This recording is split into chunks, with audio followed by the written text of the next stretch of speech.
to pay someone else to do that because I'm not good at any of that.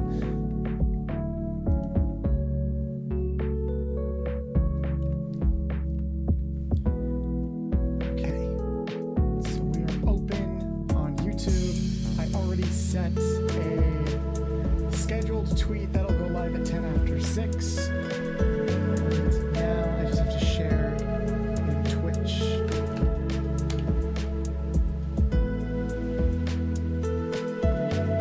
How do I do that?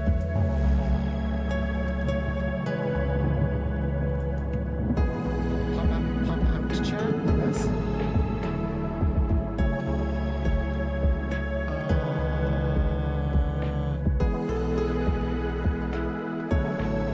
That's awesome.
Oh, my camera's not on. Damn it.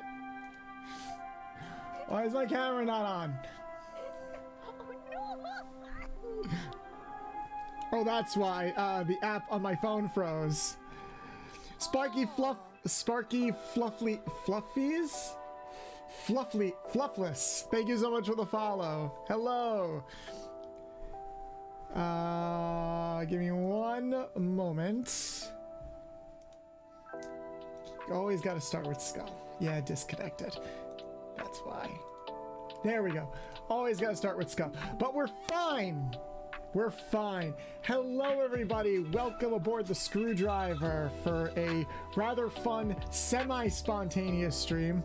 I say semi-spontaneous because we planned for this stream last week to just talk about Yu-Gi-Oh! And we're still going to do that, a lot of that. But we're also going to add something on because, like most things in my life, something I posted on Twitter ran away from me, and I need to address that as I am a lombax of my word. But I am joined today by a new friend that I met fairly recently through channels unbeknownst to all, but wink, wink, nudge, nudge. But would you like to introduce yourself?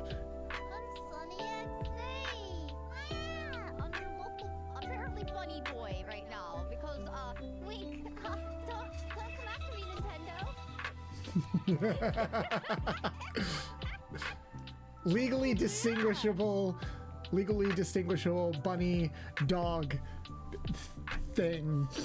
Yeah, that. Well, kind of quiet. Oh, kind of quiet. That's not a true fact. Should be. Hey, your levels are about the same as mine. I am hearing an echo. It might be. Are you still sharing your screen in Discord? I probably am. Yes, you are. So I'm hearing you through my own stream. Okay. Very quiet rabbit. Much better. Okay, cool. Sunny is a Foxy V. It's funny because when we first talked, the first thing I said was, remind me of that Eevee from the animation of that Eevee song on the internet.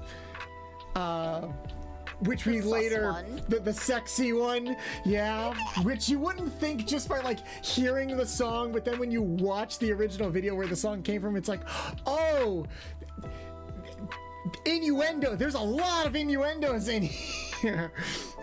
And that video is like over 10 years old, so a lot of people are like, what the fuck? Ender, thank you so much for the 200 bolts.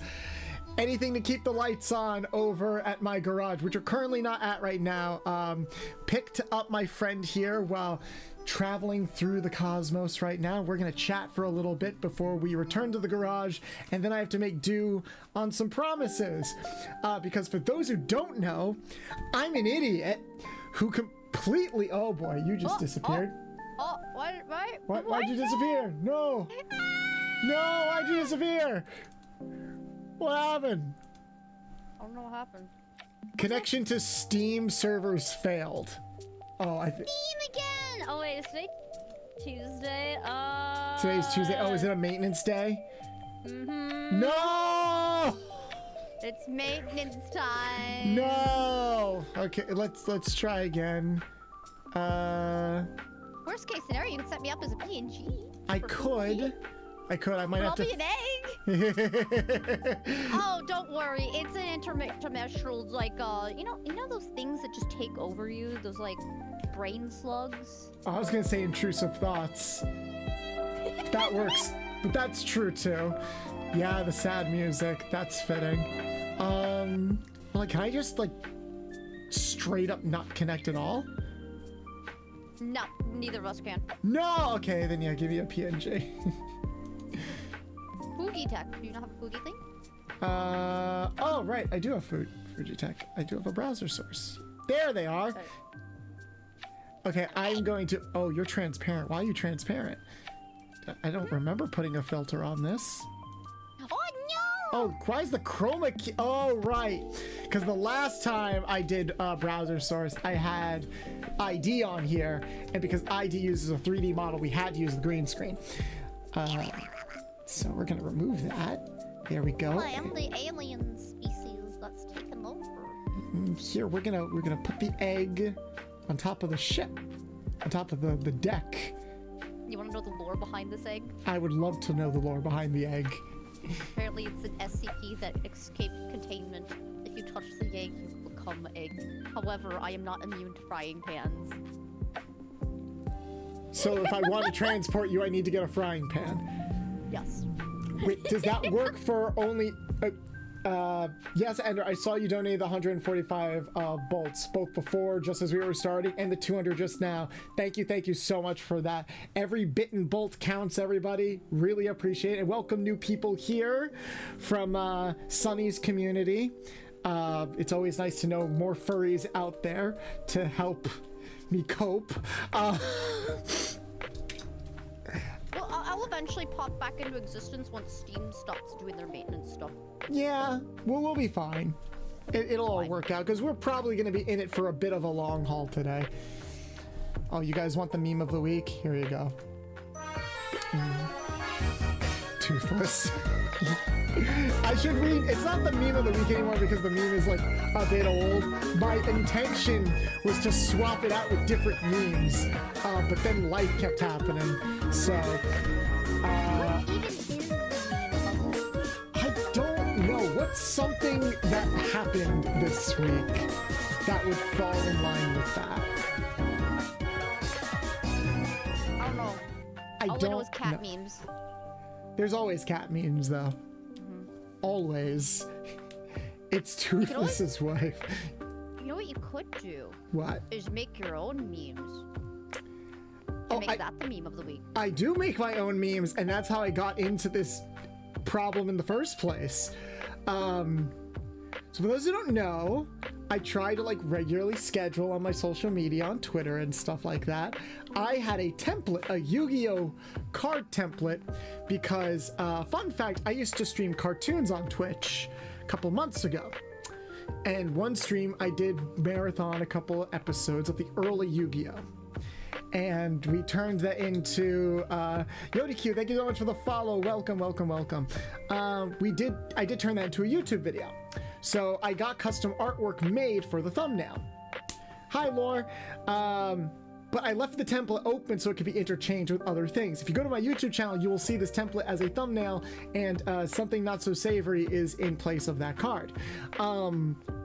I posted on Twitter the other day, yesterday morning, thinking, oh, I just need like a general post to like get engagement, you know? So it's like, I'll make some stuff tonight because I'm not streaming on Monday nights, so it should be fine.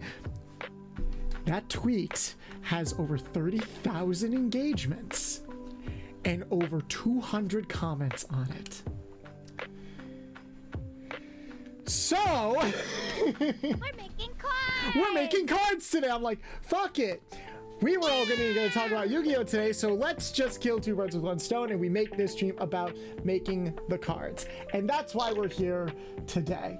But Yugioh, thank you so much for the follow. Welcome, Lore Queen. Hello, new and old people. I should probably do like a general introduction to myself. Hi everybody, my name is Bolts the Mechanic. I'm a retro mechanic variety streamer. We do a bunch of different content, from just chatting to playing modern games to playing old games on original hardware, as I am heavily based off of my favorite game franchise of all time, Ratchet and Clank. I'm also a retro game collector in real life and lover of all things cartoons and anime. Almost all of our streams have some kind of retro nostalgic bend to it, because I just like making people feel old. Very old. So that's why when I met Egg recently, do you prefer to go by Egg or Sunny? Sunny. I'm your local Sunny. When I met Sunny recently and I found out that they were a big Yu-Gi-Oh fan, and I was lurking in your stream and you were saying how you just wanted to vent and rave about Yu-Gi-Oh, it's like, bet. So here we are. Something I love talking about is my brain rot. I love Yu-Gi-Oh so much. Yu-Gi-Oh as like a, how about we go a bit into like our history of nice Yu-Gi-Oh car a little bit, because because I grew up with it. I'm 30. I'm gonna turn 31 in like two months. I grew up with it like when it came out. Like once it hit the States, I was already on that shit basically. Like the late, like 1997 I think is when it first started airing. Yeah, about. I got angry. I actually hated Yu-Gi-Oh! At first because it replaced Pokemon. Oh. They replaced the Pokemon slot. I couldn't come home early enough to watch Pokemon, so instead it was Yu-Gi-Oh! And you know, here's the thing about me. Something you'll learn real fast. If I initially hate something for a stupid reason, that ends up being my most beloved anime on the planet, and I will treasure it forever because I hate watching. That's honestly, I can't even fault you for that. By the way, Laura, thank you so much for your ritualistic 10 biddies. I can't even fault you for that because I was the same way about Adventure Time. I didn't watch Adventure Time because I thought, oh, this is stupid, this is childish, I hate the art style. And then little did I know it would be like the cartoon to define an entire generation and probably one of the most introspective shows I've ever watched. Still technically ongoing to this day. But so you didn't catch Yu-Gi-Oh! When it first started? Oh, I did. I was just angry about it, so I hate watched it. Like I do everything I'm angry about. It's like, I hate this. I'm gonna watch it. Like, you eat cereal angrily. You hate watched it as a child. Oh, I did that to Card 5 Vanguard too. My friend was talking about how they found this card game anime, and everyone was talking about how gay it is. I'm just like, yeah, I bet it's just the Fujoshis just doing something like, you know, I had a friend that hated Fujoshis like a passion project or something at the time, and I'm like, okay, but I'm Fudanshi. You knew what Fujoshis were back then? I will make fun of this. Oh yeah, we knew what Fujos were. So I back then was going to make a Tumblr account making fun of the entire series anytime something gay happened on screen. It was a project. I had over 200 screenshots of every time Aichi said Kai-kun, Kai-kun, Kai-kun. I'm just like, how many times are you gonna say this, man? that Tumblr had so many images on it of just out of context Vanguard. And I ended up falling in love with the series, even though I was watching it as a joke to hate watch it. You end up loving things out of spite. Chrono is my son.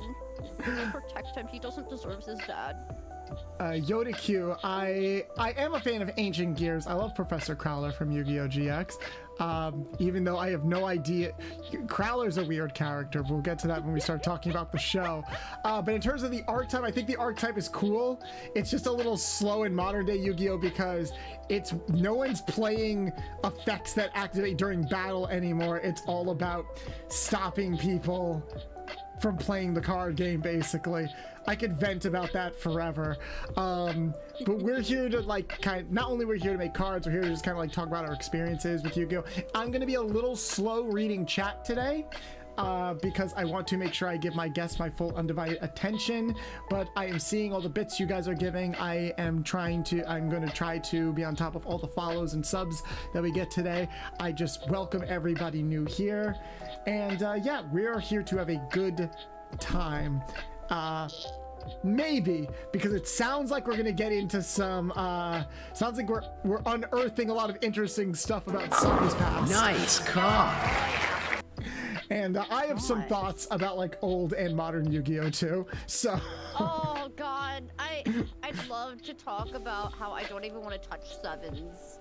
Just by I don't want to touch sevens either. I don't want to touch it because I gave it like a couple of episodes and I was just like, what?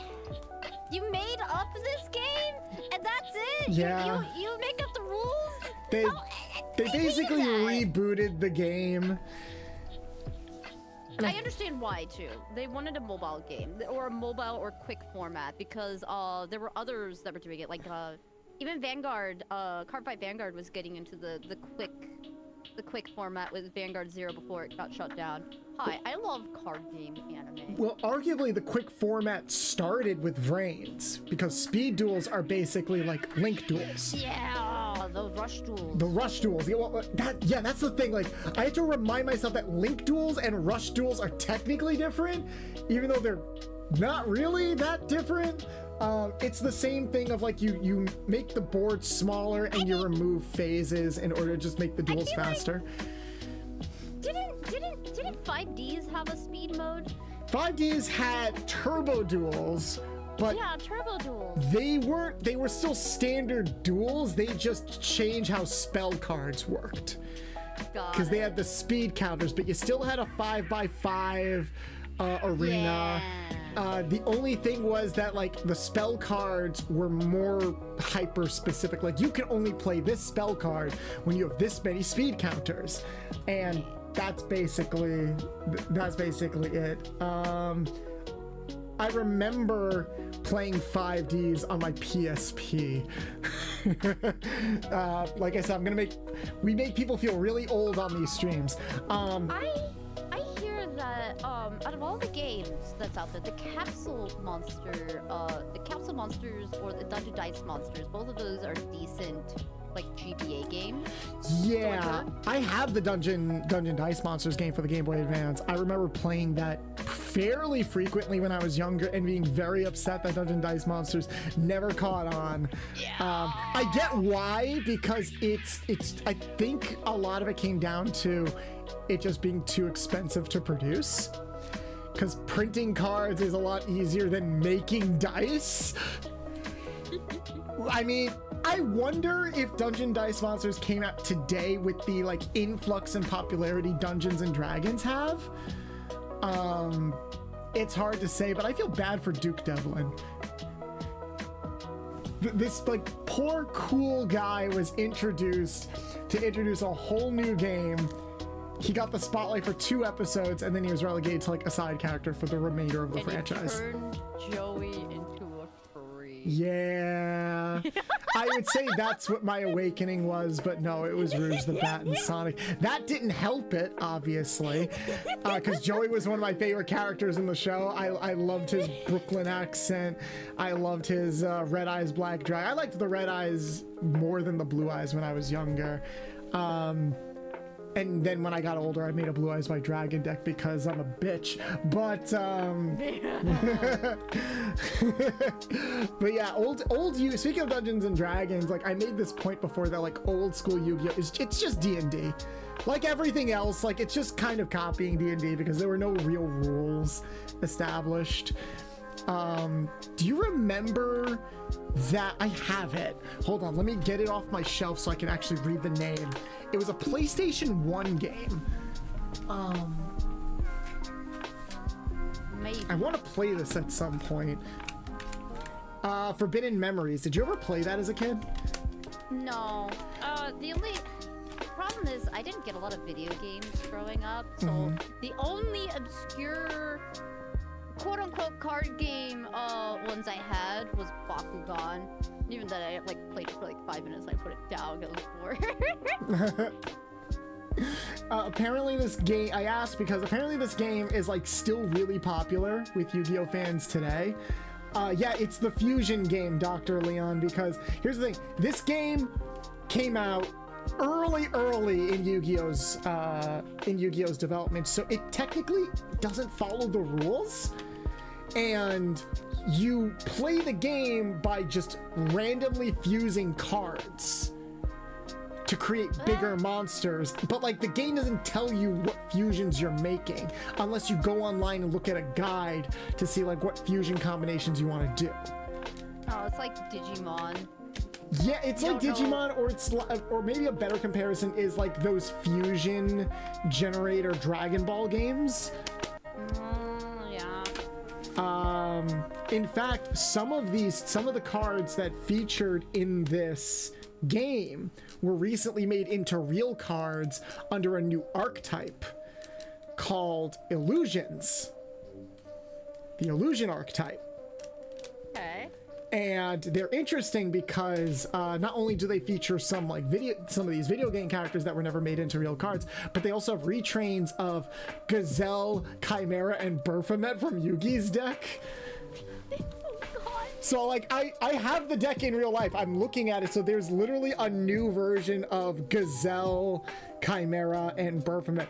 Gazelle, the king of mythical claws, and let's see. I'm trying to remember when those got introduced. It had to have been Big Wing Baphomet. Was that during the We're Stuck in VR arc? Chimera, I think, got introduced in Battle City. Okay, Battle City, yeah, that makes sense. Battle City is around the time that Yugi... I would say Battle City was when they actually realized, okay, guys, maybe we should start making rules for this game and not just attack the fucking moon. We should probably start at the very beginning, probably starting from the manga. By the way, I actually read the first manga for Yu-Gi-Oh, the Yu-Gi-Oh! Zero. Okay. The one where it was like Saw? Yeah, basically, where Yugi was fucked up. What's her name? Almost got sexually assaulted. Also, what the shit happened to that one? That one was dark. Yeah, one guy, doesn't Yugi turn one guy's hand into an actual gun? And make him like shoot himself in the head? It's like, what the fuck? And like burns another guy alive. The original manga, so here's the thing, the card game aspect was never the original conception for Yu-Gi-Oh! It was just supposed to be death games. I was so confused when I first picked it up because I've already seen Yu-Gi-Oh! But it was in my local library because one of the librarians was a nerd and he was the reason why the manga section started and I was the reason it flourished. Yeah? Yeah. So did you know, for your local libraries, you can actually put in requests for books? Guess who abuses that? It requests nothing but manga. Oh, I was the same way when I was a kid. It was the only way to read manga as a kid. Here's the thing. I frequented that library, and they will actually buy those books because they want you to go to the library. So, trust me, they're asking for you to give them book ideas. If you want some manga, you don't want to spend money on manga, go to the library. Use the system. Abuse it. Burn it. Yeah!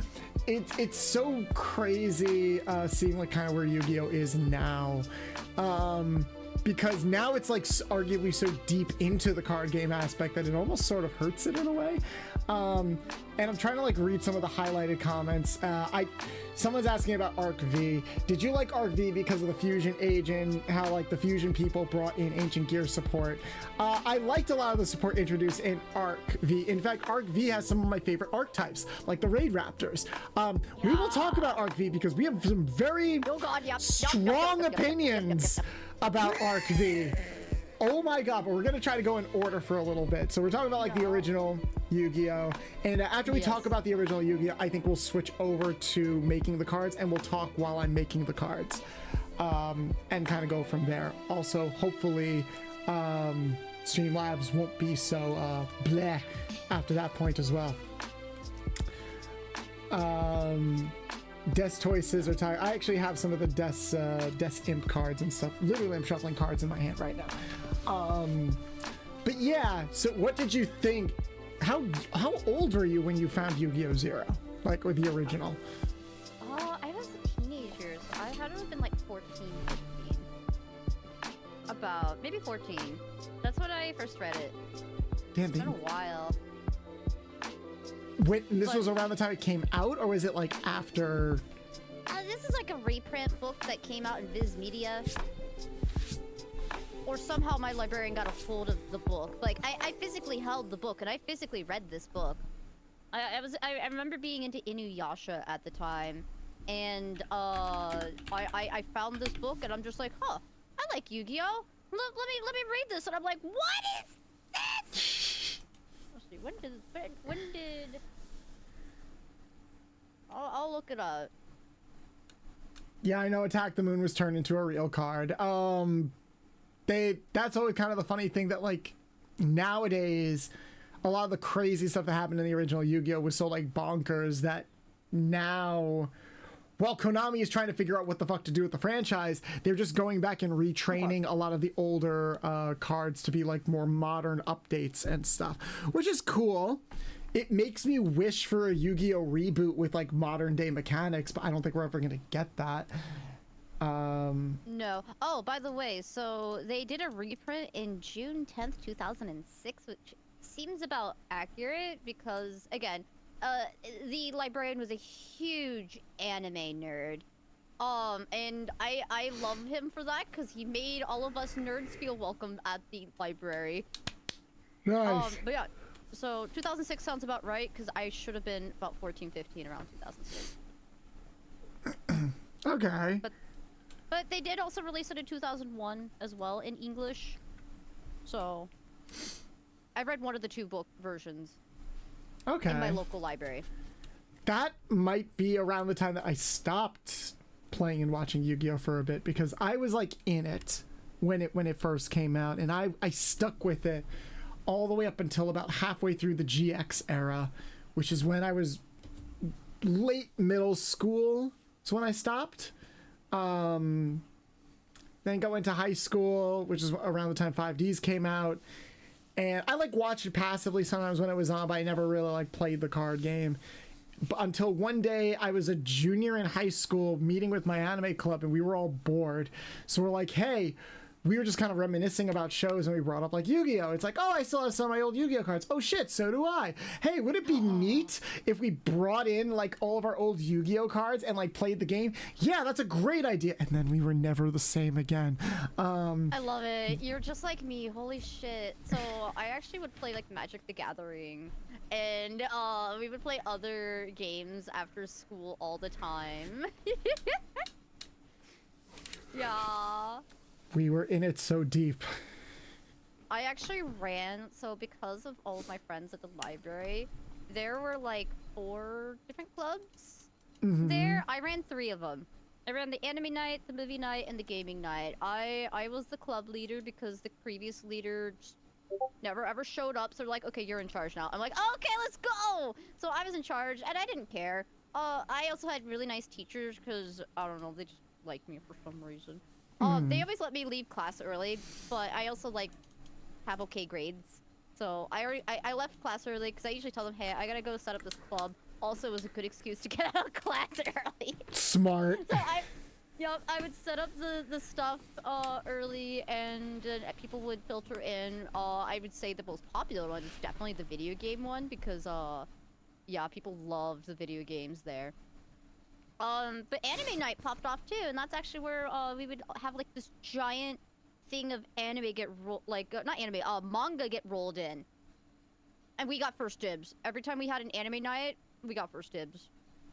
Oh my god, I like as soon as Detective Conan was rolled in, I read all 50 volumes they bought. That was something else I remember from the stream I was looking, and you fuck so heavy with Detective Conan Case Closed. It's like, wow, I don't think I know a single human being that's like up to date. I am up to date, yeah. With Detective Conan because it's longer than One Piece. Okay, I'm like 20 episodes short, but that's basically up to date. That's still longer than One Piece. Yeah, I've watched over 1,000 episodes of Detective Conan. I have no shame. I've also seen all of Kaito Kid. Yeah. Oh yeah, he's working on both of those still. Anime was usually 300 episodes long. Yeah, back in my day when anime ran on syndication, remember Gundam, folks? They didn't stop that shit for a decade. Hey. Exactly. I always got to look forward to another Gundam show right after the first one ended. What blows my mind about Case Close, I'm gonna call it Case Close, that's how I grew up on it. Go ahead. What blows my mind about Case Close is that, yeah, it's long, and like it's still no end in sight because a lot of like the major plot story beats are padded out in between with the cases.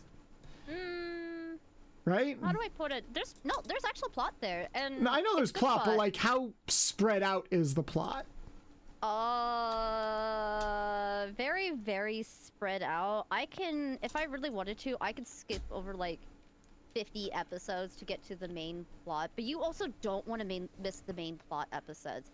I go back to the filler ones because sometimes I'm just bored and I was just like, all right, I just want like a bad guy of the week today, kind of like you would for CSI. Right. You just want something to brain dead to for a minute. But otherwise, the main plot, I'd say we're more than halfway done. We're actually getting into generally How do I put it? It's hard for me to say 75% when I don't actually know the answer, but I feel like we're a good 75% through the plot. Has he ever commented on like the end being in sight? Also, just Takumi things. Thank you so much for the follow. Okay, what did he say? I don't know exactly, but we are over the halfway point. He did confirm we are at least the halfway point. For example, I'm gonna spoil something. You know, the main characters Ron and Shinichi, or in English it was Jimmy and Rachel. Oh yeah, Jimmy and Rachel. Yeah, they're together now. Oh good, finally. Does she know that he's Conan? No. Okay, that's gonna come back and bite him in the ass.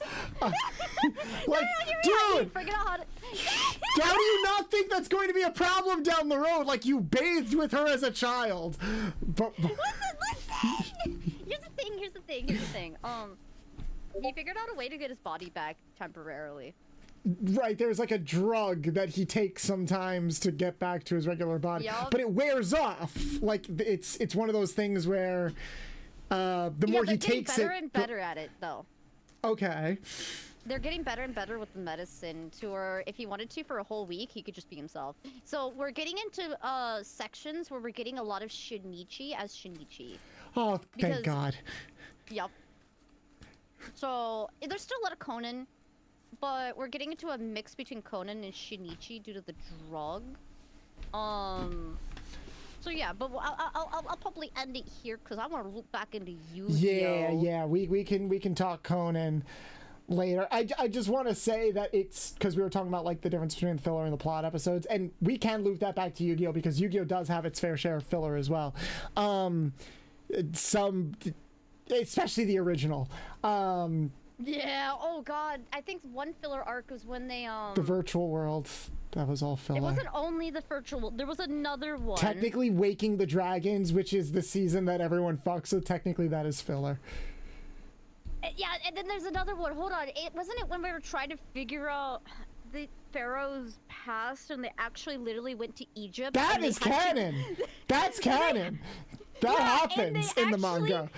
Yeah, didn't they actually have to like role play the whole time? Kind of, like they had to make sure that nobody knew they were from the future because that classic like, oh, paradox thing. But it was so funny and weird, like because like Kaiba is still in his stupid denial about magic and everything. I'm like, dude, you're literally in ancient Egypt. You're staring at your past self, grieving over like his dead lover that would eventually be reincarnated into your blue eyes white dragon, which is funny because does that mean that Kaiba is a furry since his coveted blue eyes white dragon is the spirit of his of his dead girlfriend?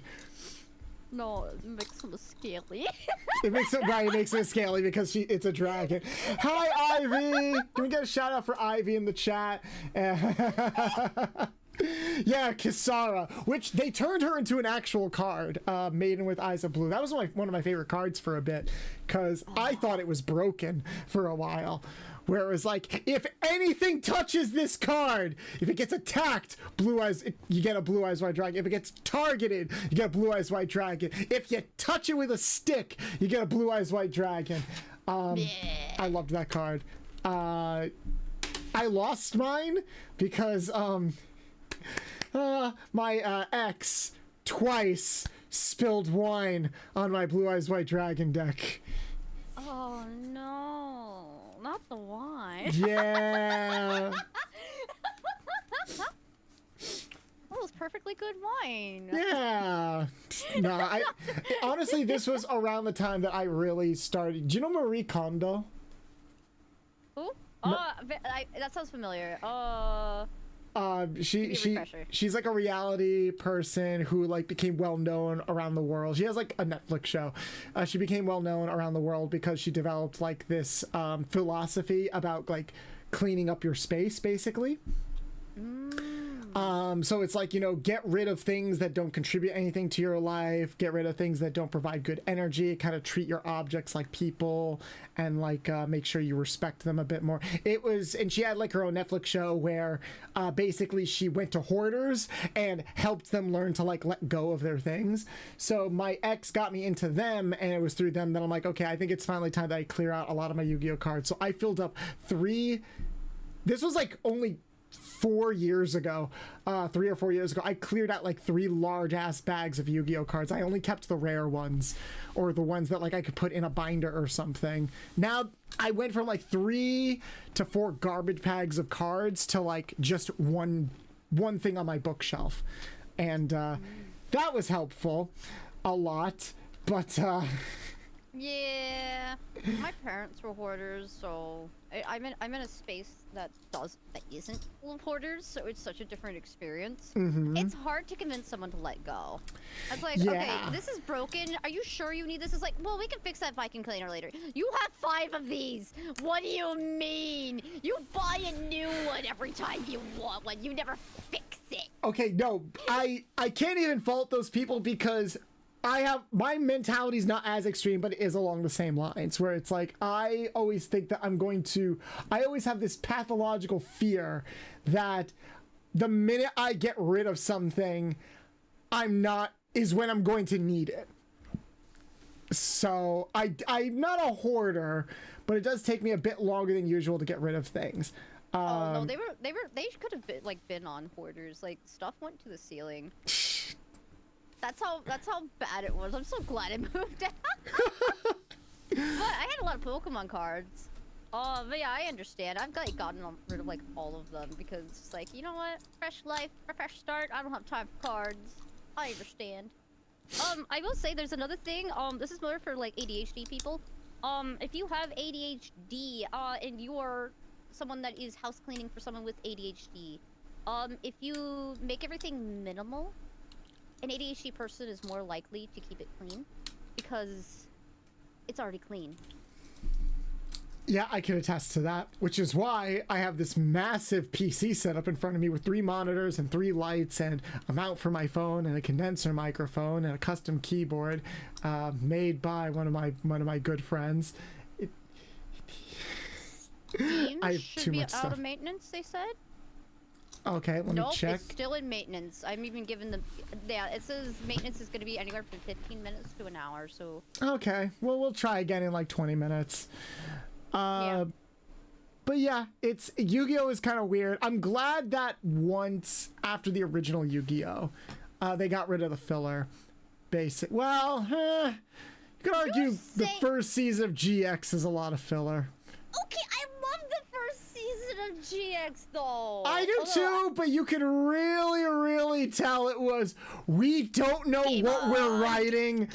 We're literally writing on an episode basis, because here's the example I always go to that's like definitive. You guys had no idea what you were writing when this show started. Gerard. Yeah. Do you remember Gerard? No, but I remember Chaz. Chaz it up! Chaz it up! Chaz it up! Chaz it up! Oh, we got a lot of first-time chatters today. So, okay, you know the thing in GX about the missing students, right? Yes. Okay, so there was an episode. It was the episode when Jaden first duels Bastion.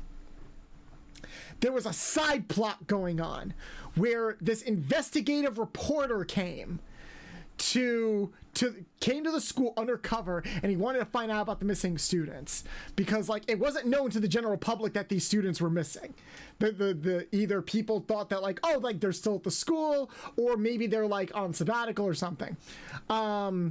But this guy like investigated it, and he's like, oh no, these kids are like legitimately missing and the school's covering it up. I have this story now. I'm gonna sell it to like the How To Basic. Thank you so much for the follow. Welcome to the stream.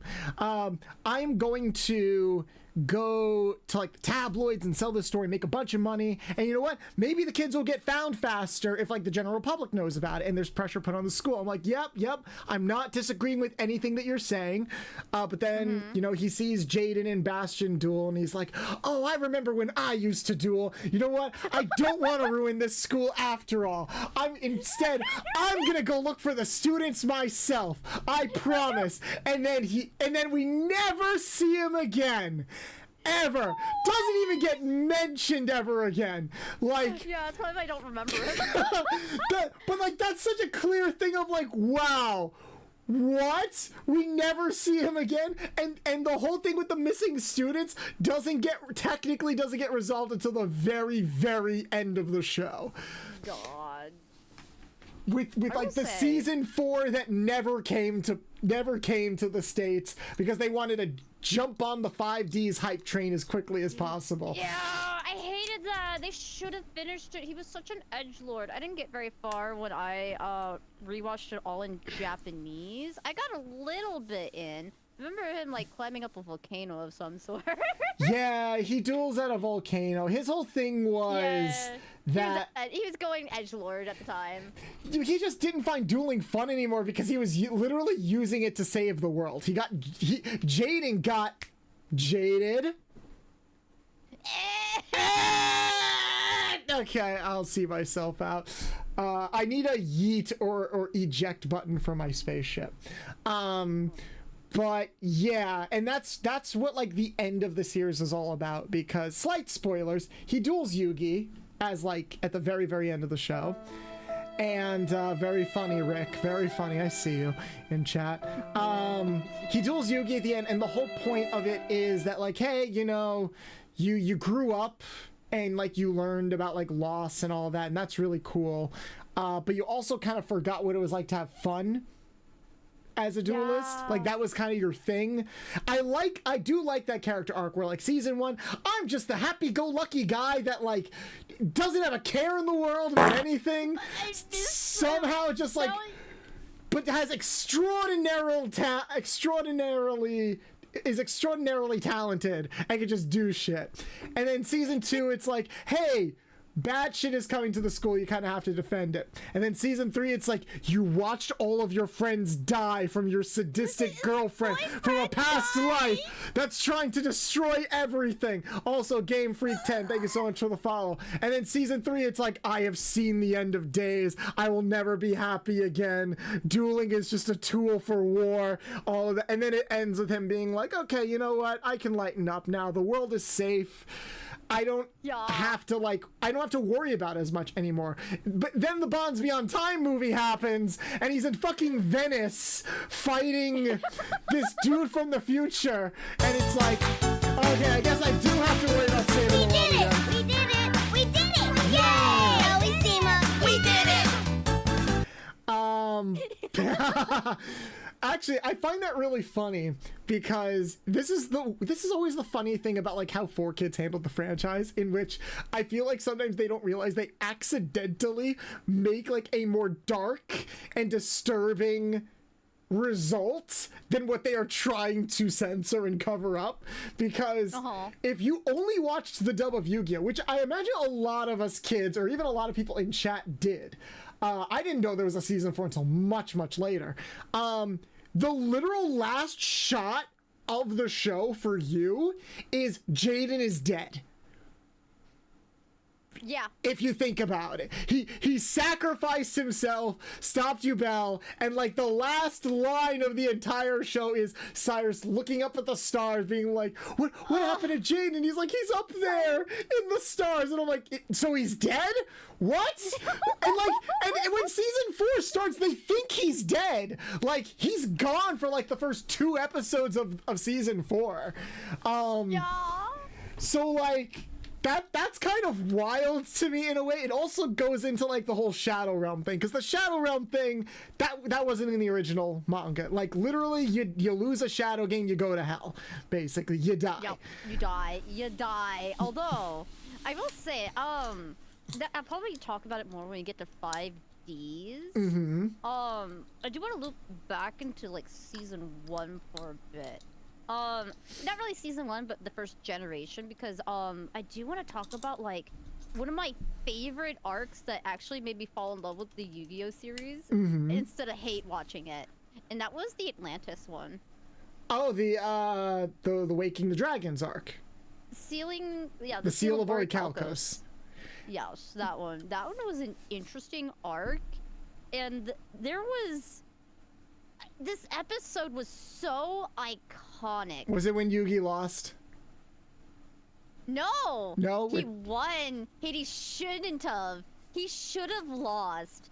He used the Seal of Orichalcum, and then it was just the Pharaoh left behind. And this was like the moment they were like, "Wait, what are you talking about? I just thought you just randomly went through puberty." Oh right, when they like finally realize, oh shit, like you're actually two people and not like multiple personality disorder. It's Yeah, I mean, bro, we just thought this was just how you were. we thought this was a phase. We thought you were just being edgy. We thought you were just being extra, dude. It's like, what do you mean our Yugi's gone? You're Yugi! I'm like, and the best part is, it was all because of his pride. The only reason he lost Yugi was because of his pride. He could have just, like, lost the fight. He had the Seal of Orichalcum. He could have just lost. He could, yeah, there were no stakes. Like, he was, like... Okay, actually, let's move over to, like, the card-making screen, because I do want to talk about this. Yes. Yeah, okay, and to clarify, Sunny, Yugi did lose that duel. He lost to Raphael. He did. Yeah. But he could have just lost on purpose and be like, all right, okay, thanks, Yeah. bye. Which makes it even worse, because it's like, dude, you could have just taken the L and, like, just... I watched this, I'm gonna switch screens for a second. I watched this, Yu-Gi-Oh! I watched this channel on Yu-Gi-Oh! That's kind of become, like, a regular thing for me. Where this, I forget what it's called. It's just this guy who, like, actually analyzes duels. Like, he analyzes duels from the show. He reverse engineers them. So, like, they go turn by turn. It's like, okay, turn 1. These are the cards in this person's hand. These are the cards in this person's hand. Let's go by the duel turn by turn and see, like, maybe if this person could have won earlier, should this person have lost, etc. And he goes through the Yugi and Raphael duel. And even from, like, a logical standpoint, Yugi should have lost. Yeah. Like, even whether he played the seal or not, he was going to lose. Although... there was one thing he could have done that would have allowed him to win. And that was set the Seal of Orichalcos first and then play Card of Sanctity, because that one extra card he would have gotten would have allowed him to win the duel on that same turn. Yeah. But he still would have had to use the seal.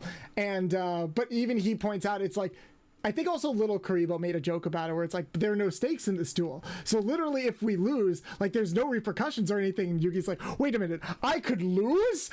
That's not gonna happen.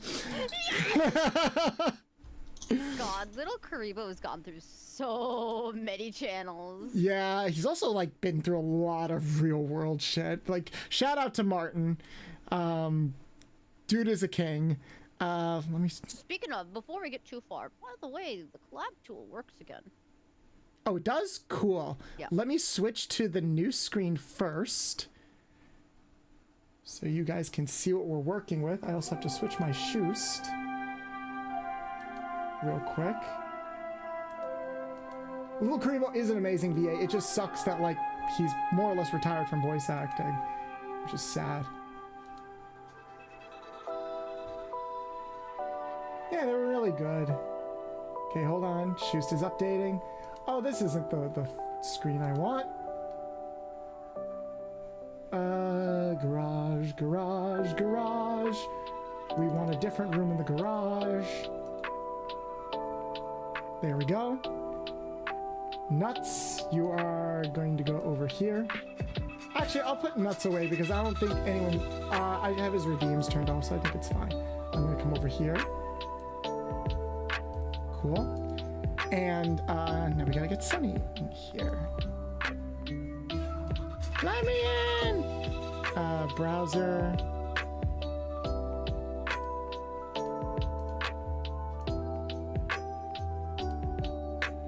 Okay, that's you as the egg, but we want to test Studio.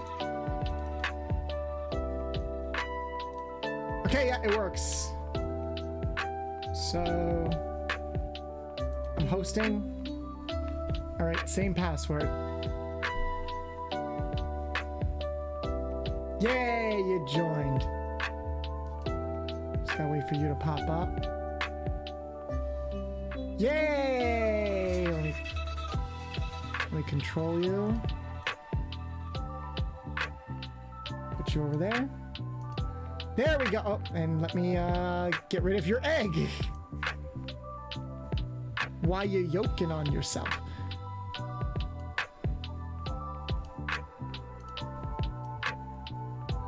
Oh yeah, it's true. So is it like talking to yourself?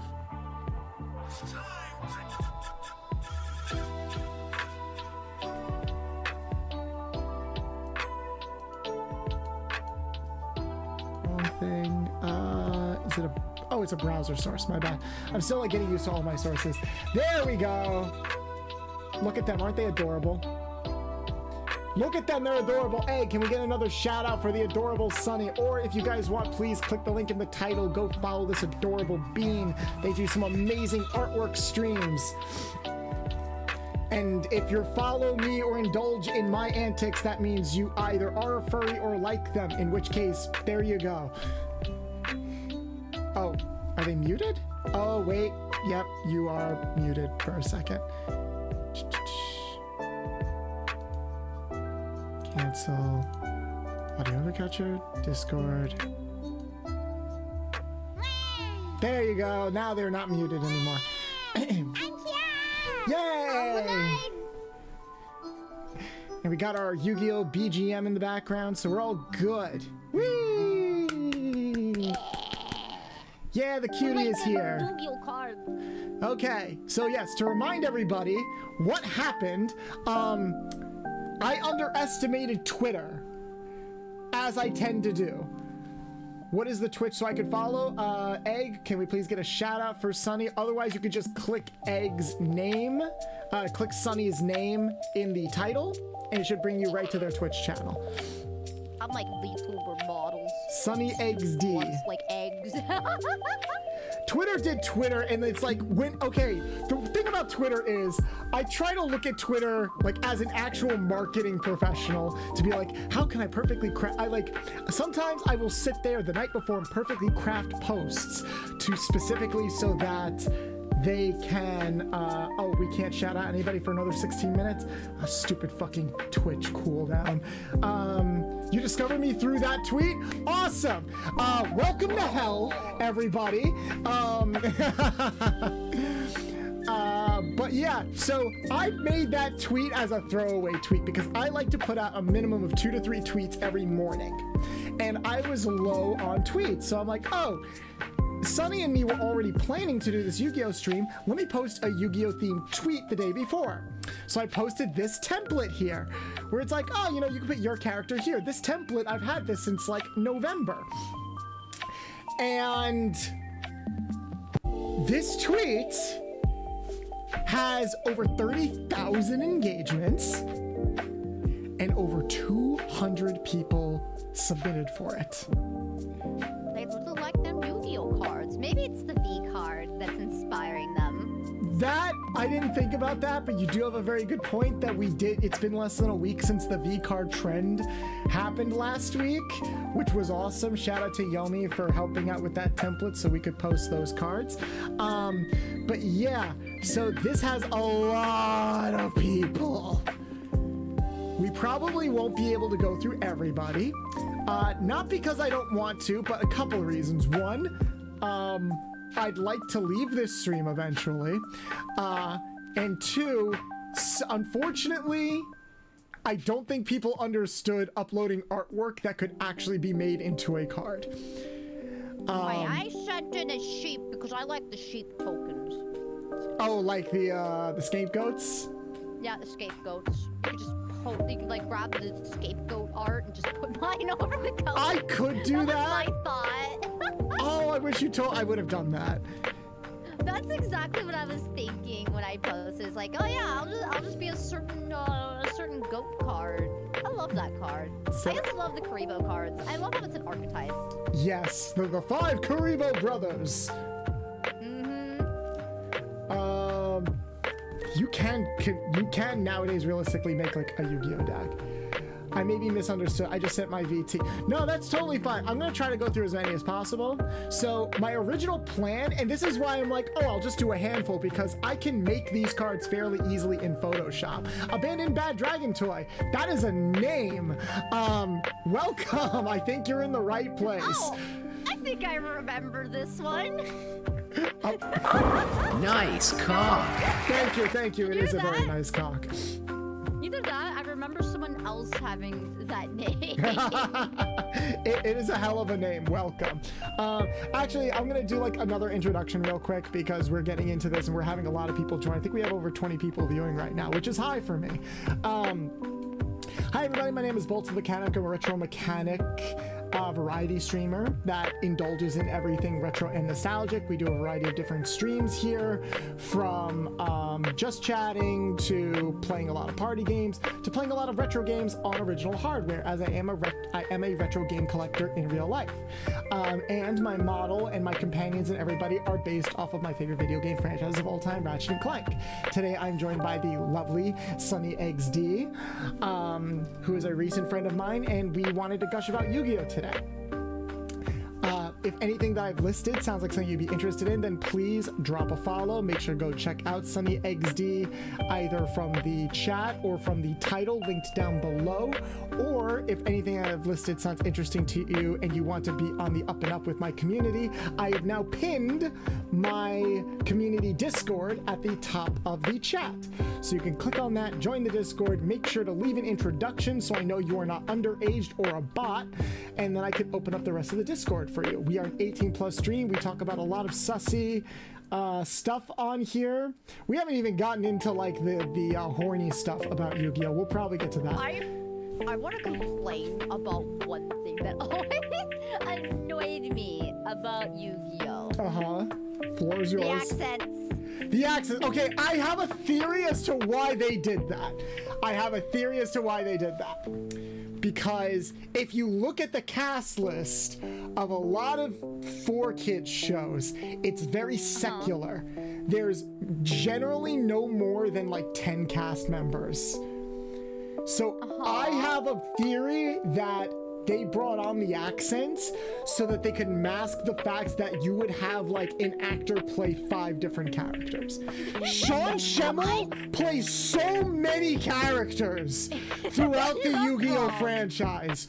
Oh my god, he played, like, just going off of like Yu-Gi-Oh GX, he played the villain Viper, he played Crowler, he played that dude Mad Dog who like made Zane go down his edgy phase.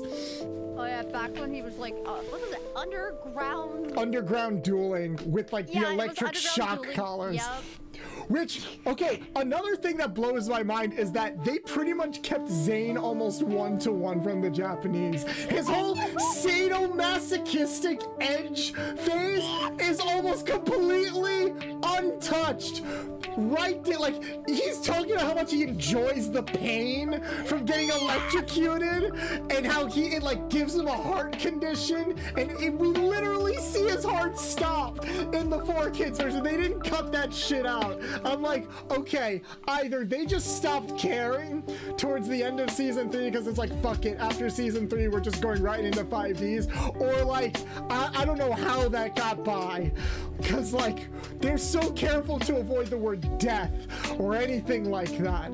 But it's like, yeah, here's a guy whose heart just randomly stopped in the middle of this duel. I'm like, dude, that's metal as shit. How did you do that? Damn. Who played Don Zalong? Damn, I want to play those games. Don Zalong. Was that the character with the Christopher Walking accent? The one that dueled, the Shadow Rider that dueled Chaz. Chaz it up. Chaz it up. Chaz it up. You know what? We can look that up right now. Who played Don Zalong? Oh, whoops. Gonna move that over here. I am a big, so fun fact about me, I got my start on YouTube, because that's one of the only things I know how to do on this godforsaken internet, by talking about voice actors. So I have a lot of random encyclopedic knowledge about voice acting, particularly when it comes to anime dubs. So Yugioh GX behind the voice actor. We're gonna look up Dawn. I'm gonna look up this character. While I'm looking this up, tell me what we can go over Waking the Dragons, because that a lot of people consider that peak old school Yu-Gi-Oh. That is peak old school, but then again, you could also say that the Battle City was peak old school if it weren't for the filler. Like, the VR thing kind of killed Battle City. Yeah, that is kind of the thing. It's... Yeah, do you want to go find a penguin? And VR? No? You have some mallet. Okay, Don Zalong was played by Oliver Wim, who was the lead, who played Monta and Aster. It was Aster. Oh, and he's also Zero Aura. Yep. And currently, he... Dr. Clapper. Yeah, and he was and he's currently Big the Cat. Oh, he played Brock at one point? Let's go. He played fucking Drew! He was May's rival in Pokemon! Oh my god, why didn't I hear? I never heard that. It's like just stuck in my brain. Okay, quick tangent. I saw, have you ever watched a live duel with the voice actors? No, I have seen Kaiba become a VTuber before though. What? Oh, Kaiba man? No. Kaiba's actually, no, he had a VTuber model and he did some duels on YouTube. What? That sounds awesome! Wait, okay, I gotta find this now. Hold on, I'll just send it to you. I thought you would have known about this. I guess we both have our own selective knowledge of this. Let me go to Kaiba VTuber. That had so much potential. Honestly, getting the voice act... Honestly, Eric Stewart as Kaiba is amazing, and that will be his legacy until the day he dies. Whether he likes it or not, unfortunately. I know a lot of people say he's grown bitter, and I don't really blame him, all things considered. So I sent a video. Okay. This is a highlight video of a live stream from a convention where Kaiba is a VTuber. That's fucking awesome! Yeah. Why is that not a okay, I think maybe they were ahead of their time, because if this came out at the birth of Duel Links, then VTubing, that means this was like maybe 4 or 5 years ago. Yup. So that means this was around the time VTubing was just really starting to take off. It was. Damn. But his model moves the whole time and it talks with him and everything. You know what this means? This means that either Eric Stewart had to legitimately learn how to play the card game, or he had like a team of people like right next to him being like, okay, say this and play that, like, and they had to do all that in real time. Yeah, he actually did. And he had to duel at the time big Yu-Gi-Oh streamers. That's insane. So that's like the highlights reel. That is the highlights reel. There is a full on like I'm pretty sure the entire stream exists somewhere up on YouTube. That's insane. I'm gonna have to look at that later. Yeah, Kaiba's a VTuber. That's before SpongeBob was a VTuber, thank you very much. Oh my god, I don't want to talk about that. And Rick, yeah, there was a recent video that I saw on Twitter of like Dan Green, which, did you know that's not his real name? I believe it. Like, I only found that out because when they made the bad CGI remake of the first Pokemon movie, Dan Green plays Mewtwo, but they credited his real name. And I'm like, wait, his name's not Dan Green? That's how I've always known him forever. And that's how I'll continue to know him forever. But, yeah, Yugi... I'm a VTuber. Hearing Dan Green with Jim Cummings, which is basically just Yugi with Winnie the Pooh, was hilarious. Man, I'm gonna be very sad when Jim Cummings passes away. Oh, no. God bless him so much. True. But we're gonna start going through some of these now. Fun fact, I was an idiot and was legitimately gonna do all of this in Photoshop. I do still need to use some Photoshop for this.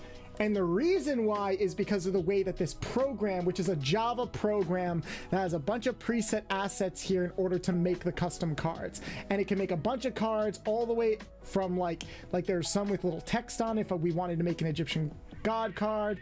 There are pendulum cards and link cards. So we have like the full gambit here if we want to. Unfortunately, the way that Java formats some of these cards isn't great. Exhibit A. Oh, that's actually perfect. Holy shit. Never mind. That's perfect. What do you mean? What do you mean? Okay, that's perfect. no. When I used yours, for some reason, it squished the PNG. I think because it's trying to format it into a very specific aspect ratio. So Probably. I had to take your PNG in Photoshop, match it to that specific aspect ratio, and then load it.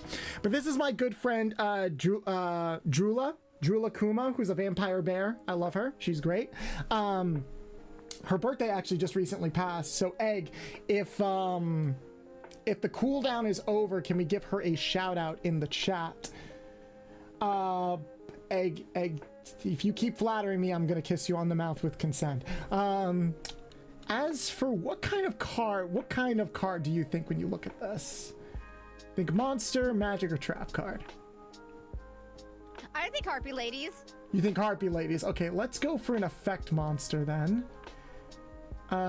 If she's a vampire, then probably either a dark or an earth type because she's a vampire bear. I'd say probably dark type. Probably. We don't have dual types, do we? Well, no, because the thing about old school Yu-Gi-Oh, well, even to modern day, I've heard theories about this because some people are like, oh, why are the cards formatted differently compared to the original Japanese? Because in the original Japanese, they just show the full Japanese card. And the reason for that is you can't have advertisements go longer than a certain length on network television. Oh, is that why they had to edit it? That's a theory. I don't think it's ever been confirmed. I think it's either that or the fact that you can't show Japanese cards on American television. If the whole Have you seen the German dubs? No. Why? Do they keep it? I feel like they keep a lot of the Japanese. I think it might just be the Japanese part. But I also hear that at a certain point, the German dubs redub the English dub. So they're trying to redub a dub, and it can have some funny results from what I've heard. Oh, so it's like the Spanish dubs of things, like how the Spanish dub of Dragon Ball is based off of the American dub. Yup. That's what happened to Yu-Gi-Oh. That's why my friend, whenever I try to talk to her about Yu-Gi-Oh, she's like, listen, the German dubs of everything is ass because it's based on the English dubs. And here's the thing, they don't even have good voice acting either, so it's not even worth it. That sucks. It's bad. It's bad. Card name, Drulia? I think this works. I'm thinking like Vampire Lord kind of aesthetic, basically. Okay, so we're exporting, saved, and now I'm going to... Since we wrapped up season 1 and more Gen 1 and Gen 2, thoughts on 5Ds? I feel like that's the gen that split the Yu-Gi-Oh fandom when it came out. I will unironically say that 5Ds is probably, and I hate using this word, but objectively, the best Yu-Gi-Oh season. Yup. From like a pure plotting standpoint and like lore standpoint, I think it's probably the best because you look back on it, that show talks about so many things from classism to racism to like societal oppression to the entertainment industry. It's like, holy. And here's the thing. I watch Yu-Gi-Oh! 5Ds and think, oh, well, maybe this is the show that they fully planned out from beginning to end. No, they were also writing by the seat of their pants. Do you want to know how I know that? I mean, the cowboy scene. Okay, You the say cowboy something scene, that was kind of filler. That was kind of filler. They could have cut that. That was just to give closure to freaking Callum. And it's like, you didn't have to. No one cared. No one cared enough about Callum. I think they... Oh, Jesus. I think it's also because they wanted to give Infernities a lot of support, because Infernities was a cracked archetype at the time. Yeah. Like, that was like a tier 1 archetype at the time. You guys, stop firing guns in my garage. Oh, guns? All right, hold on. I got you. I got you. Guys, I'm being held at Super Soaker Point by an adorable little creature that may or may not get me banned from Nintendo. Not yet. Not yet. We'll get there. Not yet. But we'll get there. Not yet. The infection will happen. I haven't answered your question. Oh, you asked. I'm scrolling up. Question: what is the Fur Hires deck in the Yu-Gi-Oh series? The Fur Hires? Let me check. No, I know this archetype because I'm a fucking furry. Why do I want to say it's either GX or it came from the Arc 5 series? I'm checking now. It's one of those two. It's probably Arc 5. For Hires. Is that the right name? Oh, For Hire. For Hire. I don't think it's from the show. Yeah, it never made a debut in the show. No, it never made a debut in the show, but I'm like pretty sure it's... What generation did it come out in? Yeah, which gen, yeah. It came out in the deck pack Dark Saviors, which was... Is that Jack? Was that 5Ds? I don't... Who is that on the cover? The freaking pack is so small. I have no idea who this is. I think it's a vampire. Oh, nope, it's Brains. Because there's a Link monster on the cover. There's a Link monster on the cover, so I'm like, that's Brains. It's the Strike Witchers. I see a Strike Witcher card on the cover. I'm like, Brains. I just dueled Strike Witchers last night. Freaking hate that thing. I don't like that archetype. It's so frustrating to duel against sometimes. All right, what did you think of Synchros?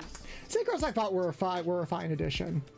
I like Synchro. I like all the additions except for Pendulums, if I'm being honest.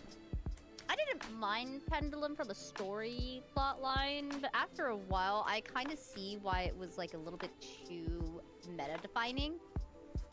Huh. Okay. Like, when Pendulums came out and it was mixed formats, usually Pendulums kind of like overtook everything.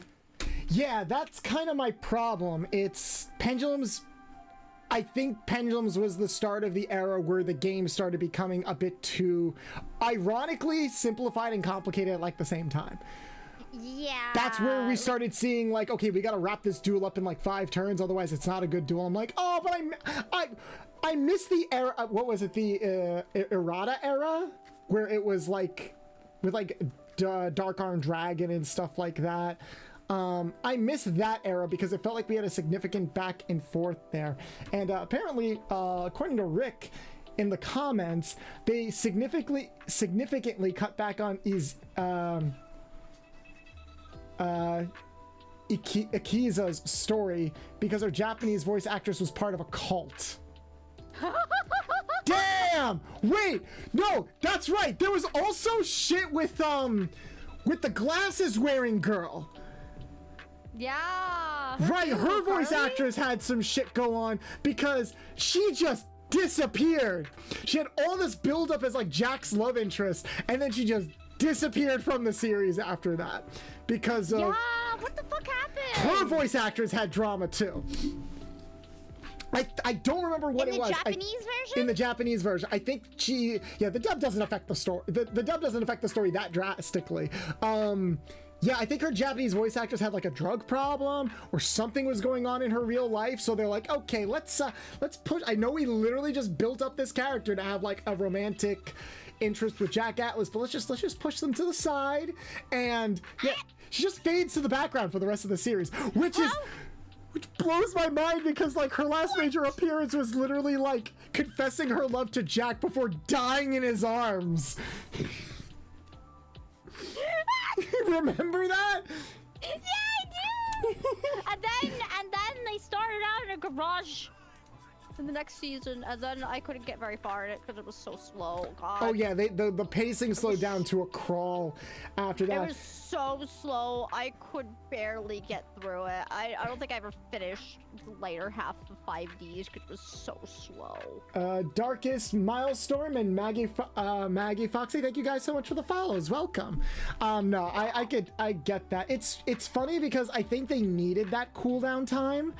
Okay, we're gonna get Mecha here. I think they needed that cool time. It's just hard coming off that high, only to go into the big lulls again. I'm like, I mean, to be fair, I did watch all Detective Conan, so you would think I could handle 1,000 episodes of lull, but... Well, it's also a thing because the Dark Signer arc went through so many rewrites in the middle. Really? Yeah, so this is how I mentioned before that, like, oh, 5Ds, maybe part of why it's so good is because unlike GX, they like had a plan from beginning to end because there's a lot of build up with the lore and everything like that. But then like you go back and rewatch it, there's a lot of things that are like, it feels like you were saying one thing and then set up a completely different thing later on. For example, the Signer Dragons got retconned twice. Because when they first started talking about the Signer Dragons, one of them was the thing that looked like Power Tool Dragon. Yeah. And then they erased them. They're like, no. It's Blackwing Dragon. That's the Signer Dragon. What the fuck are you talking about? Yeah, that's exactly it. I was wondering what the like what the fuck are you guys talking about? Like they tried to gaslight us into thinking that like no, Blackwing Dragon was always supposed to be like the 5th Signer Dragon. What are you talking about? And then at the very end, Leo randomly becomes like the 6th Signer, the 6th mysterious Signer, and they bring that dragon back. And it's like, what? Why did you do that? Why is Crow in here? Like, okay. No, you weren't a Signer. Well, here's the thing. Crow was originally supposed to be a Dark Signer. Yeah, that makes sense. Like, there's concept art of him being, like, you know, one of the people that dies and gets turned into a Dark Signer. But he became such a popular character, and Blackwings became such a popular archetype that they rewrote the show while they were in the middle of the arc to like, basically turn him into the Joey Wheeler of the series. Yeah, oh well. Although I will say, because I did watch, I rewatched all the 5Ds in the Japanese because I did the same thing with GX. Even though I do prefer the opening of GX. Game on, get your game on. Come on, you better play your cards right. Oh my god, iconic. Same with 5Ds. It's so iconic. It's so good. But so good. I watched the Japanese version because I wanted to see the differences. And oh my god, you just watched as Carly fell from a building and just slams into a dumpster. The Dark Signers canonically die and then get resurrected as Dark Signers. Yes, and you just watch them as they just literally fucking get murdered. Freaking Callum, he becomes a Dark Signer dying of, like, starvation in jail. Yeah. Like, that's fucked up. It is fucked up. No, they cut out a lot of stuff from 5Ds. Oh god, yeah. There's like whole episodes that are cut, aren't there? No, yeah, there's like, I think I saw a thing where it said canonically, I think it's right behind GX. It's the show that had the second to most episodes cut out of it because you know, there were like some episodes that were banned or cut out from the original. After 5Ds, I don't think any episodes were cut anymore from Zexal Arc 5 or Reigns. But yeah, 5Ds, the final arc, like GX, was never adapted. It was never dubbed. Like, they literally stop it as they are staring over a cliff at the villain in the sky. It's like, we need to beat the bad guy. And that's it. I think they were almost done. Like, I don't think there was a lot left, but they just stopped. But there was also a series of episodes in the middle of the show that they cut out, like 30 episodes in the middle that they cut out. And it sucks because those episodes were integral to like Jack's character development. Yes, they were. And I'm just like, what the fuck, dub? I watched all of it in dub, and then I watched it all in sub, and I was like, oh shit, I don't remember this. I don't know why they cut it out. If I had to guess, technically, it might have been a cultural sensitivity thing because in order to find his awakening, Jack goes to like Africa, kind of. Oh, yeah. Like he goes to like the Aztec temples or whatever, or like some weird, vague European African country.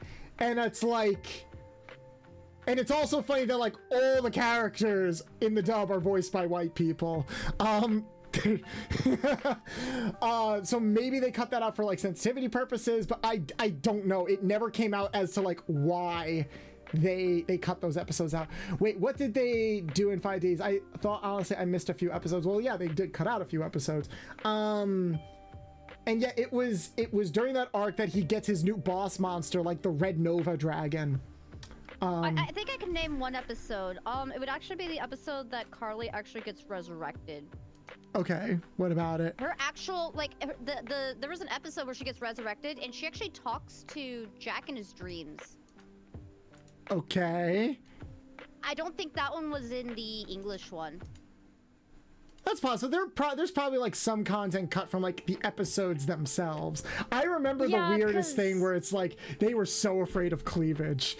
Yeah, because I remember in the English one they just kind of just revealed Carly, just outright. It's like, oh, by the way, here she is. I'm like, she's a dark signer. But I remember in the Japanese one, no, he meets her in like this like dream like state, like in a castle, and. Wasn't that Carly's dream? Was it Carly's dream? It might have been Carly's dream. Jack. Yeah, but either way, she meets Jack in it. Well, yeah, because she dreams about Jack. She was like, she had a massive thing for him. That was kind of the joke in a way, but they did treat it seriously, especially when we got to like the depressing stuff. And that's why I was kind of looking forward to seeing Jack, because Jack reciprocated his feelings to Carly during the Dark Signer arc. But then it just completely disappears. So I'm like, oh, wow, they really want this character to be, like, pushed away. I also found it funny that she was voiced by Ash Ketchum in the dub. Veronica Taylor. The GOAT Veronica Taylor. Love her. That being said. Yeah. I don't know how I feel about Jack's himbofication. He is!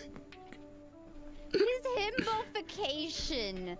Because he isn't a himbo when you first meet him. And then when he stops being he's an asshole when you first meet him. Yeah, I know. I was expecting an asshole. And then when he's like out on his own. Are you disappointed that he's... I mean, he's still an asshole. Yes, but he's a himbo asshole now. And I'm just sitting here like, where was this stupid man when I first met him? 'Cause clearly you weren't this big of an idiot. And like you said, I think it a lot of it had to do with like the rewrites. And Laura, thank you again for 10 more biddies. You already donated your ritualistic 10 biddies. Thank you. I want to say, they must have rewritten him, because I'm just sitting here like, why are you suddenly a himbo? This is not the Jack that I remember. The Jack I remember actually knew what the fuck he was doing. And it was to the point where the bad guy was showing all this cool stuff. Meanwhile, we got their hard. Where's the dragon? Oh, you common folk. Or, like, I am common folk. As if he doesn't know what the fuck tea is back where he came from. It's just like, how do you sit on things as if he actually came from, like, royalty or some shit? Well, here's the funny thing with that. There's an explanation for that. In the dub, they give him the British accent. Because he's played by freaking Bakura. Which it's like, I love that their answer to this guy's an asshole. Hey, actor that plays Bakura, can you just do your British accent again? Just do Yami Bakura again, please. I mean, it works. I think it works. I think it's hilarious. Fine. Cute slime. Yeah, cute slime. Cute. Yeah, I figured like he would be. Slime friend. Slime friend. I figured they'd be like a low-level monster. I think this works. Maybe water type for slime. Like remember Revival Jam and stuff like that? Yeah. That's what I'm thinking of. I'm gonna lower the. Let's make it level 2. Okay. Nah, make it a 1-star. Slime's gotta be on the field at all points. I could see an archetype. I could see this being a weak monster, but an archetype revolves around it. You know. Exactly. Where it's like used in like everything. Like you could just play it on the field, like right the fuck now. Yeah. All right. Let's share that. Whoops. Let's share that. I'll nom you both. Hey, Huntress, how you doing? Slime support, Egyptian god slime. Freaking broken. Yeah, the thing about 5Ds is I still think it holds up. Oh god, yeah. It is kind of I feel like, in skipping ahead a bit, I feel like Vrains was trying to recreate what 5Ds did. Yeah, I could definitely feel it. Because I've been watching it, but I'm only 70-something episodes in, unfortunately. Okay. And you don't want spoilers, right? No, don't spoil it! I won't spoil it. Which is why, like, we can only talk about Vrains so much, which sucks, because I really want to talk about Vrains, because I've got, like, thoughts about it. I'm just saying, we could always just do another one of these. We definitely after I'm done can, and it depends on how many of these we're going to get through. Yeah. I just started Vrains, and so far I kind of agree. Yeah, like, yeah, Yusaku is just... You're gonna hate me for this. He's an edgier, more kind of Mary Sue version of Yusei. Definitely edgy, but he's my PTSD baby. Okay, this is the funny thing. This was the funny thing about Vrains is that a lot of the subtitle for Vrains could just be trauma dumping, because almost every duel is someone being like, "You think you had it hard? Here's what I went through. I grew up on the streets, or you think you had it hard? Me and my brother had to travel from town to town and do like all of this shit. It's like, you think you had it hard? My brother is like in a coma or whatever." I'm like, guys, it's not a competition.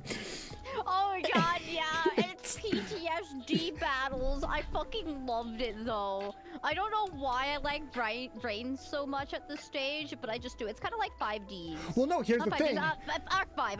It's kind of like Arc 5. I liked Arc 5 until I found out his mom. That's the manga. Okay, what did you actually think about the anime? I liked it until we got to the end, where we were speedrunning to the end to make this big reveal that was so bullshit and not built up to in any way, shape, or form. Well, it was built up, but they resolved it. Like, that was the whole plot. That was the whole plot of, like, why are there separate dimensions? Why are there separate versions of the main character? I think the beginning of Arc 5 is brilliant. I think the first half of Arc 5 is great. I'm like, I like this main character. He has a mom, which... I know that sounds crazy, but come on, guys. A shonen series, a Yu-Gi-Oh series where we get to see the main character's mom? I don't even think we ever saw Yusei's mom. Did we? No, we saw his dad. We saw his dad. In a helicopter. Or at least in the facility. In the lab. He was in a lab. Yeah, in the lab. But he was talking while in the helicopter about the lab. But yeah. Right. And, so we had that. But it's also like, I like his relationship. That was like probably one of the more believable childhood romances they were building up. It got ruined. I know. We'll get there. And like, I liked the relationship, but I'm talking about the anime. It was so cute. It was really cute. And like, I liked that they had cute. like a comedy duo thing, and I believed the relationship. I liked most of the side characters. I could do without the little Swedish boy, who kept talking about. I watched it. Yeah. Did you watch it in English? I didn't like that in the dub. I did not. I refuse to watch it in English. The dub is not good. I do not like the 5Ds dub. Bless their hearts. Some of them are trying. Arc 5 I do not like the Arc 5 dub. I think the Arc 5 dub might be one of the lesser Yu-Gi-Oh dubs. I tried and I heard it and I'm like, no, I'm going to the Japanese one. Fuck this shit. So I watched it all in Japanese because I couldn't stand the dub. Yes, it's not great. There's just some voices that I'm like, why? Why did you do that? Like, Yuzu's dad. Why? Like, probably my favorite performance was Yuzu, who is voiced by Dawn from Pokemon. Yes. She sounds great. And Yeah. God bless whoever is playing Yugioh. He's trying, and I know it's not easy that he has to play like three other versions of himself, because even in the Japanese version, it's like they're all playing the same versions. They're all played by the same actor. I'm like, okay. Yeah. I think Yuri sounded very funny and flamboyant, and it worked. But you can kind of tell that he was pushing his range probably well beyond what he was used to. And Yeah. that's just a case where it's like, I could see you doing a good job, but it's like you got the deck stacked against you, buddy. But Arc 5, I think, had a really, really great setup. And then when we find out who the main villain is, I'm like, that's kind of cool. And it explains everything. And then we wrap everything up in 10 episodes. I can't hear anything. Huh? Can you hear me? Hello? Hello? Be right back. Okay. Oh. Hello? Now it works. My Discord decided to like bug out. Okay, we could still hear you. Oh, I figured as much since I had the audio cable on. Dope. Yeah, I liked Arc 5 literally up until like the last 10 episodes. Yeah. And then it's like, why are we rushing towards the end? On it, the final duel between like him and the Seto Kaiba, what's his name? Reiji or something? The final duel might just be one of the worst final duels in the entire franchise. No cap. I don't like it because it does that stupid thing where it's like, I'm going to play cards that have multiple effects and just play the game for me, basically. Basically, yeah, I could. Yeah, that final fight was something. Akaba Reiji, yes, exactly. Another thing I didn't like, although I think I started to dislike it around the XYZ Exceed Zexal? era. Yeah. When they got to those, into that world, they just started speed running from there. Cause I felt like when they got into the 5Ds world, they really fleshed it out, despite that being the version of the dude we got the least amount of like screen time with. The blonde. I'm just like, yeah, right. Okay, sure, why not? But we got a lot of Crow. We got some more Jack. You say doesn't exist, but it's fine. It's fine, probably. I don't know. It was like fanfic. If I had to explain Arc 5, this was the fanfic version of the Yu-Gi-Oh series. But I wanted the fanfic. I liked the fact that they brought back Aster and Jack and Crow and stuff like that. I thought that was cool. But then they sped through a lot of the characters after because they put so much effort into the 5Ds era one. Probably because that was peak Yu-Gi-Oh. Probably. They did stay in the Synchro Dimension a little too long. They stayed there for a very long time. And then they skipped through a lot of the Exceed stuff. And then we just got into like the fusion. And we maybe saw a few of the cameo characters for the GX world every year, once in a while, I guess. Yeah. And I'm like, okay, sure, why not? Well, here's the thing. I think I know why that happened. And I've talked about it a couple times on stream. Production issues. They're around the end of 5Ds and throughout all of Arc 5. You'll notice it now that I'm pointing it out to you. The franchise began getting plagued with production issues because here's the thing. Yu-Gi-Oh has only ever, before Sevens, Yu-Gi-Oh has only ever been animated by one studio. Yeah? And it's like part of the only thing that they worked on. The problem with that is when Konami and the Yu-Gi-Oh company start double dipping. Because what came out around the end of Arc 5 and around the time Reign started? The Dark Side of Dimensions movie.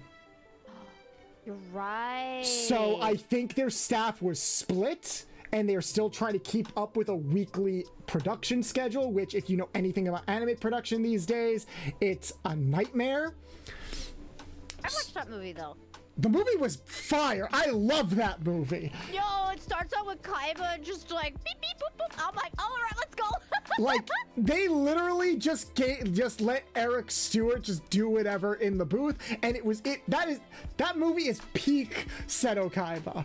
It is. It's peak petty, narcissistic, but fun to watch. Screw reality. I have money, Kaiba. It literally ends with him going to the afterlife with money, and I'm like, based.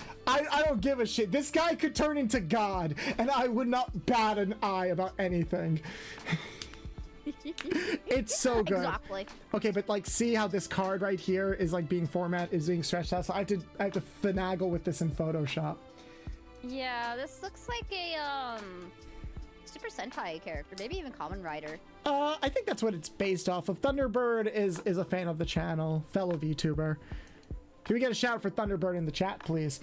But yeah, I'm gonna have to format them a bit in Photoshop and then upload them to a card. But they're a machine type. They're probably gonna be a machine effect monster, or maybe even, actually no, I'll probably make them a link monster. What if they're a warrior? They could be a warrior. Yeah, they could be a warrior. I want to say warrior because explosions in background. Oh yeah, that's true. If they are based on Kamen Rider, they would be a warrior. I'm gonna go with a link. Motorcycle.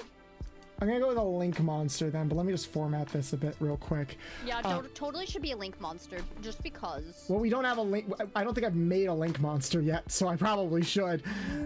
Definitely make it a link monster, and well, yeah, they totally gotta be a warrior of some sort. Well, the funny thing about like the way these cards are printed like this, I don't have to worry about type or anything, just attribute. Are they a bug? Hold on, are they more Kamen Rider? If they're more Kamen Rider, there should be a bug. Okay. Because Kamen Rider's usually the actual like suit design is based off of a bug. That is true. Oh my god, you want a blast from the past? Did you ever watch Beetleborgs? Oh my god, I did! Holy shit, I hate you for that. Holy shit, Beetleborgs! Oh my god, I remember this. I'm clipping that. I hate you. How could you make me remember? To be fair, it is a bad thing to remember. I hate that shit was like a fever dream. I was told to check out Kamen Rider, and my thoughts, as soon as I heard that they were based on a bug, I thought they meant Beetleborgs. Like, I thought it was like a spin-off of Beetleborgs like, is a Kamen Rider, is a Western Kamen Rider thing. It had two seasons. Okay, I get it is. But it's a bad Kamen Rider. It is. Well, because of all the added shit. There was no, like... Beetleborgs is weird, because they also tried to, like, capitalize on, hey, here's, like... It was so aggressively late 90s, early 2000s, where it's like, we got 3 spunky kids who go into a haunted house and meet this, like, genie-looking motherfucker who just also happens to be roommates with a werewolf and Frankenstein. Oh, and he gives them abilities to turn into superheroes based off of your favorite bugs with these awesome toy weapons that you can find at your local Toys R Us. And I'm like... What? I think I didn't mind the guy that's the blue guy much.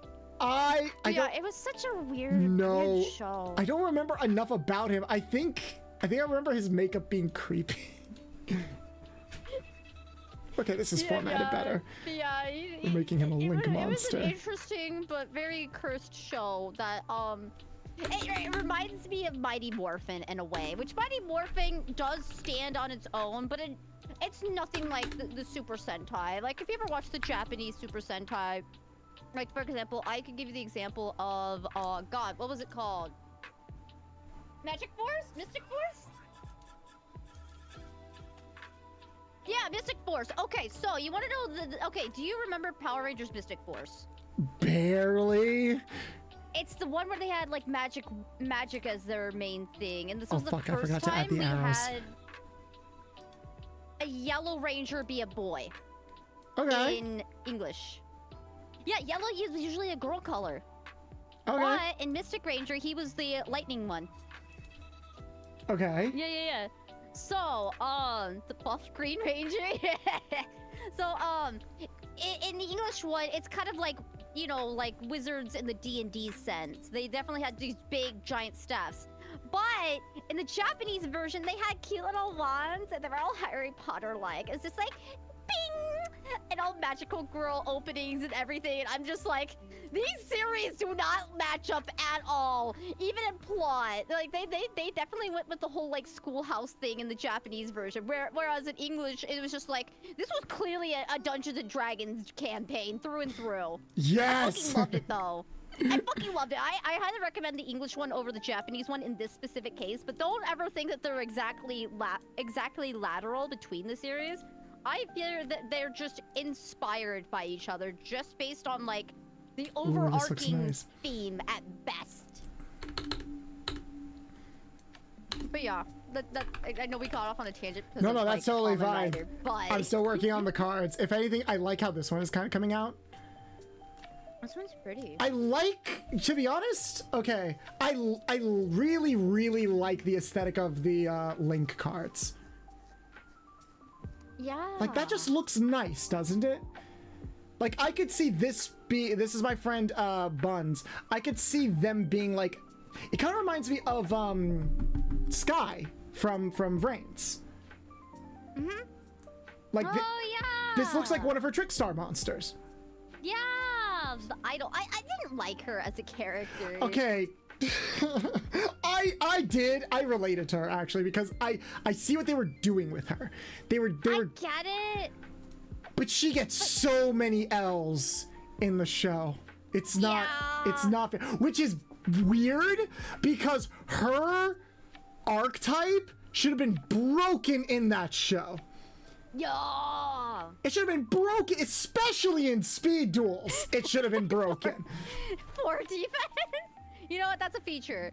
That's a feature. No, it's not defense. It's for links because link monsters don't have defense points. Yeah. That means you need 4 monsters or 4 links to summon this thing. I think this would be a light monster. Yeah. I think so too. Yeah. So let's export. But if anybody didn't know about links, that's that. Yeah. Alright, so we finished Arc 5 and complaining about Arc 5. Or are we still complaining about Arc 5? I'm kind of done complaining about Arc 5. We should probably go backwards to Zexal. We should, but I also want to complain about one last thing. Alright, chat. Reason why I'm upset over the whole romance thing between all of the characters, all of them, is because we got the revelation that Yugioh is his mom. Yeah. That's his mom. That's dumb. That's his biological mom.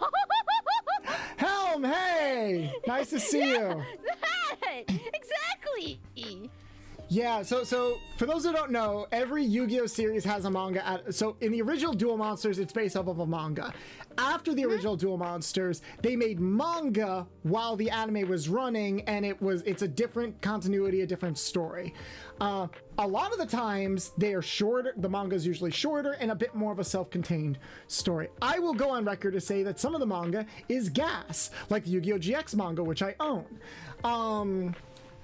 Arc 5 was weird because instead of being like a performer that just wants to like find his dad and make people smile, in the Arc 5 manga, Yugioh is a time traveler from the future who has like the souls of his brothers fall. That's just it. It wasn't multiple versions of him, it was his brothers. And he travels to the past in order to stop something from happening in order to ensure a good future. And the love interest from the anime is still sort of built up as his love interest in the manga. But the big twist at the end of the manga is that it was his mom the whole time. Like, the last shot of the manga is a grown-up version of his love interest with Yuya and his brothers all as babies. And okay, the reason why that makes me feel very uncomfortable is because his dad is still the same across the manga and the anime. So like his love interest marries his dad and births him as a child. It's weird. It's weird. That's weird. You want to know what it's like? It's like that thing from that was a Family Guy joke. That was a Family Guy joke where Stewie goes to the past and he's like in love with this girl, this little baby, and then it's revealed that it was Lois, and he like loses his mind. I'm like, yep, that's what they did. No. I hate this. I hate it here. It's a Family Guy joke. I get it, but why did it have to happen in Arc 5? I don't know. It ruins their cute relationship to me. I don't know. It's weird. And Helm, to like answer your question about Sky from Arc V, it's not so much that like anime reasons prevent her. It's that the duels aren't written for her to win. Like, they're just not written for her to win. She opens with a hand that should literally OTK, and she just doesn't do that strategy. Yeah. Because she's not the main character. Here, this isn't much of a spoiler. I'm setting you up. I don't want you to be disappointed. I did the math in my head. Sky has duels like maybe 7 times throughout the entire show. I believe it. She only wins 2. Yeah, once against the tree dude, and then... No, she loses to the tree dude. Did she lose that? She didn't stop losing so damn No, much. not only does she lose, that's like the most brutal loss in the series, because she doesn't just lose, she gets flown into the freaking air and head smashes onto the ground, and her body goes limp. Spectre freaking destroys her. Fuck Spectre, I hate him. But I know you're supposed to hate him. Woman in Yu-Gi-Oh! Try to have a good win-loss record. He does come back and does the whole main character thing. Damn. Oh god. Okay, I quick side tangent. The Yu-Gi-Oh! Series freaking hates women. Like, I believe it. Like, I think Akiza is the closest we get to like a good layered female character, and they try to start that with Yuzu in Arc 5, but then she gets sidelined. And then Akiza is great. Akiza, yeah, it starts with an A. Akiza is great because she was like this overpowered fucking, you know, her name's Rose and whatnot. And then maybe slight feelings towards, you know, Yusei. Not slight feelings. She's freaking in love with that dude, and I'm still pissed to this day that they never actually resolved that. Yep. Also, Akiza still does kind of get benched. Though. Like, how many people do you know who's like a super powerful psychic? Speaking of, I still want psychics in Pokemon. They'll never add a main character that's gonna be a psychic, even though it's canonical to the Pokemon world, motherfuckers. And Helm, actually, before you came here, we had people in chat. Actually, I'm gonna look this up. I want to confirm this because we did have people in chat say that part of the reason why Akiza got benched is because of her voice actress. Her voice actress was apparently into some stuff, and that might have been why they kind of distanced her. Which, now that I think about it, yeah, she didn't duel a lot during like the last dozens of episodes of the series.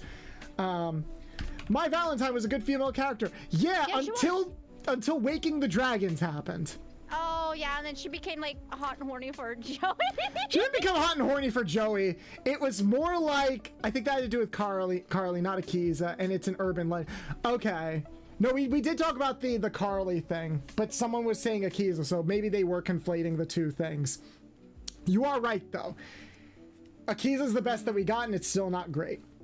I believe the Carly thing only because we talked about this before. They gave Carly so much setup and so much presence, and then completely disappeared. Like, sadness. It sucks because I liked her dynamic with Jack. That was some cult stuff with Carly's VA, but that all came out after the fact. Right, but it probably could have influenced the actual production of the show. I mean, it's not, we were also talking about how, like, it's not uncommon for a lot of, like, general real world stuff to just immediately change the stuff in real time. Like what happened with Crow. How Crow was supposed to be like a villain, one of the main villains of the Dark Signer arc, and then he ends up becoming Joey Wheeler for the entire franchise. So much so that they had to retcon the Signer dragons to make that work, because they definitely weren't setting up Blackwing Dragon to be one of the Signer dragons before. Waking the Dragons. Okay, so the thing about Mai's character in Waking the Dragons is I see two different opinions on this. I see people be like sympathetic to Mai, where it's like, oh no, she did kind of get like mind fucked and tortured by Merrick, and it makes sense that she would be like scared and like scared and like worried of like forming connections of people, or like worried of being like I can see it. Worried of like just losing in general, because yeah, that's traumatic. Yeah, that makes sense. I don't understand her taking that out on the main cast, because that's part of the reason why she goes to darts, where it's like, I don't ever want to be that weak again. Okay, I'm gonna give you power so that you never lose again. It's like, yeah, now I finally get back at everybody. Like it vaguely blames Joey too, even though like he's the one who kind of saved her or like protected her, which also, guys, I'm gonna ruin your day. I know we all want to ship Joey and Mai. Mai's like 19 years old, or like early 20s. Joey's still kind of a minor. Like he's in high school throughout a majority of the series. Let me just double check this. How old is Mai? I'm double checking it. Last time I saw it was 19. Could be wrong. She's old enough to like drink and ride a motorcycle. She's 24. What? Damn. She's like 8 years older than Joey. Yeah, I only saw her just as this older adult. Well, I think that's why, like, I think even one of the creators came out and be like, yeah, no, we never really meant for them to be romantic. I'm like, well, yeah, yeah, Joey's canonically 16, at least throughout the early show. And I'm like, well, how old is Joey throughout the series? Hold on. The wiki just says 16. You think that's wild? How old do you think Dextra and Z? I don't want to think about that. I don't want to think about because I know Dextra has a thing for Kite. I know Kite is not that old. So like, it's really weird that this woman who's probably in like her mid to late 20s is interested in Kite, who definitely is not older than a teenager. My question is... Wrong? How old is Dextra? They're both... Bullshit, they're both 19! They look like full-on fucking adults! Are you kidding me? Are you kidding me? I watched only so much of Zexel. I tried rewatching it, and I still can't get through it. Well, let's get into Zexel, because that's like the... Zexel and Reigns are the only ones we haven't fully talked about yet. Yeah, Zexel is, Bullshit, they're 19! I tried to get through Zexel. I know they're just collecting number cards. Yeah. It's a very anime plot of collect the things. It's a very video game plot of just collect 100 of these things. Yeah, and I just couldn't get into it. I just didn't like the main character enough. That's right. I've seen people hate Yuma at first. Wait, how old is Kite? I gotta check this. Kite is... That, and I didn't like the alien dude. He was just too... Oh, no. Kite doesn't... Does he not have a canonical age written down? Oh, he's 8... Kite's 18?! Bullshit! Bullshit, he's 18! He's barely taller than Yuma! Is he a short king? Oh. Probably. Hey, I'm a short king.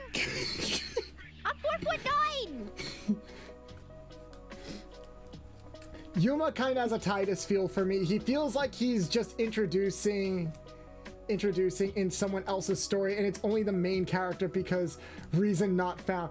I think it's fair to say that like he ends up becoming Astral's the main character, you could say, and Yuma is like the one that kind of tags. It's so funny looking at Zexel and Arc and Vrains, because I feel like Vrains is what happens when you take the dynamic in Zexel and flip it. because Astral was like the cool, calm, and methodical type. Oh, by the way, I saw the redeem for this. Arara. Sorry. With Vrains, it was a case of, I'm sorry, with Zexel, it was a case of, hey, I'm a spunky anime upstart who doesn't really know how to play the game. And in comes Astral, this cold, methodical, analytical type who's like, I am a dueling master, even though I'm a being made of pure energy. I need you to help me with my mission, random kid who I am now suddenly bonded with. Okay, cool. It does lead to what I would say is probably one of the best graduation duels in the entire franchise. Yuma versus Astral at the very end, one of my favorite duels in the franchise. And I like it because it encompasses the fact that Yuma, yes, he goes from this like nothing kid to someone with actual skill and talent. And then you have to like reiterate to chat that you won't be able to respond to like literally everybody because we're on the Yu-Gi-Oh topic. It's not that you're getting ignored. I'm trying.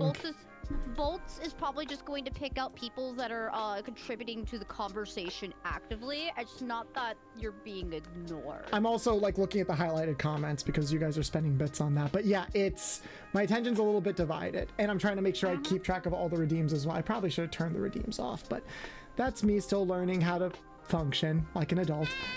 You'll get this. Yeah. And then in Vrains, we have the dynamic flipped, where the companion is the jokey, random meme kind of guy. He's a little guy. And then you have Yusaku, who's the very cold, quiet, analytical type. I loved He was such a little dude. I loved him. I like I'm curious what you'll think of by the time when the show is over. It's he is chaos. He is chaos, and I think that's good. I just wish they did. I feel like this isn't really spoiling. Oh, I gotta reformat this. Yeah, it's so squished. I gotta reformat this in Photoshop. The thing about is I don't know. I gotta finish.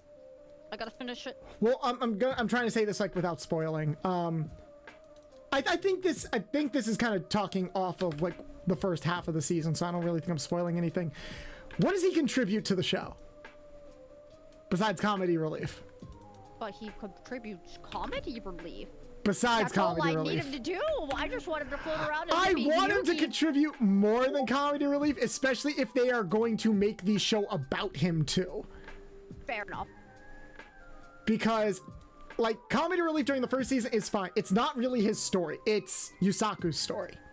Yeah. Season 2 and onward starts turning into Ai's story. And I feel bad for him because he goes through a lot. Yeah. But the problem is they never really like, and this isn't just a dub thing. I actually want to talk a bit about the dub for Reigns a little bit too. They never let up on the jokes with him. Wait, really? Yeah, he continues to joke all the way up until the very end. He basically, it's like if James was your dueling, James from Team Rocket was your dueling companion. Oh my god, I fucking love that. That's kind of that's kind of the vibes I got from him towards the end. It's like if James. Here's how I feel about him. A lot of times I felt like his jokes were there because he was trying to hide the hurt. Yep. You know how people are like nervous laugh? I feel like a lot of the jokes is to hide the hurt because it's PTSD the anime. Let's be honest. Brains is nothing but fucking PTSD upon Vietnam War flashbacks. All of this, all of it. And then I also didn't mind that he didn't do much because I kind of saw him as a Tamagotchi. He's just like a pet. Yeah, he's just like a glorified digital pet. Yeah, I'm reading chat and people are like, "Oh, Sunny doesn't know." It's like, yeah, we're not gonna spoil Sunny on what happens in Arc 5. Not Arc 5. Not Arc 5, Vrains. But here's the thing about Vrains. Arc 5. Here's the thing about Vrains. It had a lot of production issues. I was talking about before, but I want to get into it a bit more. It had a lot of production issues. It is the shortest Yu-Gi-Oh series to date. It only has 120 episodes, which is like half the length of Arc 5. Wow. And yeah, there's a bunch of different reasons for that. There's never been like here's why the show wrapped up so quickly. It's a lot of speculation, but we had a lot of animators on Twitter come out and basically say like, yeah, we don't really know what we're doing. There's like a lot of flying by the seat of our pants, basically. And then it also, so it had some animation issues. It also had some scripting issues. This I can confirm because I made a YouTube short about this. The script writer for the Yu-Gi-Oh anime, the one who literally is in charge of writing the duels, I forget his name, but he's been in charge of writing the duels since Waking the Dragons. Even he admitted and came out and been like, yeah, this was probably one of the harder shows to write for because the ecosystem of dueling is so different. Like, it's hard to write scenarios where specific people win or lose because of how good certain decks are. Yeah. And I'm like, oh, you mean like Sky? You mean like what happened with Sky, where like she arguably has one of the most cracked decks in the franchise, and her win-loss ratio is fucking disgusting? Oh, it kind of reminds me of Vanguard. In all honesty, do you want to know what the most broken archetype in Vanguard is? What is it? It's the fucking mermaids! The girl deck! It has been one of the most meta-defining decks in Vanguard for the longest time. I believe that. And it's the girliest deck. You know which one isn't really shown all that much because the main character has a different clan? The mermaids. The mermaids are always to the side girl characters, and they're just kind of there, and they don't always win. Meanwhile, the mermaids are like the most busted clan, and you're just sitting here like, all right, so what are you bringing to the Vanguard competition? It's like, mermaids. Why would you play anything else? I'm like, oh, okay. It's true though. It's just, I don't know what it is about shonens being allergic to the girl cards. I don't know either. Even though the girl cards are actually good. If not busted and broken. Aminarilis999, thank you so much for the follow. Welcome to the stream. If you want to talk about cracked decks in the anime, I'm pretty sure there's some random mook who's just casually playing Zodiac. That's true. That's so true. It's so fun to think about how like these, oh my god, imagine a Snake Eyes player in Brains right now. That he'll end Playmaker's no lose streak. I should know because I played Cyverses. I play Cyverses against Fire Snakes and Fire Kings in Master Duel, and I get my shit wrecked 3 out of 5 times. Oh man. Brains was interesting, all things considered. I mean, we had card games on motorcycles and card games on scooters. But have you heard of card games on surfboards? I'm just saying. Helm, I know you're joking, but you have no idea how badly I want that to happen. Like just a random mook to have like a freaking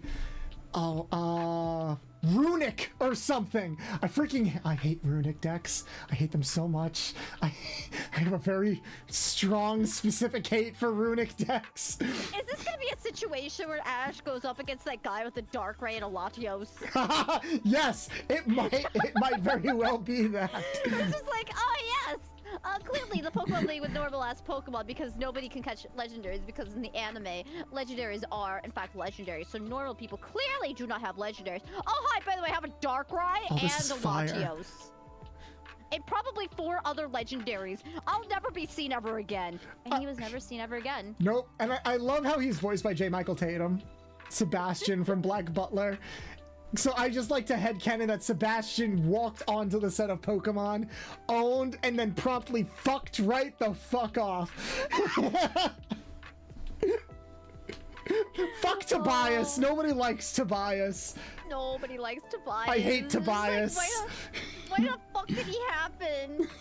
Something, what the No, hell? he happened because Diamond and Pearl was fire, and Ash had like some of the best development in that entire series because Paul was legitimately one of the best things to happen to the franchise. And then they were like, oh shit, we made Ash too good this season. We need a literal legendary to make him not win the Pokemon League because then the series will end. Fuck you! Pokemon Company. I don't understand that. How that would mean that the series would end if he finally wins. Well, that's what like the director and everybody said because it's like if you replace the cast of The Simpsons, you might as well just end the show there, you know? But they finally did do it, and now we have Pokemon Horizons, which is pretty fire. That's a conversation for another time. Ash had to become a champion. Yeah, he was already a champion before the final season. Yeah. Why couldn't he just collect multiple championships? I don't know. I mean, he is the champion of all champions now. Yeah, well, yes. He is a world-class trainer, aka a Pokemon Master! Well, no, he's not a Pokemon Master yet, because remember, to be a Pokemon Master is to make friends with Pokemon all around the world. So until that happens, he's still out there journeying and trying to be the very best like no one ever was. Shout out to Horizons for not even hinting at them bringing Ash back, because don't ruin that. We have some good characters. We have some good characters in Horizons. We have an interesting plot in Horizons. I'm going to save a Horizons discussion for another day. Look at this artwork. This is fire. I feel like this is like a ritual monster. Definitely. Getting a ritual monster vibe from this, and because we don't have one yet. Didn't he lose to Missy rematch? Possibly. He did because he used freaking Corphish. I don't like Corphish. Yeah, no, he didn't lose his championship or anything. But yeah, he did lose to like a side match with Misty in like the epilogue series. What? This would be a dark type. This will 100% be a dark type. We're gonna make this level 7. We'll make it 2800. Do we want the background to be blue? Well, it is blue. Or you mean like the background of the artwork? No, yeah, the background of the card. Background is blue. Do we want it to be blue? Blue is ritual. Oh, stupid. I'm sorry. You're good, you're good. Wait a minute, you're right. And then the green is spell. I'm stupid. It's been a while since I've seen ritual cards. Okay? You're good, you're good. For some reason, like, there's this slightly dark... Oh, I think this is supposed to be Obelisk. Yeah, Obelisk and Slifer. This is ritual. And dark type. And export. I'm gonna add this here. Yeah. How did you feel about Slifer the Sky Dragon, Obelisk the Tormentor, and whatever the fuck Wingardium Raw? What did you think about those 3 cards when they got introduced? Are you talking about... I think it was kind of bullshit how in order to beat the other Slifer guy, he had to make him deck out. But I also think it's funny. It's also bullshit because that wasn't how the cards worked at all. I know. Like, that was still a case of like, we give us some slack, guys. We're still figuring out the rules. Because it's like, I'm gonna mind control your monster, so you're forced to attack it, and it's gonna keep reviving, and you're gonna deck out. I'm like, first off, there's so many reasons why that would not work. First off, Slifer's effect only works when you summon a monster, not when one is moved to your side of the field. Secondly, if the whole revival chain thing works, that slime would revive on Merrick's Strings' side of the field, not yours. So that would only legitimately work once, not infinite amount of times. But it was so cracked. But then again, this was also like, again, they were still figuring out the rules. Battle City. This was still Battle City. Battle City was where they were like, we're gonna try to introduce rules, but we're still gonna be very bad at it. So give us some slack. This was back when you could set Monster Reborn and activate it during your opponent's turn, because all spell cards became quick play spell cards as long as you set them face down first. And I'm like, what's the point of having quick play spell cards if you're just gonna make all spell cards quick play spell cards? Anyway. You activated my spell card. Wait, not the shop card. Yeah, my spell card. I play it straight from my hand. I'm like, okay. Oh, this is fire. I feel like this would be a synchro monster. This is pretty fire. 3,200. And let's make this, whoops, 2,500. And let's make this a fire type. Ooh, we got another vampire. Yeah. Oh. Also, Well, is this a yeah. motherfucking Fooly Cooly reference? If it is, then I love them. I think it is. Zajori, if you're listening, I don't know why you would be. I mean, we follow each other, but I don't think you've ever seen I don't think you've ever watched my streams, but yes, fucking love you. Fire Van, I'm gonna go with fire because of red, but like, this is a Fooly Cooly reference. I love you so much. Fooly Cooly is gas. Fire monster, heat a target to tell. No! I love the Yu-Gi-Oh manga story after Battle City where they meet Pegasus's apprentice. Oh, Yu-Gi-Oh R. Have you ever read Yu-Gi-Oh R? This sounds familiar. It is the manga canon sequel to the original Duel Monster. So basically it is the arc that takes place after Duelist Kingdom. I might have. Or is it? No, it was after Battle City. It was after Battle City. Because you're saying anti-gods and he thinks Yugi killed Pegasus. This sounds familiar. This sounds familiar. I probably didn't get very far in it because every now and again I pick up the manga because I hear it gets interesting. It does. Hence with the Yuya's mom thing. We're never gonna live that down. I will never live it down. I will always throw shade at Yu-Gi-Oh for doing that. Yes, the wicked gods, like the wicked avatar. Super Warrior Fan Dude V2, welcome everybody.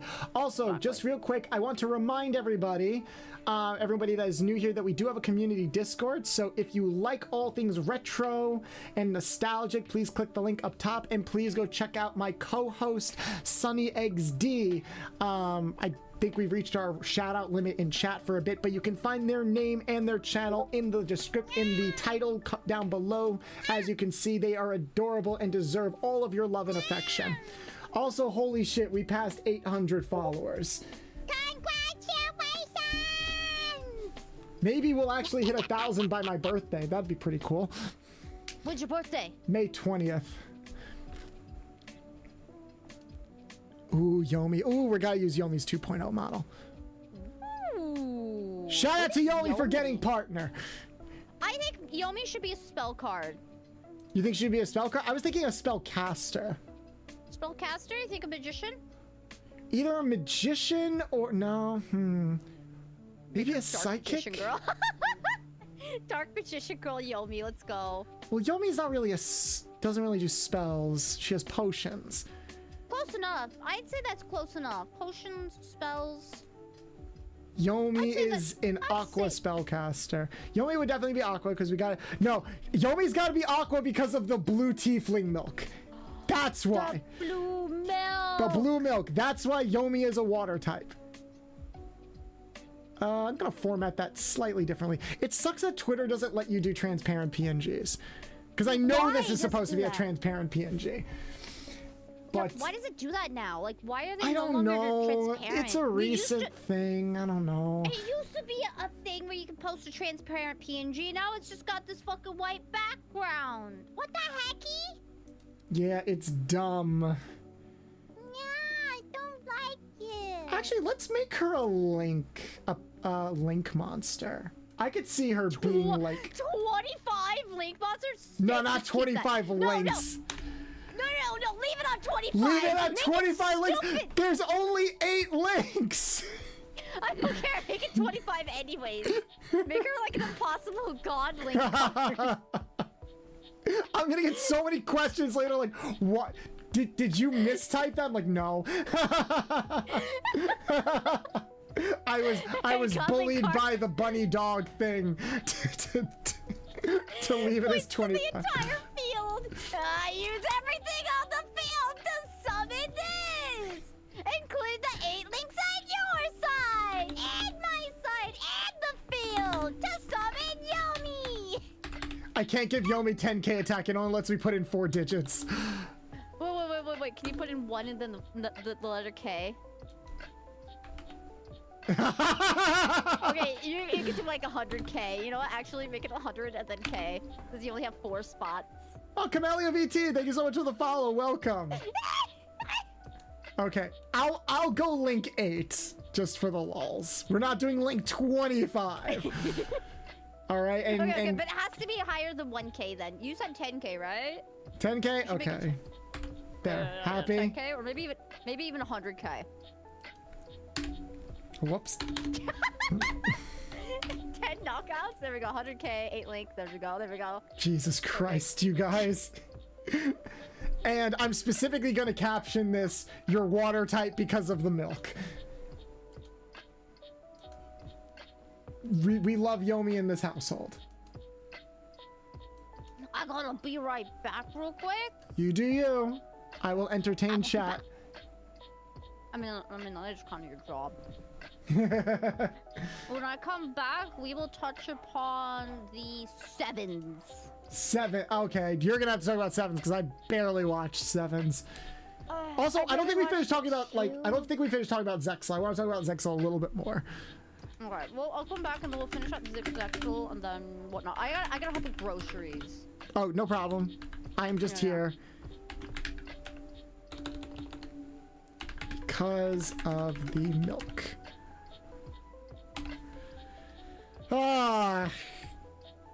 I can't wait to get a comment on that from Yomi later. Jesus Christ, I got like 13 notifications. Are people still adding to it? Oh no, it's just people finding from like the thing. Milk. I'm a powerhouse for a 7-star. Oh, Undead Commander. I love Undead. Undead's a cool bean. Oh no, it's just people like finding my chat. Camellia, let me follow you back. I don't know if you're still in chat. I saw you followed. Thank you so much for the follow. But I'm gonna give you a follow back and I'll be sure to check out your stuff later. Who else we got? Kimia! Love Kimia. This is a spell card. This is spell card energy right here. Oops. We are making them a spell card. How's everybody doing on this joyous Tuesday evening? Very tired.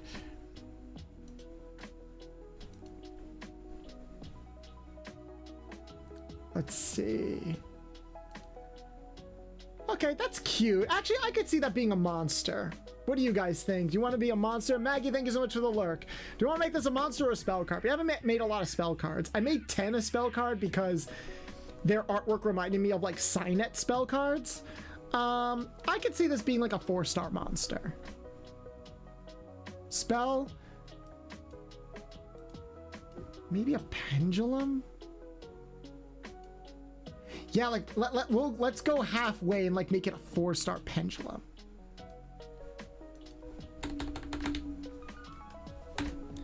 $1,300 attack and 500 defense. Still upset you only giving me 1850 attack. I was trying to be unique. Look, if attack points are not an indication of how much I love you, I love all of you guys regardless of your attack points. What? I guess also a water type because of chemistry. I'm gonna go with that. We're gonna go with that.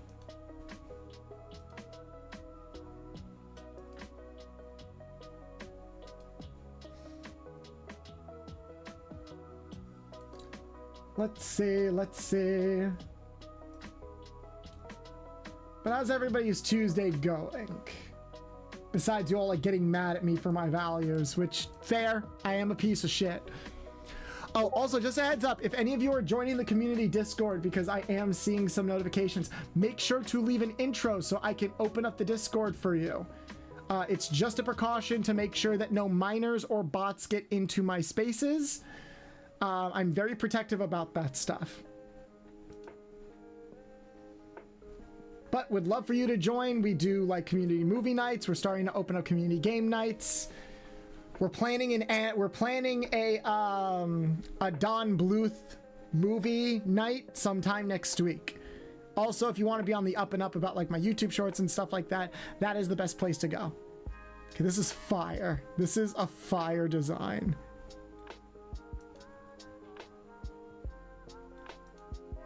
Okay, now like, this feels like a trap card. I think we're gonna go with trap card for this one. You're definitely going with trap card for this one. I dig the visor too. It's really good. Trap card 100%. They're 100% a trap card. Like, I see this shit flipped and I get scared. Damn it, it's squished. I have to reformat in Photoshop. Give me a second.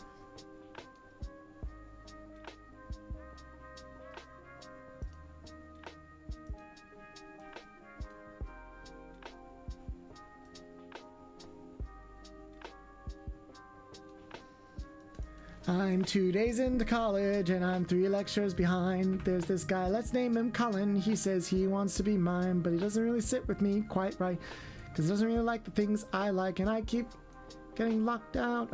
Yeah. Words. I found like this really cute song on YouTube. It's just been stuck in my head. No! No! Undo revert. I reverted it by mistake. But yes, I hope you guys are having fun. This is definitely a fun and unique stream that we're doing.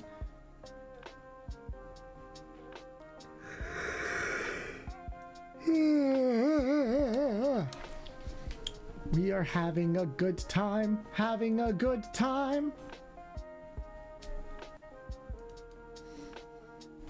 All right, let's try this.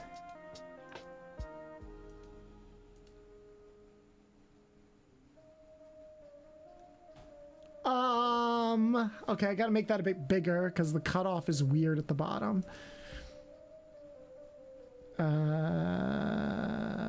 Edit, free transform. Gonna make that slightly bigger. Let's go to 15. 15 scale.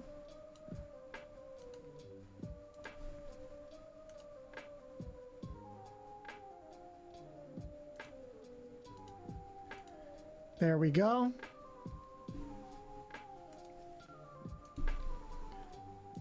See how this works.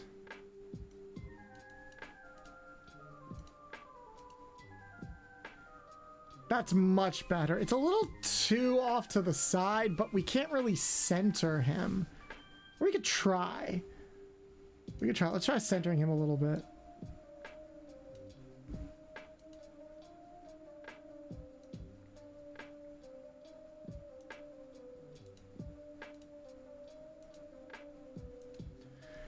I'm only 2 days into college and I'm 3 lectures behind. There's this guy, let's name him Cullen. He says he wants to be mine, but he doesn't really sit with me quite right because he doesn't really like the things I like, and I keep locked myself. Yeah, Kate, it's such a fast song. But it's really good. Maybe I'll share it in the Discord later. Let's try this one more time. Perfect! Perfect, perfect, perfect. We want this to be a trap card. Definitely a trap card.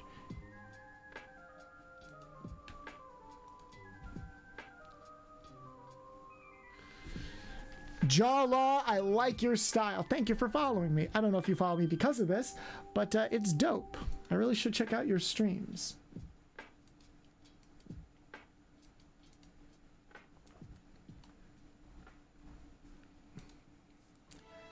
All right, next up.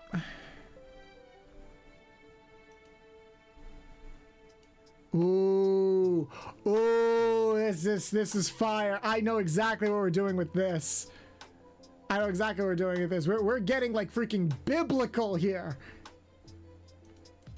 Now, actually, I'm not going with spell card. I'm gonna go with. Well, first, let's see. Let's hope it formats correctly, because it is a very vertical. I was thinking God card.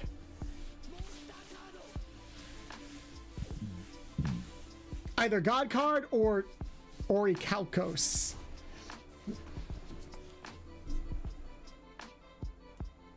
Yeah. I'm like fucking heavy with kind of this. Because it sort of matches the text in the picture. You know? I fuck with that. I fuck with it heavy. Yeah, we're going with the God. We're going with a God card.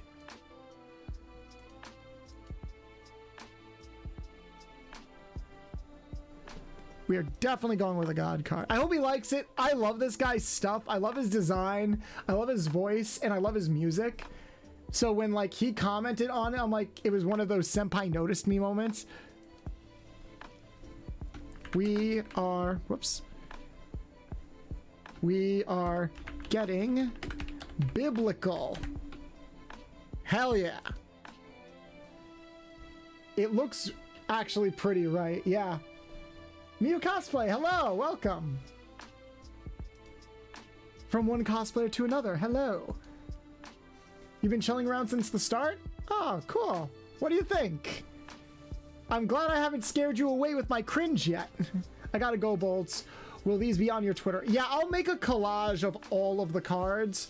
Probably sometime before I go to sleep or sometime tomorrow. But yeah, all of the cards are gonna be on Twitter. Good night, Laura. Thank you. Got like another idol here. Yeah, I'm not gonna be able to go through all of them, and I am prioritizing like some designs and layouts over others, only because I'm trying to like make interesting card designs. And it's not that the what I'm looking for is, it's not that like the models I don't find interesting. I've loved everybody's models throughout all of this. It's been amazing. It's more so like either the specific artwork that they are sharing or the lack of transparent PNGs on Twitter. Just makes them look a little bland. I think I'm a bit at a loss, I have to admit. I stopped following Yu-Gi-Oh since like GX. I'm very sorry. The fact that like you're at a loss and yet you still stuck around, I really appreciate it. But it's really pretty cool to listen to. Oh, thank you. I've been told that I'm like nice to listen to, and I still don't believe people who say that. But I'm getting better at it. I'm getting better. I'm trying my best. Why does she feel like an evil ex? She does, doesn't she? Oh, would she be like an evil ex spell card? I feel like she would. You are Bolt. I am Bolt. Bolt is my name. I am Bolt's the Mechanic. Retro Mechanic VTuber extraordinaire. Here to talk your ear off about random fun facts that you probably don't care about and making you feel old by realizing that your favorite show or game or console is like 15 years old. That's why I'm here.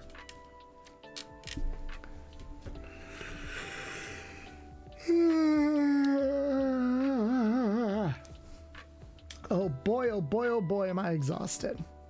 But we're gonna keep pushing. We didn't know we would care. Yeah, that's facts.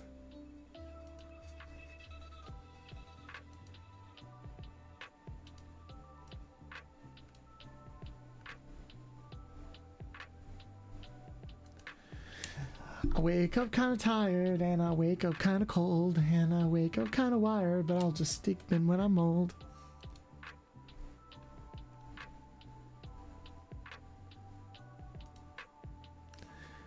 Definitely gotta get something for Zendragon. I'd say this is like an effect monster. I'm exhausted, you're not gonna lie. It's 1:34 a.m. here. I'm probably gonna leave in a short time. Holy shit. It's only 8:35 p.m. over here. So are you in Europe? But sending good vibes before you go. Well, thank you for stopping by before you go. I'm not sure if you dropped a follow yet, but if I've entertained you enough, I'd really appreciate it. Hate it, and consider you're French. Okay, I figured that was the case. I know a lot of people in that specific time zone. That's why I had to ask. I'm gonna go with this design.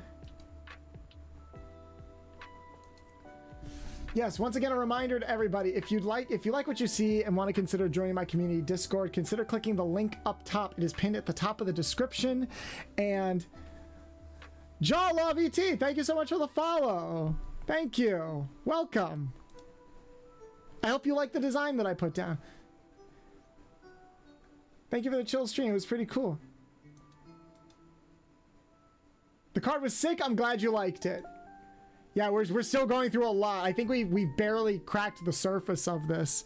We might have to make this a second stream. I don't know. It's crazy. I should probably go to bed myself. Gotta wake up at 3:30 tomorrow. Have a good one. No problem, Darkest Maelstrom. Thank you guys so much for the follow. Appreciate you all. Appreciate it. Once again, want to remind everybody, introductions, everything. My name is Bolts the Mechanic. I'm a retro mechanic variety streamer based heavily off of one of my favorite video game franchises of all time, Ratchet and Clank. We do a variety of different streams here on Twitch and a variety of different content on YouTube, all pertaining to retro and nostalgic stuff, whether it's for video games, cartoons, or anime. If any of that sounds like something you'd be interested in, consider joining my community Discord. We have a link for it at the top of the chat. Just make sure to leave an introduction when you join the Discord so I can open it up to you in order to avoid minors and bots, as we are an 18+ stream and we can get very sussy, especially as I get tired and exhausted. Also, yeah, I followed you for a while now due to some anime that you talked about. Oh, I think I've only done like 2 anime shorts. It had to have either been Digimon or Sailor Moon. Maelstrom, but Darkest is fine too if you want. Oh, Maelstrom. Got it. Thank you for the clarification. I appreciate that. Always appreciate that. I always want to be corrected when it comes to stuff like that. Maybe Digimon or maybe a retro game. It's all good. Doesn't matter like how you got here. What matters is that you're here now. Honestly, kind of fuck with this being a spell card. We're gonna stick with this.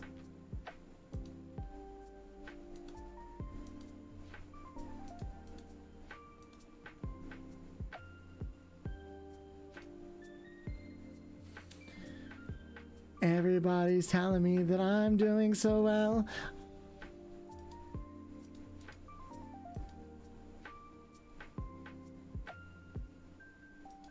Let's see.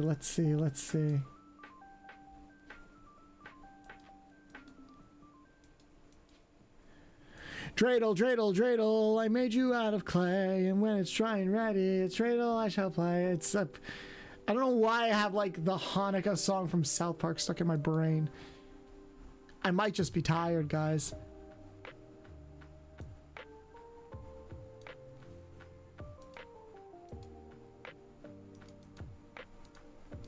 Actually, maybe taking a break would be a good idea. Well, I'll wait for I'll message Egg and be like, we're gonna take a quick, maybe like a 20-minute break. Nothing too long because don't want to lose sight of you guys. Digimon!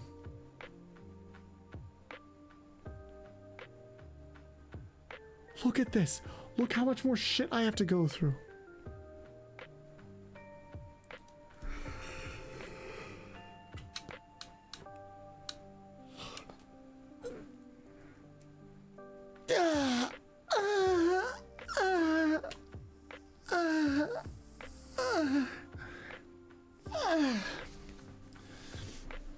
Had to stretch.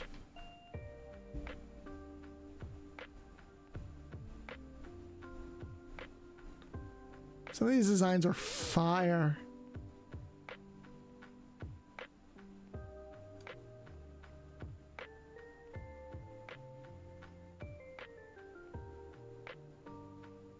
Let's see.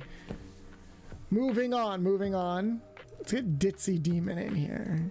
This is also Screaming Spell card. Should be easy.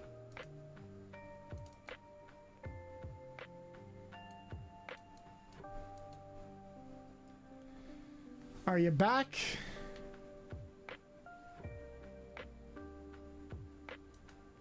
I'm back. Yeah. I saw movement. They're back. 3 Ooh. shopping carts. Jesus Christ. 3 shopping carts of food. The entire car was filled until the ceiling. In the back seat and in the trunk. And it's a minivan. I ran. I'm like, that's so much food. Are you okay now? I'm like winded because I wanted to do it as quickly as humanly possible, but I'm done now. That's 3 fair. shopping carts. That's pretty fast. That is totally fair. Oh shoot, I have to. What, we were gonna finish Zexel. We were. I do think I want to take a quick break just to like get some food, fill up my tummy, and I thought you ate. I ate 3 hours ago, and it was just a bowl of rice. What? Yes! Why, Yummy? Why? Because I didn't have that much time. I got home at like 4, Oh my goodness. Okay. and then I had to clean my house and like get stuff ready for everything. Maelstrom? There's a card in Vanguard called Maelstrom. Oh, I wonder if that's What? the reference. Aquaforce? If you want to stay and entertain the chat while I go take care of some things, I'd appreciate that too. Or we could just take like a general across the board break. Alright, chat, ask me anything. Literally anything. I may or may not have an answer, but you know, you can ask me literally anything. Imagine VTubers having the time to make chicken and waffles. Man, I haven't had chicken with waffles in literally my entire life. Is that a European thing? I feel like that's a European thing. And I don't mean piss. But like, it's chicken and waffles. Isn't it like fish and chips? Fish and chips kind of thing? Or is chicken and waffles when you have waffles and you put gravy on it? Or am I thinking... I'm thinking biscuits and gravy. That's what I'm thinking. I'm definitely thinking biscuits and gravy. Where are you from? Do you want the real answer? Or do you want the lore answer? Because the real answer is America. I'm from the South. More so Midwest South, but you know, I'm not that far from Texas. Because chicken and waffles is a U.S. Southern treat, man. But I've just never had it where I'm at. I've heard of it. But I've had grits. I've had hot cereal. But I haven't had specifically chicken and waffles as a meal. It's not really offered at a local Waffle House. Or what's another place I can think of? Cracker Barrel? I don't even think it's at Cracker Barrel. Which are very southern restaurants, mind you. Kind of like, oh,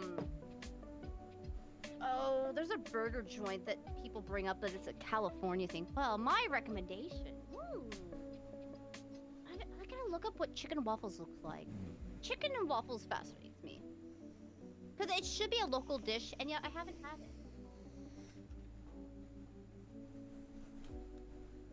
Yeah, it's a thing. What the fuck? Okay, I'll be right back. Got it. What the hecky? What the hecky? Are those chicken nuggets and waffles from Eggo? Oh, thank you, internet. Thank you. So, do you make your chicken and waffles with actual chicken, or do you put chicken nuggets on your Eggo waffle? Have some buffalo chicken tenders with regular waffles and top it with honey. Wait, you put the honey on the chicken too? Man, I'd try that. I would try that. Okay, this is something I did when I was a child. Yes, there we go. Here's something I did as a child. I would put, okay, so I got strawberry milk. Sweet and salty. I'd believe it, because, I would put honey on chicken. I would put honey on chicken. In fact, that's what I would always dip my chicken nuggets into. I would ask for the honey. And I would always get weird looks, because I've done that since I was a child. Ever since I was a child, every time I go to like a place and they're like, all right, what sauce would you like with that? Honey? And I'm like, wait, what? With your chicken nuggets? Yes, honey. I want honey with my chicken nuggets. You asked what sauce I wanted. I always get the weirdest look. Uncultured swine they were, exactly. Exactly. Exactly. I mean, it's interesting. But no, when I was a kid, I like strawberry milk. I would put the strawberry milk in my waffles because it would just hold the milk just perfectly. And I don't think it's that much different than milk and cookies, because I could also dip my waffles in my strawberry milk. I would just cut it up, dip it in the glass of strawberry milk, or carton that I just chopped the top off of. or you like open up the little triangle part into a full box. You know you did it as a kid. You totally tore up that box to open it up like that. I know you all. I know we've all been there. We totally tore up that poor milk carton. Anyways, I would dunk the waffles into it that way. And everybody looks at me like weird. At least my own chat would. They'll be like, Sonny, who the fuck does that? You're disgusting. Hey, yo, My Hero Academia Season 7? That's on YouTube. But yeah, My Hero Academia. I've only gotten to Season 2. I've only gotten to Season 2. I need to finish it. Or did I get to Season 3? I don't remember. I am an anime connoisseur. But mostly for the card game ones and Digimon. I've watched a lot of Digimon.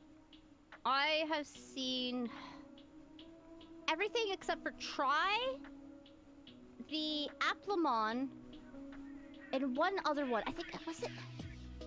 What was the other one? I think it's not Ghost Game. I've seen Ghost Game. I'm gonna look up all the Digimon seasons. I'm gonna tell you which ones I have not seen. Digimon Wiki.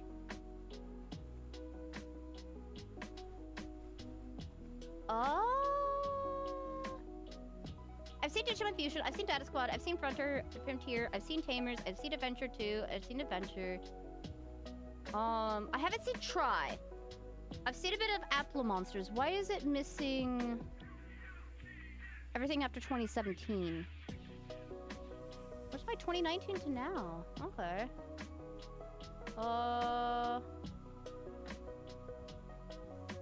Maybe I gotta look this up better. Okay, here we go. So I haven't seen Apple Monster. I've seen Ghost Game. Okay, I guess I just haven't seen one season of Digimon. Holy shit, I didn't know I was so up to date. I'm cultured. I'm cultured. I just haven't seen the latest Digimon. I say as if I didn't watch Ghost Game. I skipped over Apple Monsters.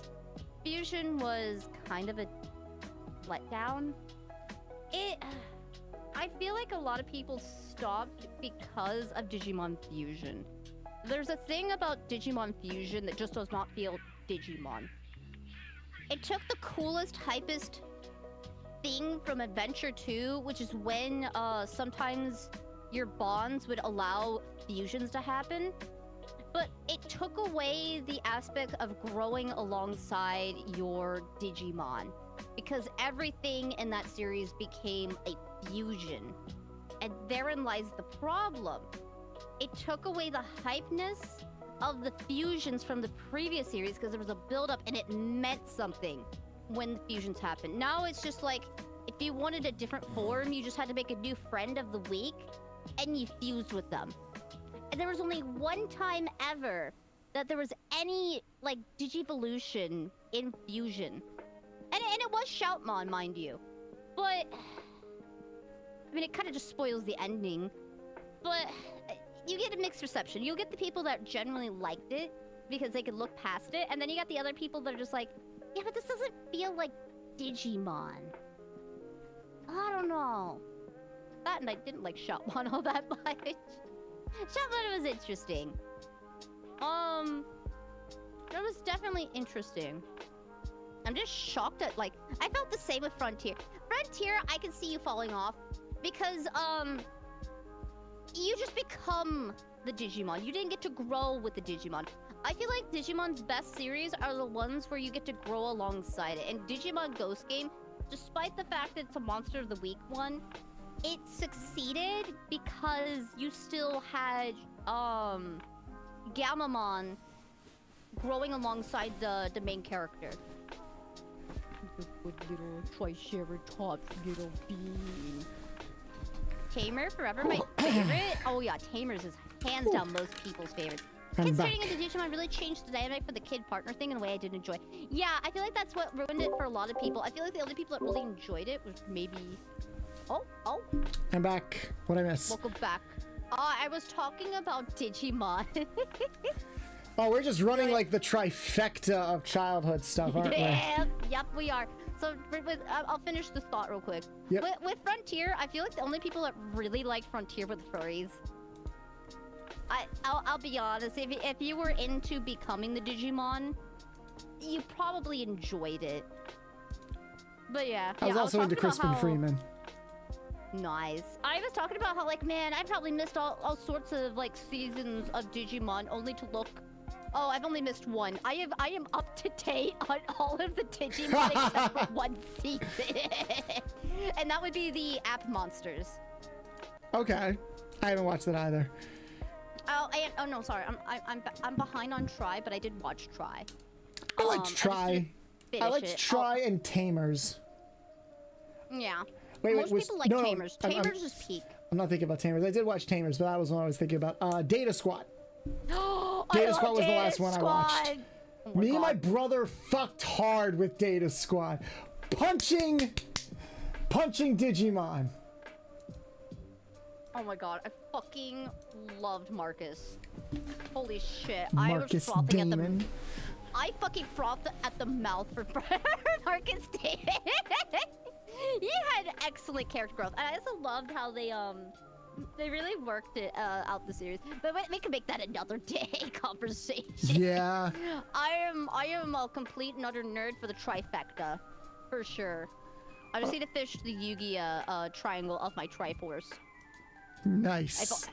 I have almost finished all of the Digimon one, because sometimes I'll go on binges because I want to catch up with my, like, what I've missed over the years. Because sometimes there'll be a series that comes out and I, like, completely forgot it came out. Like, Yu-Gi-Oh! Man. Oh, do I even... Man, Yu-Gi-Oh! I want to find out where Data Squad is available. That's a good point. I don't know where it's available because I watched it on freaking Disney XD when that was still a thing.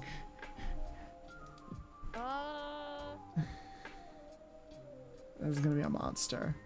Wind. You can watch it on Amazon Prime, but here's the thing. I don't even think they have all the episodes. Probably not. Yeah, they have 24 episodes, and that's not the entire series. I'm gonna tell you this right now. Buy the official box set on Amazon.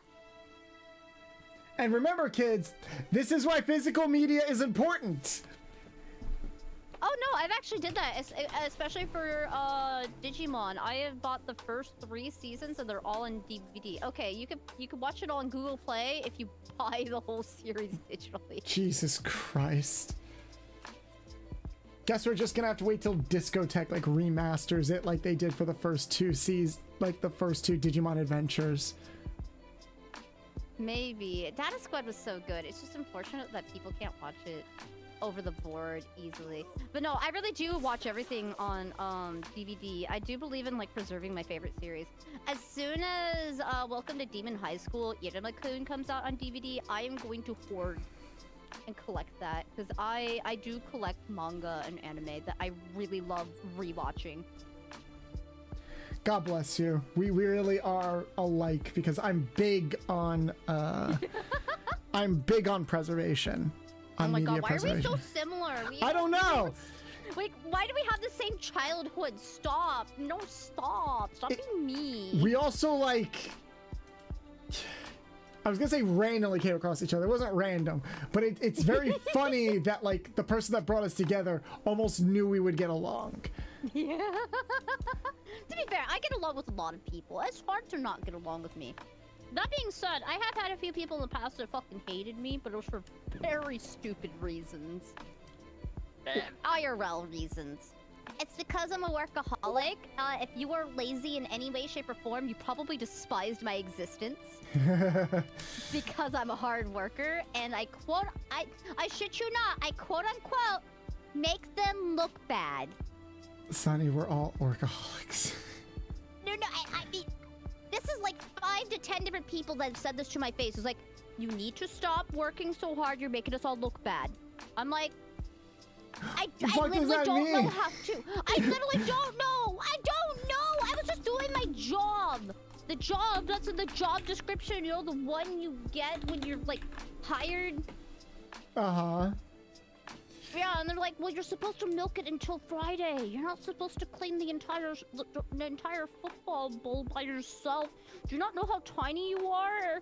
Don't you know you're making us big, strong, strapping guys look bad? Because it makes us look lazy? And I'm like, it's because you are lazy. What do you mean? It doesn't make you look lazy. It just shows that you are. You don't want to be here. You know what I mean? Imagine me beating all the beefcakes and they're just like, how dare you be an anime protagonist? But Zexel, though. Yeah, we actually just made our first Xyz card too. Zexel. Yo. I don't know, just something about like the black border. I fuck with the black borders for Zexel and like how it's kind of galaxy themed. I love it. So Zexel. Zexel, I would say, is the most anime Yu-Gi-Oh series. I can believe that. It's like they got it's the brightest with its colors, the sharpest with its angles, the more it's a little gimmicky. It's probably the most gimmicky because it's like, Yeah, we gotta collect the things, guys. Like an RPG, I'm like, I remember first seeing that and it was I was like, really, that's the plot? It felt very much like, it felt very basic. But then I sat down and realized, it took me years to realize this. I think Zexel is kind of like the modern day original Duel Monsters. Probably. Like, I think people grew up with Yuma and Astral, specifically the way that like we grew up with Yugi and Atem. Yeah, my only problem... I feel like I was also partially because I was watching Naruto at the time and I was more interested in Naruto than Yu-Gi-Oh! Zexal. Mm-hmm. The art style was just so different. You know what I mean? Not like I said, it is like the most colorful. It is a lot more colorful. Is a lot more angular. It reminds me of when Pokemon did the Sun and Moon animation. It turned so many people off. Regardless of how good or bad it is at the end of the day, People fucking hated it. granted, I see why Sun and Moon episodes were banned. You did it bad, Japan! Yeah. But, you know what episode I'm talking about. It's the football one. Yeah. They also had to Yeah. censor some things like throwing stars and stuff. It was weird. Yeah. What do you want to do about this card? This design, this looks like a Yu-Gi-Oh card. Yeah. This really does look like a Yu-Gi-Oh card. It screams Alchemist. It does, but like Shopkeeper even. What would I use a shopkeeper for? What card would a shopkeeper be? I guess a spell card. Yeah, maybe this is like, hey, you could draw a bunch of cards now. You're a spell card. And the green works with the eyes. It does. Yep, spell card. Easy. All right. Clap. And then some people are pointing this out in the comments where like Yuma kind of rides that fine line for a lot of people where some people find him annoying. I get it. While other people are like, no, I like him because he's the one protagonist that's like bad at the game. He doesn't really he has like main character energy, but he's also like not a Marisu. And I do fuck with that. Yeah. Especially if like the show is about him becoming a better duelist. And that's why I said, like, you know, at the end, his duel with Astral, his graduation duel, basically, it's one of the best graduation duels in the entire series. But it does check off a lot of the boxes that are very similar to the original Yu-Gi-Oh! Kite is, yeah, he's Kaiba, he's the Kaiba of the series, but he's also got a little brother that he's looking after, like Mokuba. And Shark, He's got his own Mokuba. Shark starts off as a bully like Joey did to Yugi. Yup, exactly. I do hear, and I never finished Zek, so I didn't watch like the last 50 episodes. I didn't either. But there are 2 parts of Zexal. Zexal is long. Maybe we should have a watch along where we both watch Zexal together. You want to go through all the freaking Zexal? You know how long it is? Do you not know how often I get together with friends to watch stupidly long series? I'm watching Ice Shield 21 with another person. Oh my god!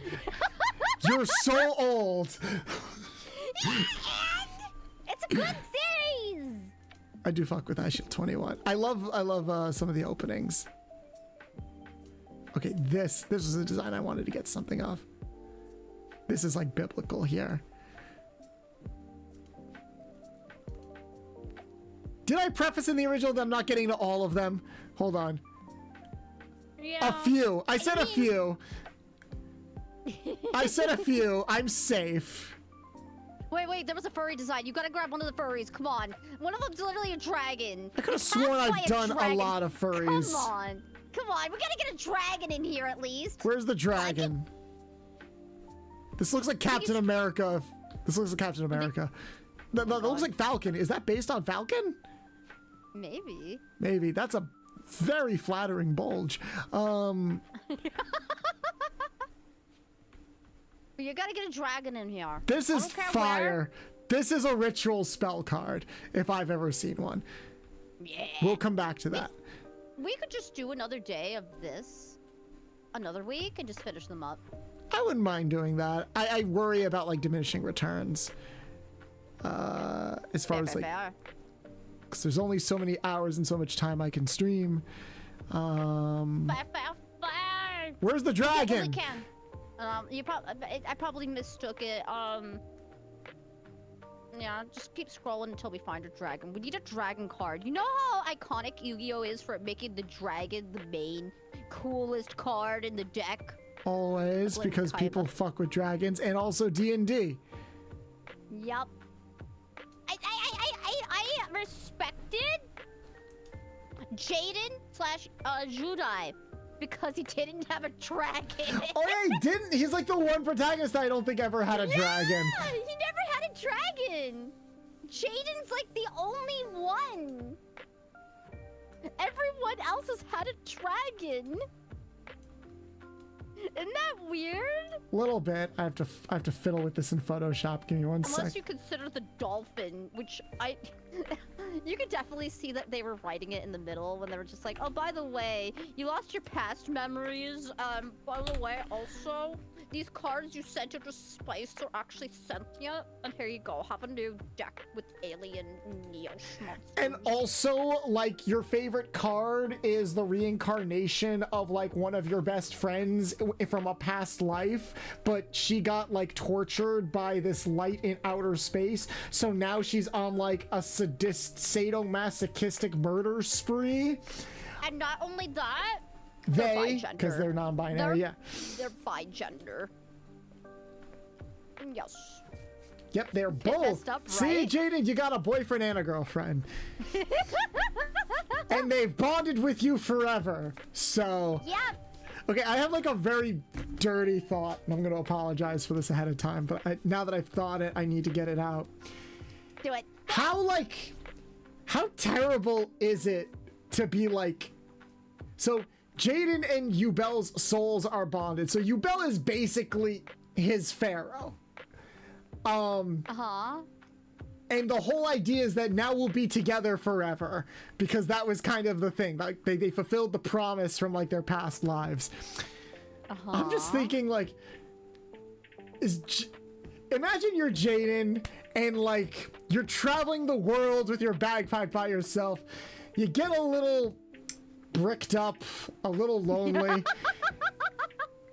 Are you like accepted that? Yeah, are you like self-conscious about the fact that like ostensibly your eternal boyfriend and girlfriend is always going to be looking over your shoulder while you're taking care of yourself?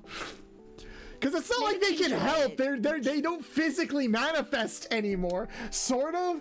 I mean, they can fire fireballs, but I don't think they're like physically part of the world anymore. I told you we get sussy on this channel. Yeah. After stream, can I poke you to check your frame rates in VTube Studio? Why am I lagging? No, you're not lagging. Your frame rates just scream 12 FPS. I'm pretty sure. I could have sworn I was only 60. We can check it now, real quick. Up to you.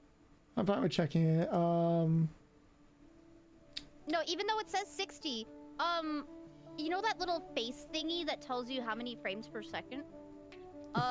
It is actually going on. You know when it like tracks your face? Yeah. Are you? Because you're on webcam, right? No, I'm on my phone. I'm on my phone. Oh, why does it say you have a webcam connected? And then ignore that. Are you directly plugged in on your phone? Yeah, it's what I'm using. Is it Android or iPhone? iPhone. What the fuck? Why does the frame rate scream 12 FPS? I don't know. Because it even comes out over on my end that you're 12 FPS. Well, I'm 60, if not 30. Yeah, maybe. Maybe it's a setting on the phone, because did you set it to 60 on the phone? Oh, I never did. Hold on, I could check that. Because you, it's set to 60. It's set to 1440, 1080p, 60 FPS. That's just so weird. It's probably my computer. Wi-Fi. It's probably my computer screen. You're not on Wi-Fi. I'm not on Wi-Fi. I'm plugged in. Damn. Then it's your computer. It's probably my computer. My computer's... phone FPS doesn't suck. It's just probably just other hardware going on. Probably. I do have a lot of shit open. Audio goes a long way. It does. I mean, hey, Yugioh in both versions sounds pretty fire. And not gonna lie, I had a crush on Yugioh when I was younger. Even though I'm like a dom, and maybe it's like, okay, maybe don't torture me. You can torture everybody else. That's fine. But like, I fucked with Yugioh's design a lot. I tried making a Yugioh deck when I was young. You know, for a quote-unquote dom, you have a lot of sub moments. I am a caretaker dom, and it's fun to catch people off guard. No joke, I've been accused of a sub a lot by people. People just headcanon me or sub, and they're not wrong. But I'm also a brat. No! I never would have imagined that. Alright, so Yugioh are bi-gendered royalty. Yes. It just exists. And you know what? I never really think about that stuff too much, because, you know, it's the same thing with Yugi and Yami, which gets even more awkward because they're both straight. Yeah. Oh, that's a good point. I never thought about that. At least, like, okay, Jade and Yubel, there's like a love there. Man, when little Yugi realized, oh shit, I'm not crazy. That's another thing. Was there a moment when Yugi realized, oh shit, am I like crazy? Or is this actually a thing? And then when he realizes he's not crazy, is it a moment of, oh shit, I can never jerk off again? Is it gay? Is it gay to bond with the homies while they're jacking off? Fellas, is it gay to help a homie out only because you happen to have your souls eternally bonded together and you can't do anything about that? Like, you know what's even worse? What? You know what's even worse? When they have girlfriends. well, Yugi doesn't have a girlfriend. I feel bad for little Yugi because it's confirmed Taya was interested in Tem, not him. Yeah. And I'm like, yeah, that blows, all right? Because it's like, dude basically gets cucked, and he just kind of rolls with it. God. I mean, he's a bro. We don't count the 4-year-old. What 4-year-old? Oh, Rebecca? Yeah. We don't count her. Okay, here's the weird thing about that. It's Rebecca and freaking what's her name from GX. I don't buy for a second that their ages are what they're said in the show, because they don't look it, they don't act it, and both characters go through these moments where it's like we don't see them for like 20 episodes and they suddenly look so much older when they got back. When in universe, it's like, it could not have been more than a month since the last time we've seen you. What the fuck happened? Rebecca, you'll probably remember from a few episodes. Like, that was the first time, literally the first time Yugi actually did his own fight. No, I remember Rebecca. It's just one of those things where her age and how it's portrayed always bothered me. I'm gonna look. Yeah, she's like a little genius and acts like a mature, like 20 to 30-year-old, and you're just like, you are 4, honey. I love how You're I type literally in 4 years Rebecca and into Google, and the first thing that comes up is Rebecca Hawkins. Let's see. I guess you gotta realize her last name's Hawkins. I think it's supposed to be a Stephen Hawkins joke. Yeah. Insert Stephen Hawking's joke, but again, that's like the only quote-unquote love interest, but I don't count her. I don't think Yugi likes her like that. Like, I'm pretty sure he's been open about that. She's 4! He's like, no thank you, you're 4. This is why, like, the passage of time in the Yu-Gi-Oh franchise is so weird to me. Because, okay, you look at Rebecca in her original appearance, she freaking shows up with the pigtails and the teddy bear, and it's like, okay, you're a child. Hand over God, you're being coded as a child. But every other appearance she makes, she looks like she's Yugi's age. Yeah. Waking the Dragons, she almost looks older than him. And then in the weird tournaments that she enters at Kaiba, like that filler tournament with the rich French guy, the flamboyant French guy. Yeah. What was his name? Was it Kaiba Land? Yeah, it was the Kaiba Land tournament. She enters that, and it's like, okay, now they're going for like a middle ground where she looks older, but she's got the pigtails, and it's like, I fuck with Rebecca's deck. It was a burn deck. I had a burn deck when I was in middle school. Aww. I fuck with that hard. But like, okay, here we go. Okay, so in the Japanese version, I don't think her age is ever explicitly confirmed. Okay, so that might have been a dub thing. It says here, Rebecca is, in the original Japanese version, the youngest person to become the American Duel Monsters champion, formerly held by Bandit Keith. In the English anime, she is the Intercontinental champion. Rebecca, why would you change it like that? What child knows what intercontinental means? Apparently, they say in the Japanese one she's 12. Huh. In the English anime, okay, Rebecca is also the daughter of Arthur Hawkins. Okay, she is 12 years old in the original Japanese anime. In the dub, she's 8. And in Waking the Dragon, she's 10. Wait, that implies that 2 years have passed. Yes, which means, hey, that means everyone's an adult. Which means the whole, you know, with the my Valentine, he's 18. Yeah, and she's like 21. He's 18. So Joey's 18, and she's, I don't know, 26, whatever. I mean, technically it's legal. Technically it's legal. Technically in Japan, it's the original is legal, but it's like, I'm not fucking with that right now. Like, I've seen enough uncomfortable hentai and stuff to know where that shit goes. But this makes it a bit better with the Japanese version, because if she was 12 in her first appearance and then she became 14 years old, which she looked about Yugi's age, I'm like, okay, you're a little bit closer because you're at least 14 years old, which is a teenager. Which would explain the I thought Yugi was 16. Yeah. It's still weird. I don't know. I don't want a 16-year-old dating a 12-year-old. No. 14-year-old. I don't think. I think Yugi is 16. Because he's in the same class as Joey, so he had. Either way, it's bad. It's just not as bad because it's not like fucking 4-year-old. we're really splitting hairs there. But like, okay, I can see. I don't count them. Even though, you know, anime was just like, oh, this girl likes him. It's like, it doesn't matter. Well, apparently his least favorite food is shallots. There's your random retro fun fact for the day. Hey, Neko, I'm like down the rabbit hole. I don't know what to do. Joined by, as you can tell, by this rabbit. I'm going deep into the rabbit hole. I'm just gonna give this the same stats as like a Blue Eyes. I'm a brain slug that's taken over the rabbit. Oh, because of the egg. Yeah, but that's besides the point. Oh, look, a dragon!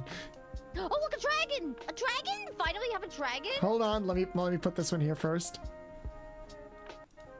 Yes. Oh, you're posting them all live as you're streaming? Yep, that's how engagement works. So have you calmed down? I'm never calm. When am I ever calm? Never.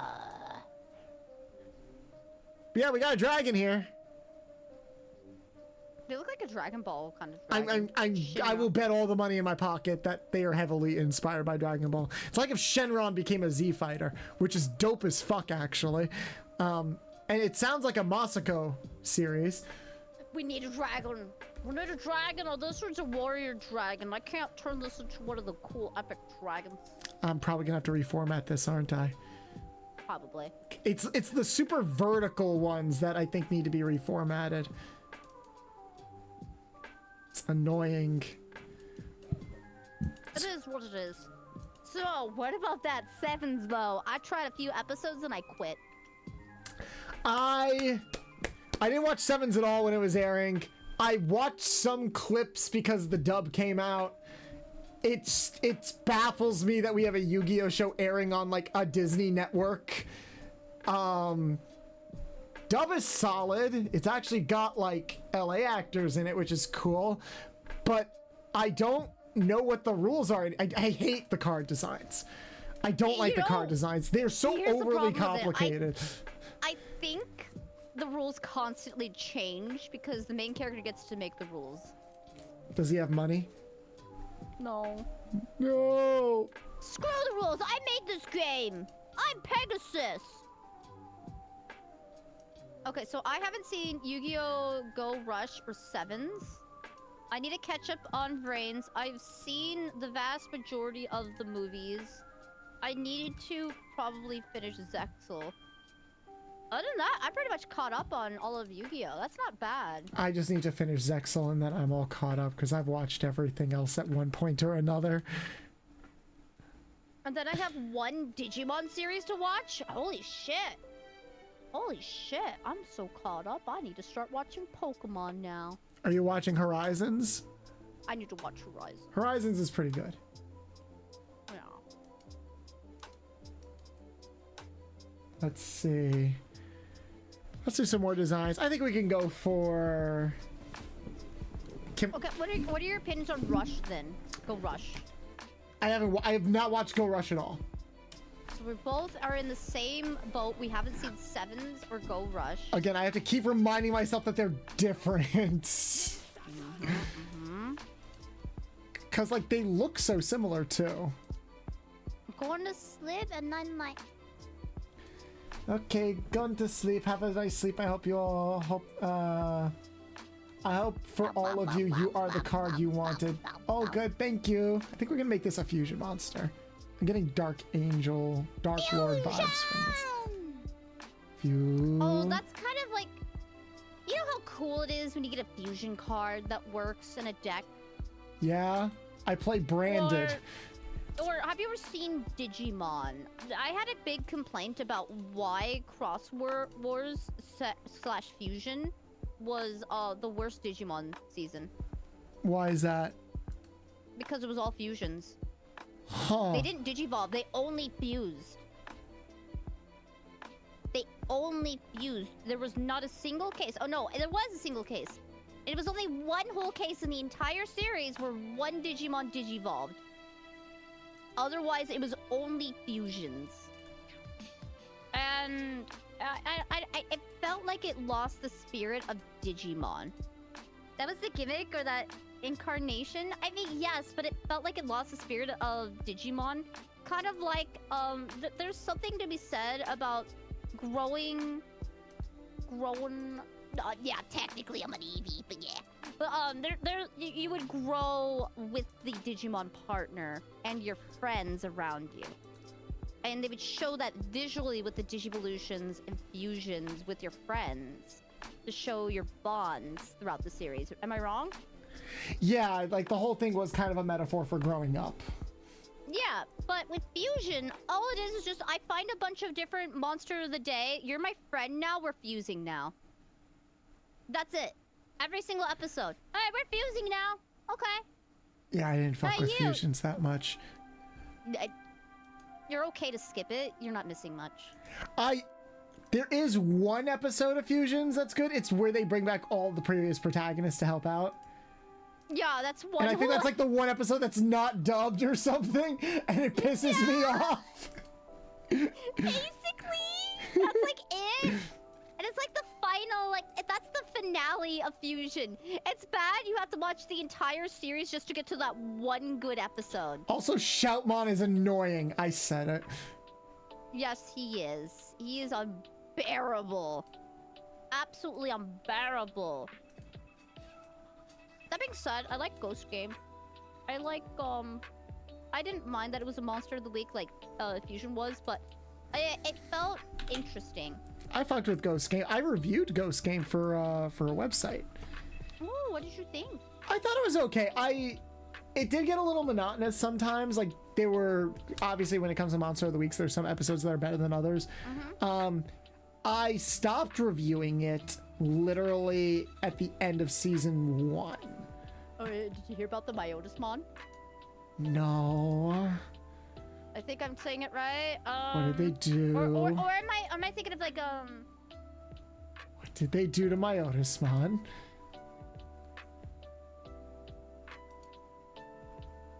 Hold on, let me make sure. I might have said the wrong Digimon. All good. I got up to like episode 13, which apparently like broke the internet with the Dark Digivolution.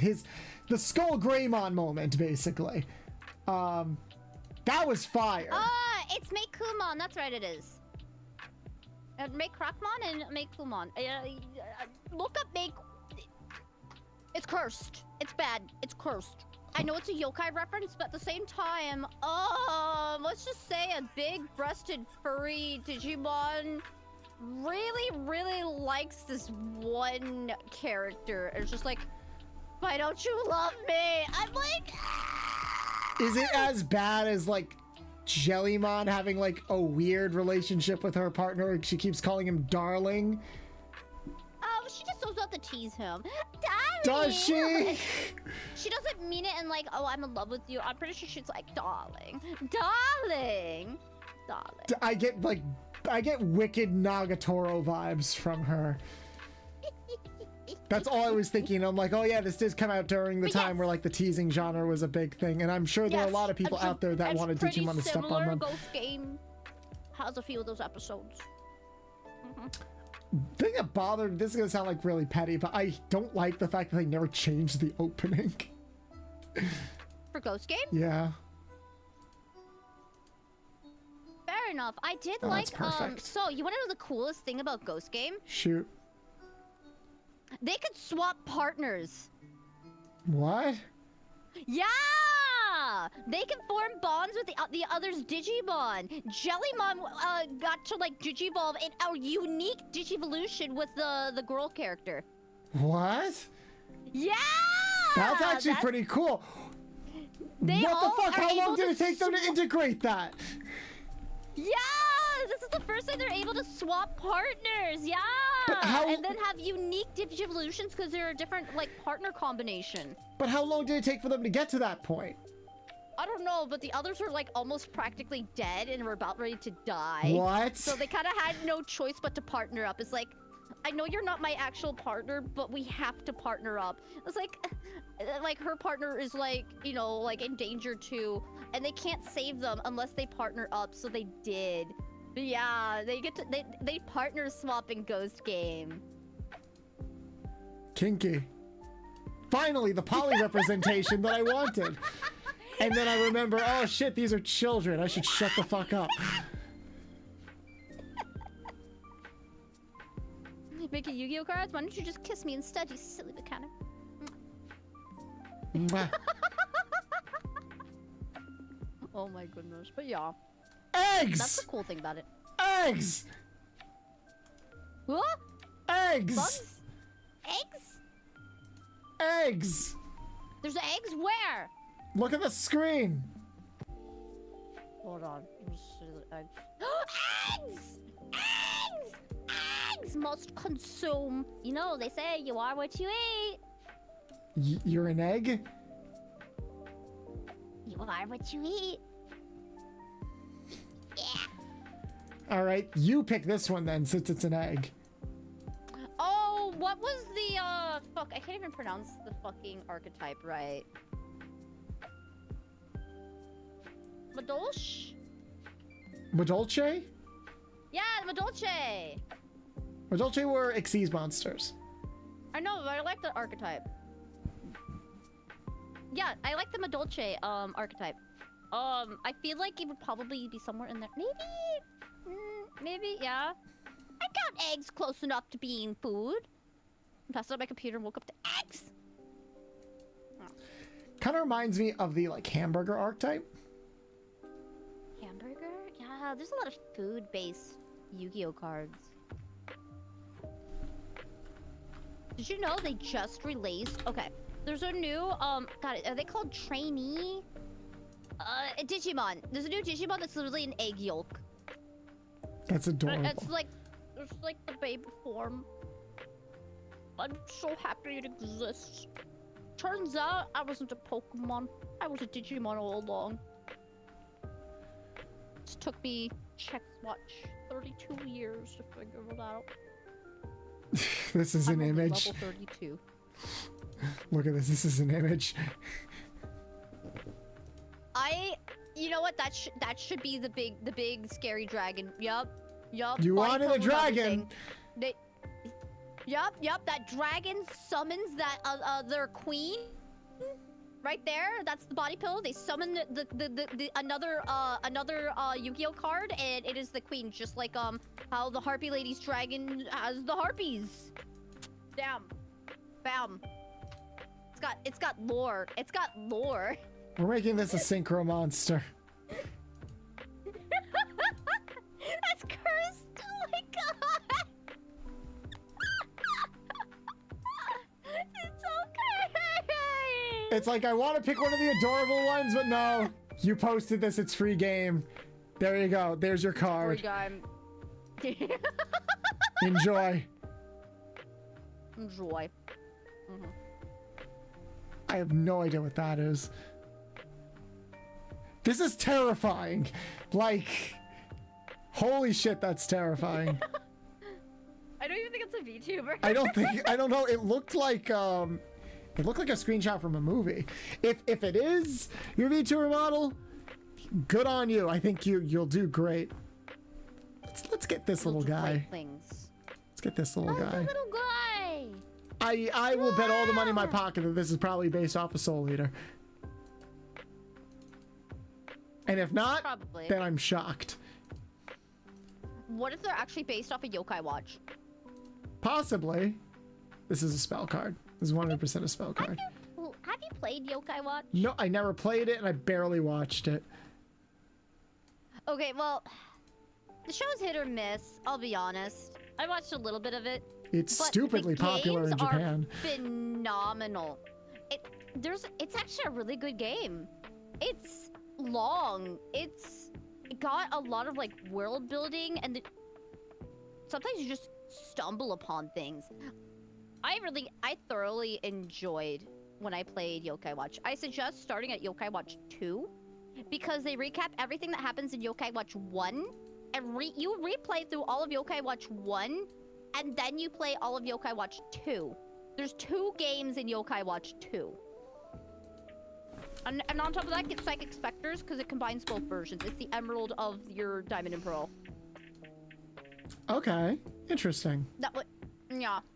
If you're ever gonna touch it, highly recommend it because holy shit, it's good. It's such a big game. I don't know how to explain it. I've never played a game that's just Skyrim levels of like, what the fuck? This never ends. And guess what? Nerd 100%ed it. Yeah. Yeah. It took me almost 2.5 years. Yeah. Yeah, it's a long ass game. That is a long ass time. Especially when you're trying to 100% all of the yokai, and then you have to trade with people. And then there's like a secret mode that actually ended up being its own standalone game called Blasters. Uh-huh. That game is hard if you don't know how to build some creatures, especially if you're playing as the human character. I guess it was kind of a way to get people to play their Blasters game. Mm-hmm. You know what I mean? Yeah, I guess that makes sense. I remember something similar happened with like cross-platform other franchises too. I mean, you could still play the entire Blasters game within Yokai Watch 2. That's the funny thing. It just also got sold separately as its own standalone game. It probably had a little bit more plot, but I don't know, it was fun. Grindy as fuck, though. Not looking forward to... I say I don't usually like games that require a lot of grinding, but I'm slowly kind of coming out of that. I guarantee some of these things like aren't... I feel like some of these aren't like actual artwork from the people. You know, some of these people, it's probably just people posting their OCs. Well, it's like OCs are fine, even though I did specify like VTubers. But like some people will post like really nice artwork and it's from an account that's bare, that feels like a bot account. Yeah. I don't know. I know we're not going through all of them, but we can keep going for like another half an hour. Is that Goku the turtle? Where? Oh, that's adorable. Okay, you know what? Fuck it. That's adorable. I'm sorry. I saw that and I'm like, oh my god. No, that awakens something in my brain. We're doing that. I hope I don't have to format this. Hold on. It awakens something in our minds, our consciousness. It's the ADHD. No, I'm gonna reformat it. It's a little squished. Do you also have ADHD Oh, I definitely have ADHD. Okay, so I'm not alone when I say ADHD things. No, not at all. I'm probably also somewhere on the autistic spectrum too, so it's like... No, people have told me that consistently my entire life. My mom and dad are just like, you're not autistic, you're smart. I'm like, I hate you people. That's not... You be autistic and smart. It just means that you're not good at reading things or you have like a particular... I also work with special needs kids. So it's like... I'm surrounded by a lot of them. Huh? I know, that's not what it means. It doesn't mean they're not smart. Yeah, it's like... But my dear, this was the 90s. So like, their perception of what the fuck autism was is still like brand new. I mean, it's still not seen great now. Unfortunately. Oh, why did it cut off like that? Okay, gotta make it... It's weird because when I format it using the template in Photoshop, it's still not consistent when I bring it over to the card. It's like the card program reformats the image from image to image. It's not consistent. Just fill in the gray in the background. Just make it that square. That's what I'm gonna do. Actually, that's a brilliant idea. Quick tool is control and then down with your move tool to move it down. Oh, there you go. Yeah, that should be fine. You got this. I know how to Photoshop. Yeah! It's one of the few things that I will praise myself for. Yes, I can make an attractive thumbnail. How about you charge? I'm kidding. I can help out with thumbnails if you need it. Speaking of, I have commissions I gotta check it on. I have like 3 outgoing commissions I'm just waiting on. Look, it's like the seal of Orichalcos. You know what? It should be the seal of Orichalcos. Make it the seal. Make it the fucking seal. Yep. Do we want to put the seal over it also, just because we can? Is there a transparency Can of the seal? we? I don't know if I can find a transparent image of the seal. I'm gonna find one. Hold on. Seal of Orichalcos. Transparent PNG.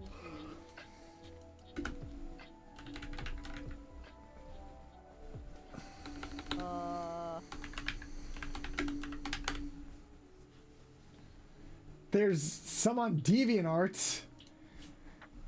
Yeah, people just cut stuff on DeviantArt. Let me double check to make sure it is transparent. I'm gonna open it up in my art program. It's transparent. Go ahead and download it from DeviantArt. All right, you have it now. There you go. Yeah. Yeah, sometimes people will just cut out the official, like, seal. Alright, we're gonna put this on Goku. And I'll drag Goku down a bit. Oh. So he's more centered. And then... Are you entertained? I am entertained. Oh, this was much needed. This is what we needed today. I feel like I went back in time.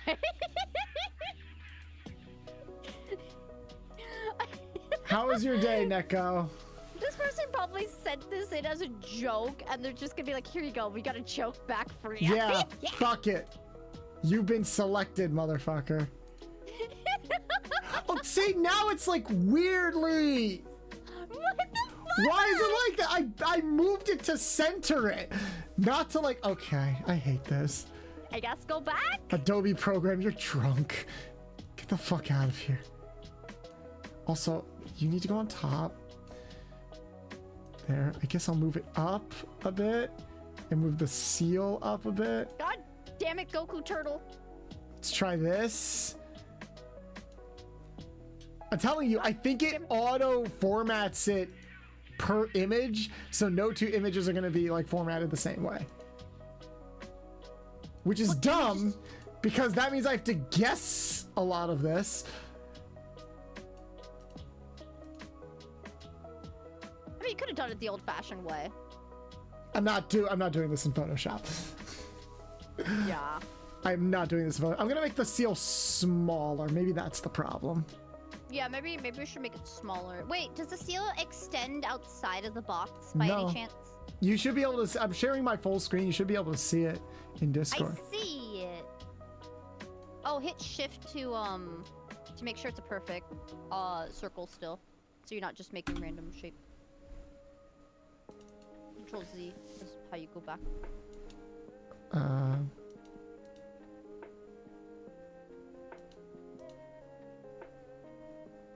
And then you hold down shift, and that usually keeps it.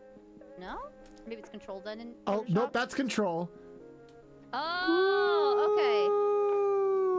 okay. Anyway. Okay, so yeah, then it's shift. It should be shift. And then it'll keep a consistent There we scaling. go. There you go. Thank you. That helps out a lot. I did not know that, actually. I've been manually scaling everything for the longest time. You can manually scale. It's just for circles. It's probably best to not turn them into ellipses. Yep. You are smart. Oh, I'm smart? The genuine joy in that response. I'm aware I got brains. There we go. It fits perfectly. Perfect. It still looks weirdly squished, but whatever. We'll Don't care at this stage. Same. It's a choke image. No! I demand perfection! Oh, my voice cracked. You'll be fine. I personally would be fine with this. Hey, how's your blue eyes, white dragon? Himchi, because they're in the chat. I'm definitely gonna make one for you. Yeah. It's the least I can Speaking do of for blue you eyes. stopping by my community. I have seen some Merryweather clips where it's just... Oh, hold on. Merryweather?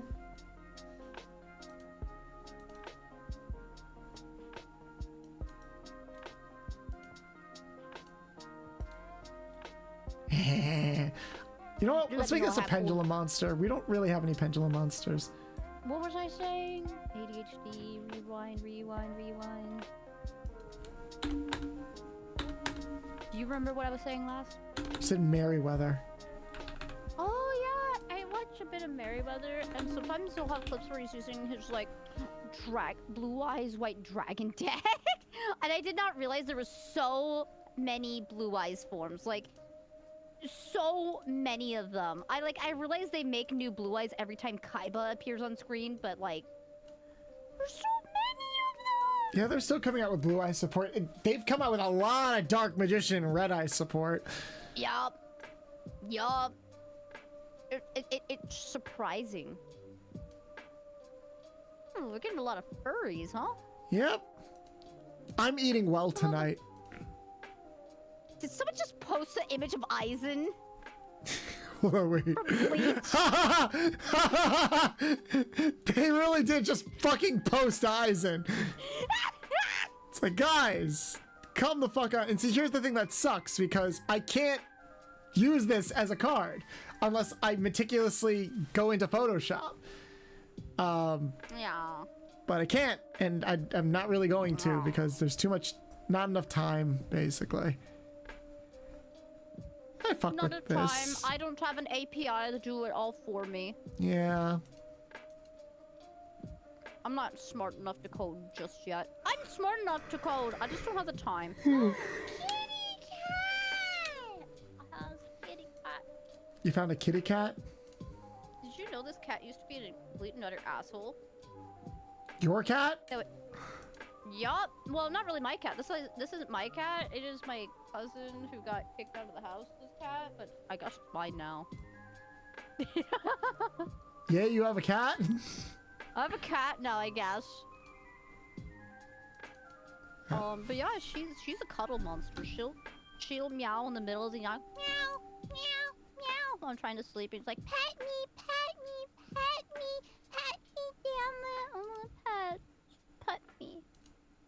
Now pet me for the next 2.5 hours. I'm like, cat, I'm not petting you for the next 2.5 hours. There's a reason why I kick you out of my room at night. Sounds like my mom's dog. Spoiled princess. But she will just sit there all night meowing until someone else lets her in because they want her to shut up. Meow meow meow meow meow meow meow meow meow meow meow meow meow meow meow meow meow meow meow. She wants me to let her out. Meow meow meow meow. Mr. back. Sun. Yep. Mr. Sunshine. Take me away. Yes. Whoops. Let's take this a dark type. Here we go.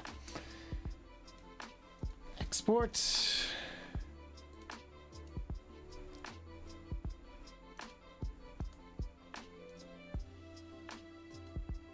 That's cats for you, yeah.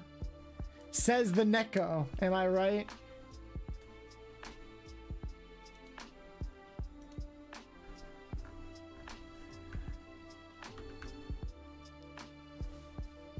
And we might wrap up soon. Well, I want to try to go to 4 hours. Got a few minutes left. Oh, this guy's cute. Person. I have no idea how they identify. They, them. They are cute. My apologies. Remember, everybody, make sure to double check people's appropriate pronouns, because there are assholes out there who genuinely think lesser than you for being a decent human being, and they can go to hell. Is this like a ritual pendulum? I was supposed to just stand up to let the cat out, but then I remembered, oh yeah, there's food. I'm gonna go steal some food. All right, ahead. We're probably gonna go for like another 20 minutes. We'll probably cap it off at the 4-hour mark. Gotcha. How you feeling though?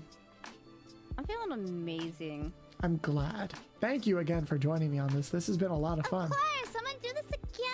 Yeah. Now here's a big question for you that might get you going. Okay. Have you watched any other card game series? I mentioned before I did watch Duel Masters when it aired, and I even tried playing it. All I remember about Duel Masters is how relentlessly Deadpool it was. Because, oh my god, whoever they got in front of the writing team was like, hey, you want to know what would be funny? If we broke the fourth wall like every other line.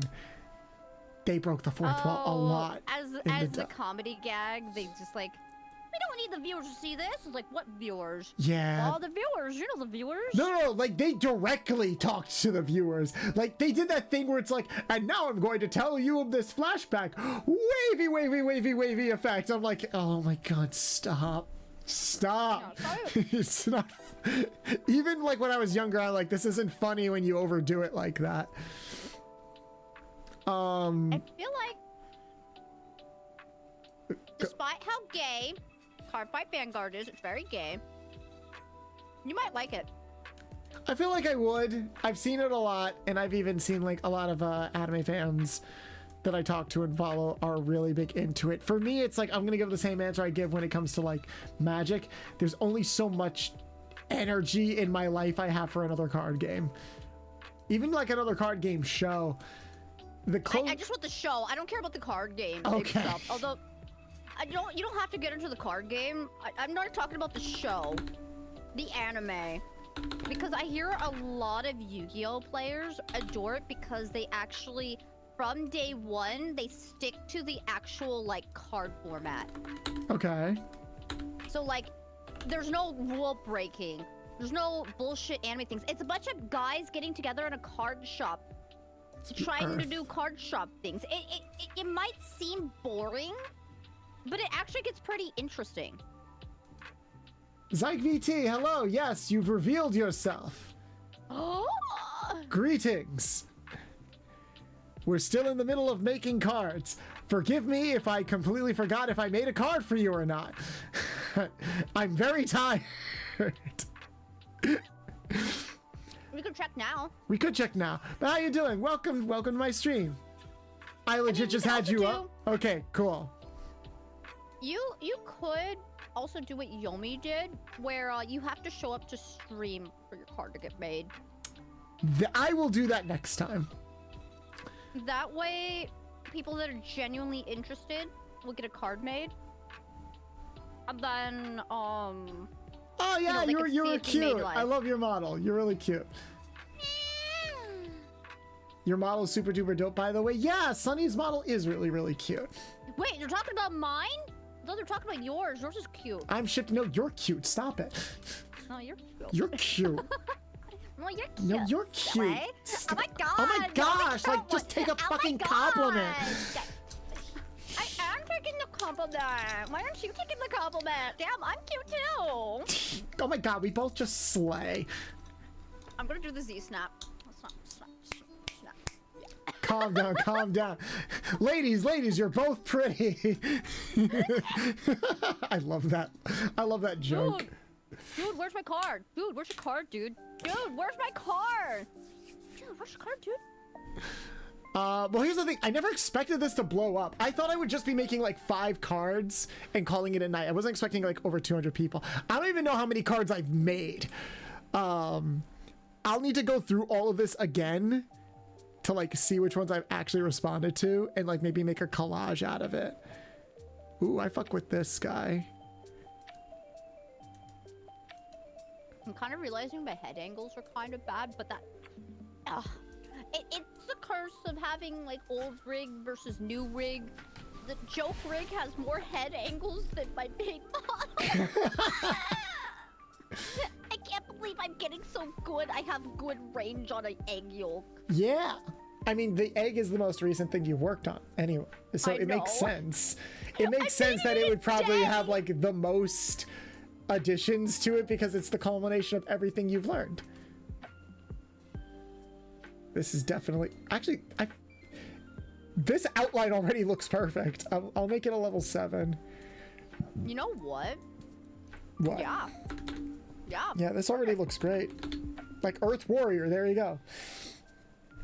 But yeah, Zyke, welcome. My name is Bolts the Mechanic. I'm a retro mechanic VTuber heavily inspired by my favorite video game franchise of all time, Ratchet & Clank. And I'm joined here by Sunny XD. We've been geeking out about Yu-Gi-Oh! For like the past 4 hours. And we're still going through a lot of these cards. We're definitely not going to go through all of them. I had to dip a few times though. Huh? Because, I had to dip a few times though. Yeah, it's fine. I also had to dip to like go grab, to throw something in my mouth and use the bathroom. Yeah, there's some things I don't compromise on, and that is helping my disabled family. No, that totally makes sense. This place is so healthy for my mental health because they understand where I come from. Mm-hmm. My parents did not trust me because I was neurodivergent. Mm-hmm. People here are like, no, we'll treat you right here. All we ask is you help out because we're disabled help. So I do a lot of the manual stuff and housekeeping. I'm so happy for you. Yeah, I'm happy to be here. I like... But yeah, sometimes I'll get up if my aunt needs help walking somewhere. Fam, you do not need to apologize in any way, shape, or form. You do what you gotta do. I'm just happy to have you here in any capacity. Okay, I like when people upload like Yu-Gi-Oh inspired designs. So this, I'm gonna call this a fusion monster, and we're gonna make it. I can't wait for you to see the Kaiba VTuber model. Oh, I'm gonna watch that later, probably before I go to bed.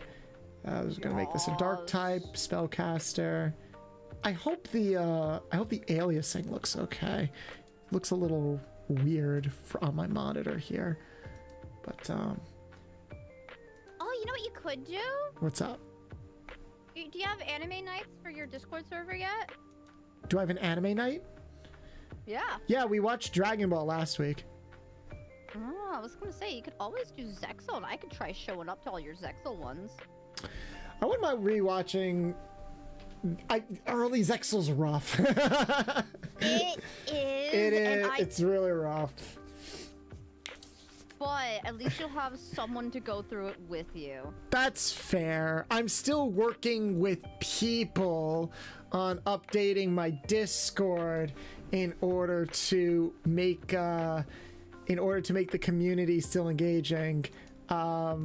Starting next week, actually, for my regulars that are here, starting next week, I'm going to actually adjust to a new stream schedule and actually try to consistently stick with it.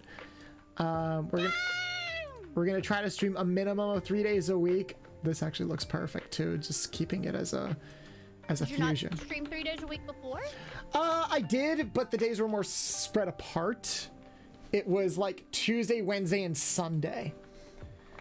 And then that's how I was when the year started. And then I set up for my yearly anniversary, which is in February. I streamed every day for a week, and I burnt myself out really hard. Then I needed a week to recover, and then I came back to basically like Mondays, Tuesdays, Fridays. But recently, I've been told that my numbers perform better later in the week than early in the week. So the way I'm probably going to format things is Sunday is going to be my day off. Monday is going to be a setup day. Tuesday is going to be community nights. And then Thursday, Friday, Saturday are going to be stream nights. And I'll leave Wednesday open as like a potential maybe like additional day, if anything. Yeah, sometimes we gotta make those slight adjustments. I went from, are you okay with me talking about stats here? Oh no, please go ahead. Okay. I'm very open like, about how my analytics and stuff here, so. I went from my 20 averages up to 40 because I moved it back an hour because more people showed up later than earlier, which is looking good, but I also don't know how much of that was affected by raids, but you know. Understandable. It's not bad to see 40, 40, 40 3 days in a row. Did you have like 99 the other day or something? Yeah, about 200. Damn! Was that from raids? Yeah. Damn. You know, it is what it is. I just sometimes have those days. No, that's good. I mean, I'm still kind of struggling. This past like 2 weeks have been really, really good. Where I would cap at like 15 average viewers. Now I'm starting to average 15 to 20 viewers. Even today, I think we're doing really, really well in terms of like view analytics.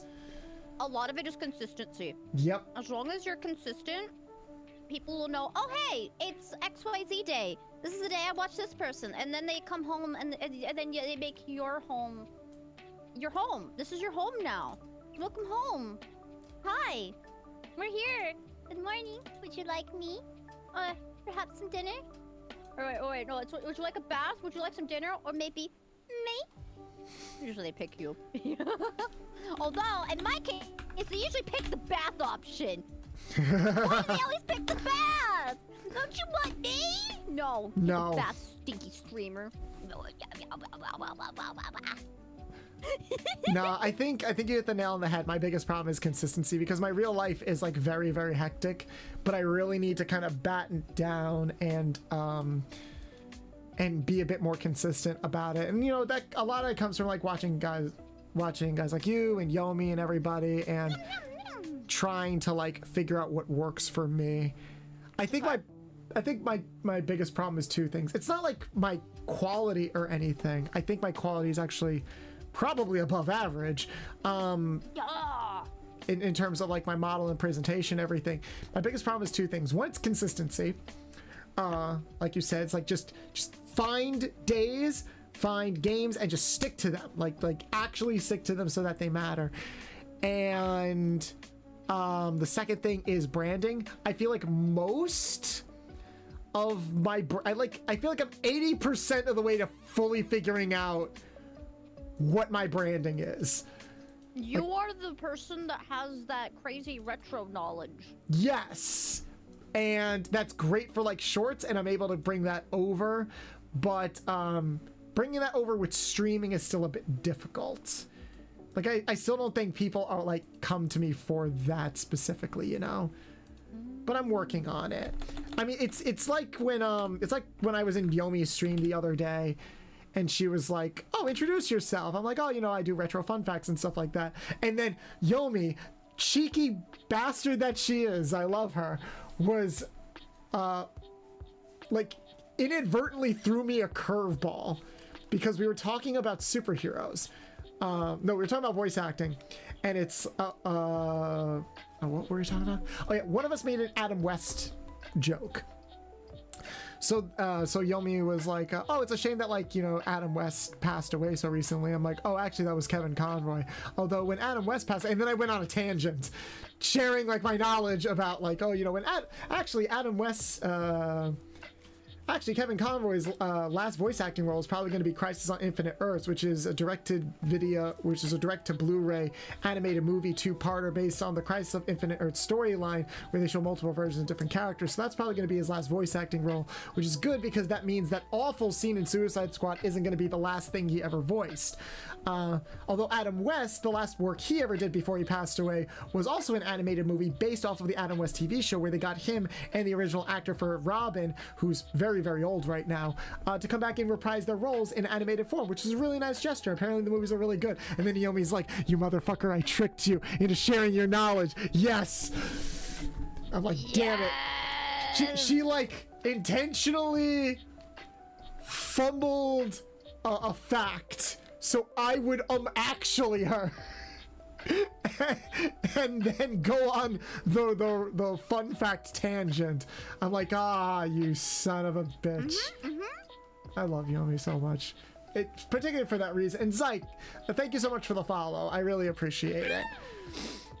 My sound alerts sometimes don't work, so like if an event happens, I'm not gonna hear it, and because I'm staring at the Java editor right now, I'm not super looking at my screen. But thank you so much. I commend Yomi. That's something that is something you would have done, Neko. That is something you would have done.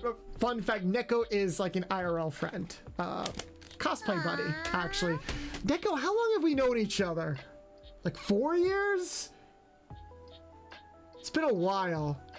I've definitely known you longer than I knew my ex, which is coming up on 5 years.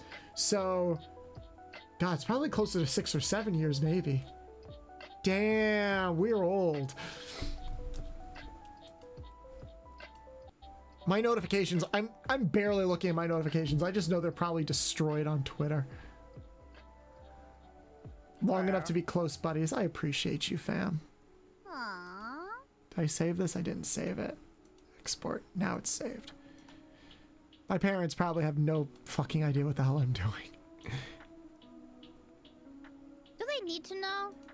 It's more like I feel bad about being so loud and crazy sometimes. That's why I soundproofed my room. I need to do that. And it wasn't expensive either. Did you just use foam? Nope. I used asphalt board that's used in home movie theaters. Damn, and in the actual movie theaters themselves. It's $20 per board. That's actually smart. I should probably do that. Of course. You're talking to Sunny here. I don't do things the way everybody else does. I do research and then I actually, like, work on it. I'm a doer. Once I figure out, like, a pretty decent, like, workaround solution, I'm like, oh, hey, I didn't realize that this was so soundproof. I'm like, okay, I'm gonna, like, do that now. I just realized. Highly recommend it. I just realized we could put in the pendulum scales. I think there are like 2 pendulum cards I made, and I forgot to put in the pendulum scales. I'm not going back and fixing that. Just do it for the new card. Yeah. Period. Sunny. Aww. I'm gonna make this a light monster. Even though it's nighttime, this feels like a light monster. And yeah. Could be. I fuck with this design, actually. I'm gonna follow them. Because they're in the middle of their 2.0 design. I've been... Some of these designs and some of these people are like really fire. Exactly. I need to get more art made. My biggest thing that's holding me back is my social media presence. I can help you with that. Please. Says the person who is like going through 200 engagements on a freaking single tweet. I need help figuring out the socials. But I mean, obviously I'm not doing bad for myself without it. No, you're doing great. It's like... I don't know how to socialize. I need help with my Twitch streams. I can help you guys out with socials. Yeah, I can help you out with your stuff. You can help me out with my stuff. Hell yeah. Yeah. I hope some of the... Making friends is so great. I hope some of the clips I made we can use. Do you think we could get some use out of that Yugi masturbation clip? Yes. I think that'll be a good clip. The good thing, Sonny, a lot of the popular places you can schedule posts and it helps a lot. Yeah, that's well. You can schedule posts to Twitter. I don't think you can schedule posts to TikTok, and you can schedule posts to YouTube. I don't think you can schedule posts to TikTok and Instagram, which sucks. Because I have to post early in the morning. It's not just the scheduling part. It's figuring out what you should be posting in the first place. Memes. You have to be posting, like, at bare minimum, 45 times per week. That's 45 individual posts you need to be making. I don't post that. I post maybe 3 to 4 times a day. That only comes out to, like, at most 30. No, it comes out to 45 if you do it every 7 days a week. All right, that's poorly formatted. I want to use this image, but it's so low quality. So, it's hard for me to come up with, like, over 45 different things every single day. Or not every day, every week. And I'm like, man, I don't have that many ideas. I mean, I have ideas, but not, like, good ones. Like, is it gay for Yami and Yugi to fuck their girlfriend? I don't fucking know. Like, I have thoughts. Yeah, let me do some math. So yeah, calculator. Let's see how this works. So we like you gotta count. I guess you can count the going live, so it's like 4 times 7. So I don't think I post. I think I do like maybe 3 scheduled tweets for the morning because my posts do better in the morning for some reason. Fair enough. And then like, you know, the going live happens around the time that I go live. So I think at most I'll post like 5 times a day, minimum 3. Yeah. So if we're being generous, I'm still below that threshold at like 35 times a day. Yeah. 35 times a week, sorry. I wonder why I thought it was 40. Okay, let's try this again. Maybe I'm just bad at math. Maybe I'm just bad at math, guys. Maybe I'm just bad at... Well, that's much better. But anyways, to work with that. It's still a lot to come up with, and I just don't know what to say every single day. Well, that's why following trends helps. Copying memes helps. That's what I've been doing recently. A lot of my growth, I passed 800 followers on Twitter yesterday, which is funny because we passed 800 followers on Twitch today. And a lot of it just comes down to recreating memes. Recreating memes and doing posts that invite engagement. I think another thing that is holding me back is I don't have enough art to give variety to my posts. Yeah, I also need to get more art made. It's just so expensive to commission like 500 different people. But if you could just randomly post art of your VTuber every single day, you're basically set. Surprisingly, just a screenshot, sometimes if I'm like really out of ideas, just a screenshot of my model with a nice caption goes surprisingly hard.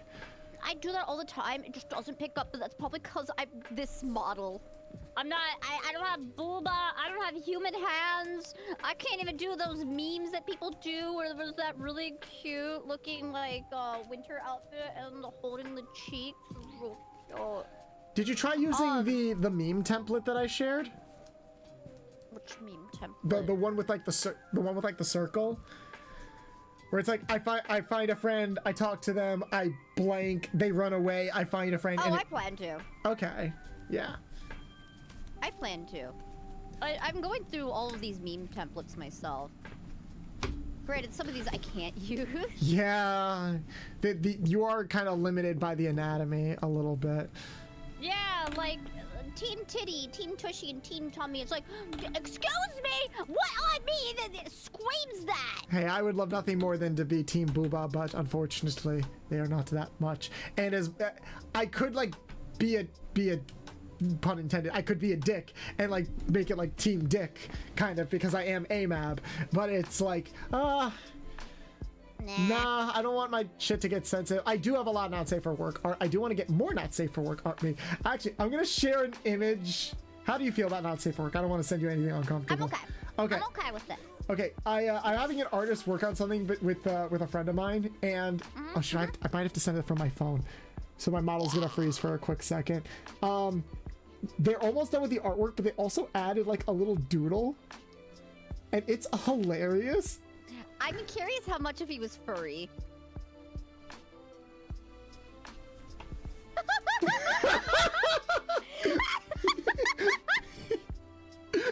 It's hilarious, right? I love it. So some of it is furry because it's with my friend who's like a cow tuber. So funny. I love it. And like, yeah, I did not ask them to do that. They're like, okay, I'm almost done with your whip. Okay, cool. Also, by the way, here's a little doodle I made. I'm like, I love this. I love this. I love the sensor bar. I love, like, my friend looks adorable. And I just have the derpiest fucking face. It's like, cow titty, go moo. So, here's a good question for you. Shoot. If you want to go into a deep convo. I don't mind. How much of the furry fandom are you even aware of? I kind of keep to I have not interacted that much with the fandom at large. I've interacted with other furries, but as far as like specific communities, I've never been to a convention or anything. I've never What is your knowledge on the furries? I'm aware of fursuits. I'm aware of like the sliding scale of furry between like cat girls and full on like animals. I know what scalies are. I know some of the differentiations between things like between like a monster fucker and a furry. And I slight story. I remember doing a tweet because I cosplay. I don't cosplay really anymore, but when I was cosplaying like maybe 2 or 3 years ago, I did like a post of like the people that I wanted to cosplay, one of which was Nick Wilde from Zootopia. I still have his stuff. I haven't done the cosplay yet, but Kaiser Neko, who follows me on like my personal Twitter because I've worked with him a little bit before, he's like, hey, I could get you a fursuit. I'm like, Scott, no. Those things cost so much fucking money. But yeah, I don't... The idea of the fursuit doesn't really turn me on as much as like certain features and the artwork and stuff like that does. Okay, so there's a reason why a big section. So okay, I'll ask a big question because I bet you're gonna just say the word gay. What do you think is the majority demographic of the furry fandom? I wasn't gonna say gay. I was gonna say LGBT. Or even then, like I never really associated this like major overlap. Is there? Is there like a definitive? Well, actually, there is a big portion of them that are men that are gay. Okay, doesn't surprise me. But there's also a big section where it's a neurodivergent hub. Oh, did I X out of the program by accident? So the reason why, quote unquote, unfortunately, it's very unfortunate, why people will consider furries weird is because that's where all the neurodivergent people went. Makes sense. Yeah, it's the same thing with LGBT people. It was just a safe space for them. they could interact with it and they'll be accepted there. It's the same with neurodivergent people, which is why there's a lot more like neurodivergence understanding within the furry fandom these days. It's not perfect. You're still gonna find the outliers. Same with Vtubers, which I feel like Vtubers are pretty chill. But with that being said, given the dynamics, it's more so your attachment to a character. Oh, that's perfect then. When you're a furry, sometimes you just make a character, and sometimes you just see a design as just like, I love this design, and then you just create worlds and like you just make this character come to life, and then you're just like, okay, but what if I become this character? And like whether it be the first time you put on a VTuber model, or the first time you put on a VR chat model, there's just something that just clicks. And you love this. It's just like, oh my god, looky! I got paws! Ah, I got paws! Little pommies! That was me in VR chat the other day. And like, oh my god, I got paws! Look at him! Look at him! Everybody's just like, yes, you got paws! I'm so proud of you! Oh! But it's that genuine joy that you like get when you put it on, but you wouldn't understand unless you really adore creating within the fandom. That makes sense. If that makes any sense. It's kind of like your VTuber model and the lore you put into it. Don't you get excited every time you get art of it? I do. That's the exact same feeling people get when they see their own character. And then how did you feel when you got to man that VTuber for the first time? Felt empowering. It's so exciting and thrilling, and you just can't stop staring at it. You're so enthralled. Congratulations, you know what a fursuiter feels like now. Okay, that makes more sense. So that's the exact fursuit experience for you. And I feel like people like to like make it like this big weird other thing. And I'm like, bitch, please. You like cosplayers? What are you talking about? There's usually people that are like cosplays and stuff like that, but at the end of the day, I feel like it's closer to like putting on like something that moves with you for the first time. That and makes you can sense. actually play out the character. Explaining like that makes more sense now. Yeah, so you don't have to have a fursuit to be a furry, but if you indulge in character creation enough and you really start creating this character, you'll want to come to life in some form, whether it be like the first time someone made like a little sculpture of one of my characters. I squealed in joy because I had a physical manifestation of one of my characters. It was a Pokemon character. It was like a strawberry Vanillite. And I was so happy that I could hold this Vanillite in my hands. There's just some deep-rooted feelings of joy I get because I can perceive this in reality now. Or in some form of reality. There's just something about it. Yeah! Yeah, exactly, Nekoyasha. Ah. Oh, Well, Neko, I'm so proud of you. Yeah, you just get pure joy out of it. Yeah. Also, meow, meow, meow. Why do people keep saying I sound like a moaning when I do that? I'm just going, meow. I don't sound like that. I can imagine that sound coming out during a particular set of activities. What? I'm not saying that's what it actually sounds like, but People keep saying it sounds like I'm always moaning. I'm not moaning. It's like a moe girl moaning during sex or something. 2010, yan yan, never looked back. It's not my fault. Weird anime people go bleh. Let's see. I think we're almost done. I'd like to think I put a significant dent in this. 'Cause Jesus Christ.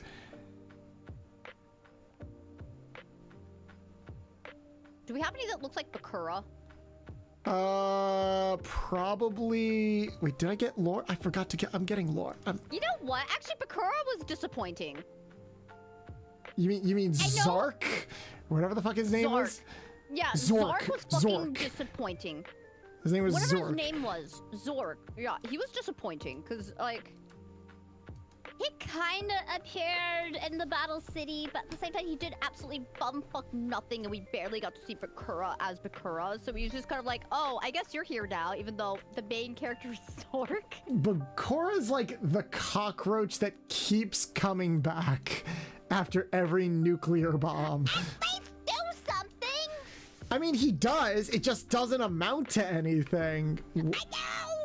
And then at the very end, it's like, oh, turns out I was the final villain the entire time. And I'm like, why do I feel like you're here because the writer forgot to resolve whatever the fuck you were supposed to be about?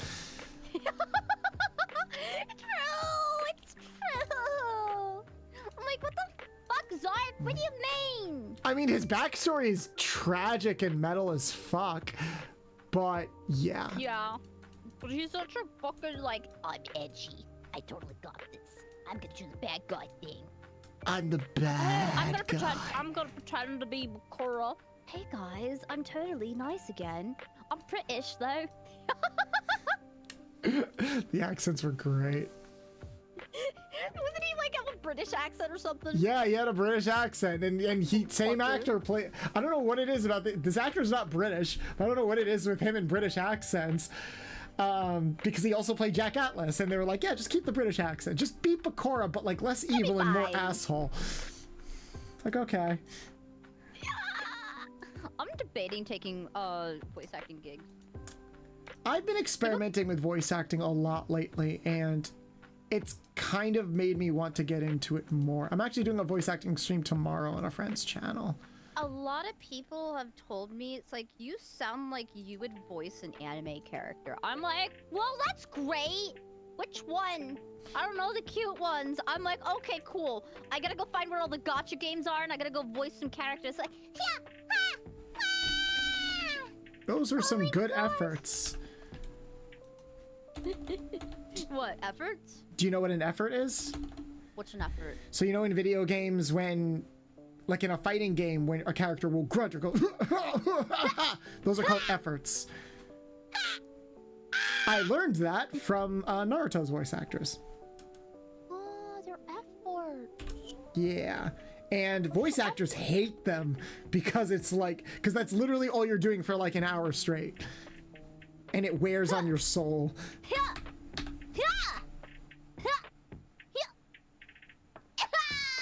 I feel more bad for the editors that have to work with that shit. Because they probably have to comb through so many efforts to just select specific ones. Oh. Yeah, like I said, I got my start doing videos and research about the voice acting industry. So if you have any questions on that front, let me know. Meanwhile, I've been trying to, I don't know, people have been gassing up my voice a lot since I started streaming, both like my singing and my diction, I guess. Diction? You have a better diction than I do.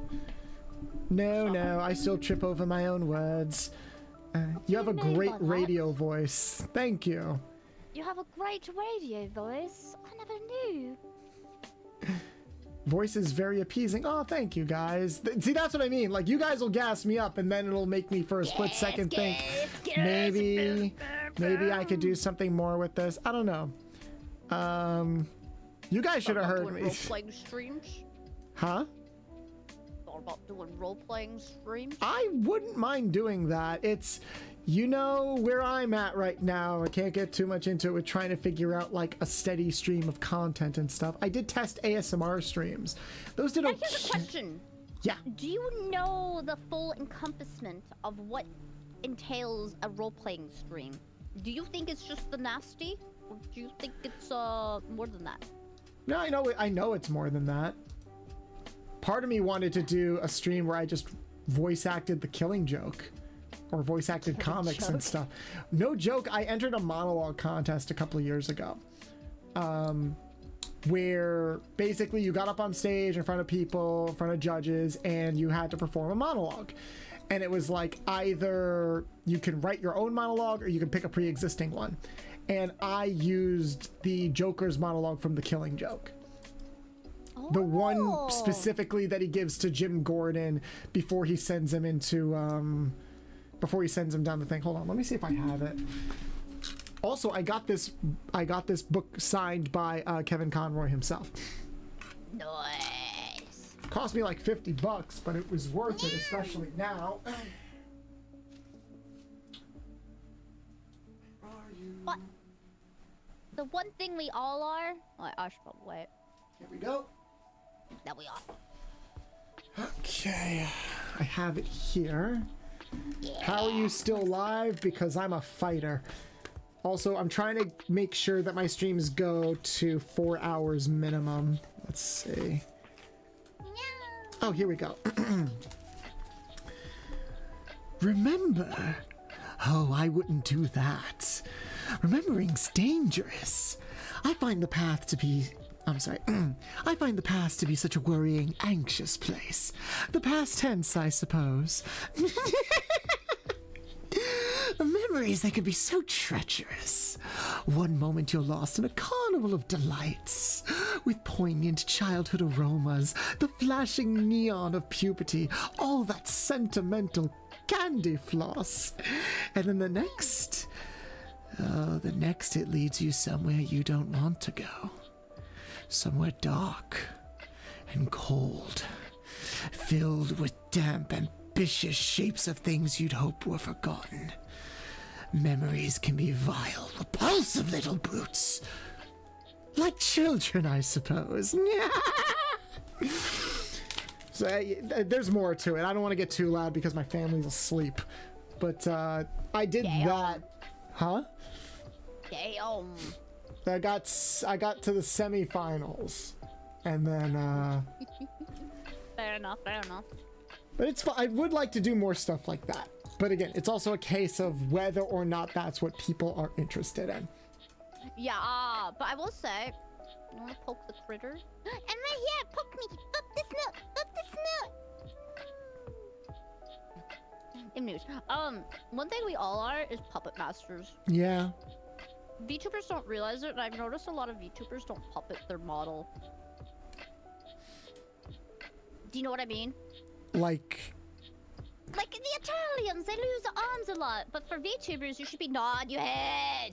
Come on, everybody, like nod your head. So it gives more emphasis to what you're talking about all the time. That's why I do this all the time. Do you know how much of a headache I can get if I do this too much?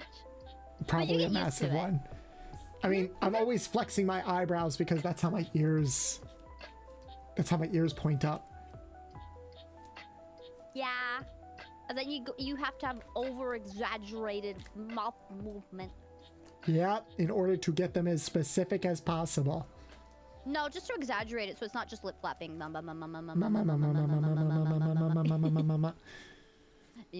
actually pretty happy with like my mouth. Actually pretty happy with my mouth rigging. Your mouth rigging's great. This will be probably the last one, and then we'll call it. The last one! It's the final countdown.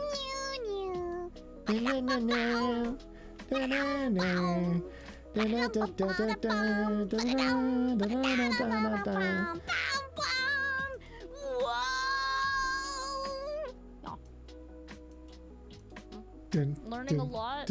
Basic. Another one fights the dust. Dun dun dun. Another one bites the dust. Bites the bus. I would love to bite a bust. Wait, hold on. What did I just say? I'd love to bite a bust. Wait, we're not biting booty in here. I swear. Aww. Okay, fine. You can bite some booty. Okay. Yay.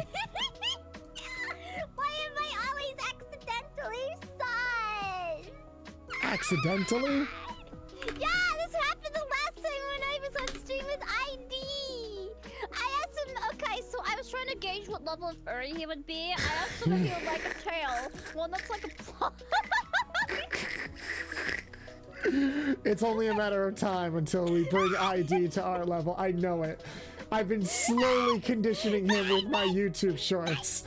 Where it's like, yes.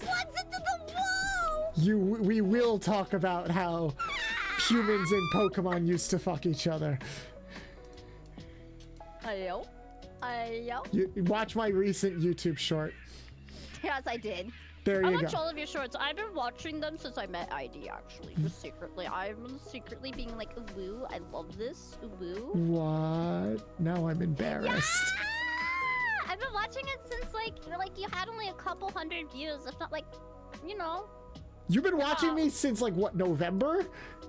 Yep. Why is this the first time that we are talking? Well, not this isn't the first time, but like, you know what I mean. I shy, ooh, woo. I shy. That's okay. I eventually reached out. No, we were put in a circumstance where we occupied the same space. And we became friends! Yes. I should just reach out more often and be like, hey, you're pretty neat. I think your shit's neat. You probably should. You're a great person. I'm sure a lot of people would love to talk with you more. I'm happy I get the chance It's to why talk my with you. DMs are always flooded. Oh, my DMs are a mess, and I know they're only going to get worse as time goes on. Oh, yeah. Was the couch story mentioned on your which couch story? Which couch story? Giggity giggity. Oh my god, what's the couch story? I don't Tell know. me. Which couch story did I tell? I can think of some couch stories off the top of my head. Which couch story? And we're officially done with these. So while you look that up, we're gonna look for somebody to raid because I'm tired. Is it time for bed? It's 10:30 at night and I haven't had dinner yet. When you go eat food? Yeah, go eat the food. The one where I fell off Having me here. and got stuck while I was watching your stream. Oh, right. That was funny. Right, I'm like this is a sunny thing. If you're really desperate for food, just drink the ketchup bottle. All the Z's. Let's I see. didn't sneeze. I didn't sneeze, I swear. Who are we going to? I know exactly who we're gonna raid. We're gonna raid one of the people that we made a card out of. Yay! Zajori. The raid message is it's time to duel, right? It's time to die. Is that the raid message? No. No, it's time to duel is gonna be the raid message. I'm gonna type it in the chat. It's time to duel. Right. I can't access my emotes here, so I have to go to the I'm web just waiting browser. till the ad ends so I can see where they're at in their stream. They're playing Honkai Star Rail. Looks like they just started. Yeah, they just started. Yeah, I think this is my first time rating them. So this should be fun. Make sure I got it right. Thank you everyone for being here. Sunny, again, thank you so much for joining me on this nightmare of an interesting stream. This is my first time doing something like this. I'd like to do more streams where it's like I get feedback from people and then just kind of respond to them. But I wasn't expecting this one to blow up. So now it's a question of, I don't know, maybe we'll do more things like this. I like to go over more things like, tell me your favorite Cartoon Network show or something like that. We'll talk about it. I don't know. We'll work on that. But definitely we can talk about like other things in the future, like Digimon and stuff like that, both on and off stream. Pokemon. Yeah. Got so many thoughts about all of these shows that we are way too old to watch, arguably, anymore. I mean, Detective Conan's only from Chex Watch 80s. Yeah. I will say this. This is one small thing I wanted to say about Detective Conan. Even though a lot of it is filler, it's impressive that this person wrote thousands of individual detective stories. Yeah. That's insane. Like, That being said, some of them are kind of repeats. you'll eventually reach that point. But, yeah, guys, we're going to get ready to raid soon. Thank you all so much for watching, and we'll see you all next time. Bye-bye. Bye-bye! Okay. The raid is going live. Oh, that's a long... Okay.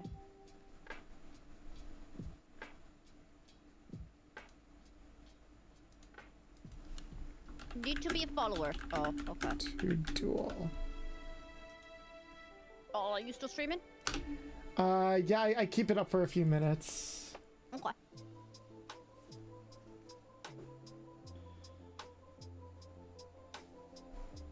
Oh, gotta turn off YouTube and the stream. Okay, we're good. We can talk.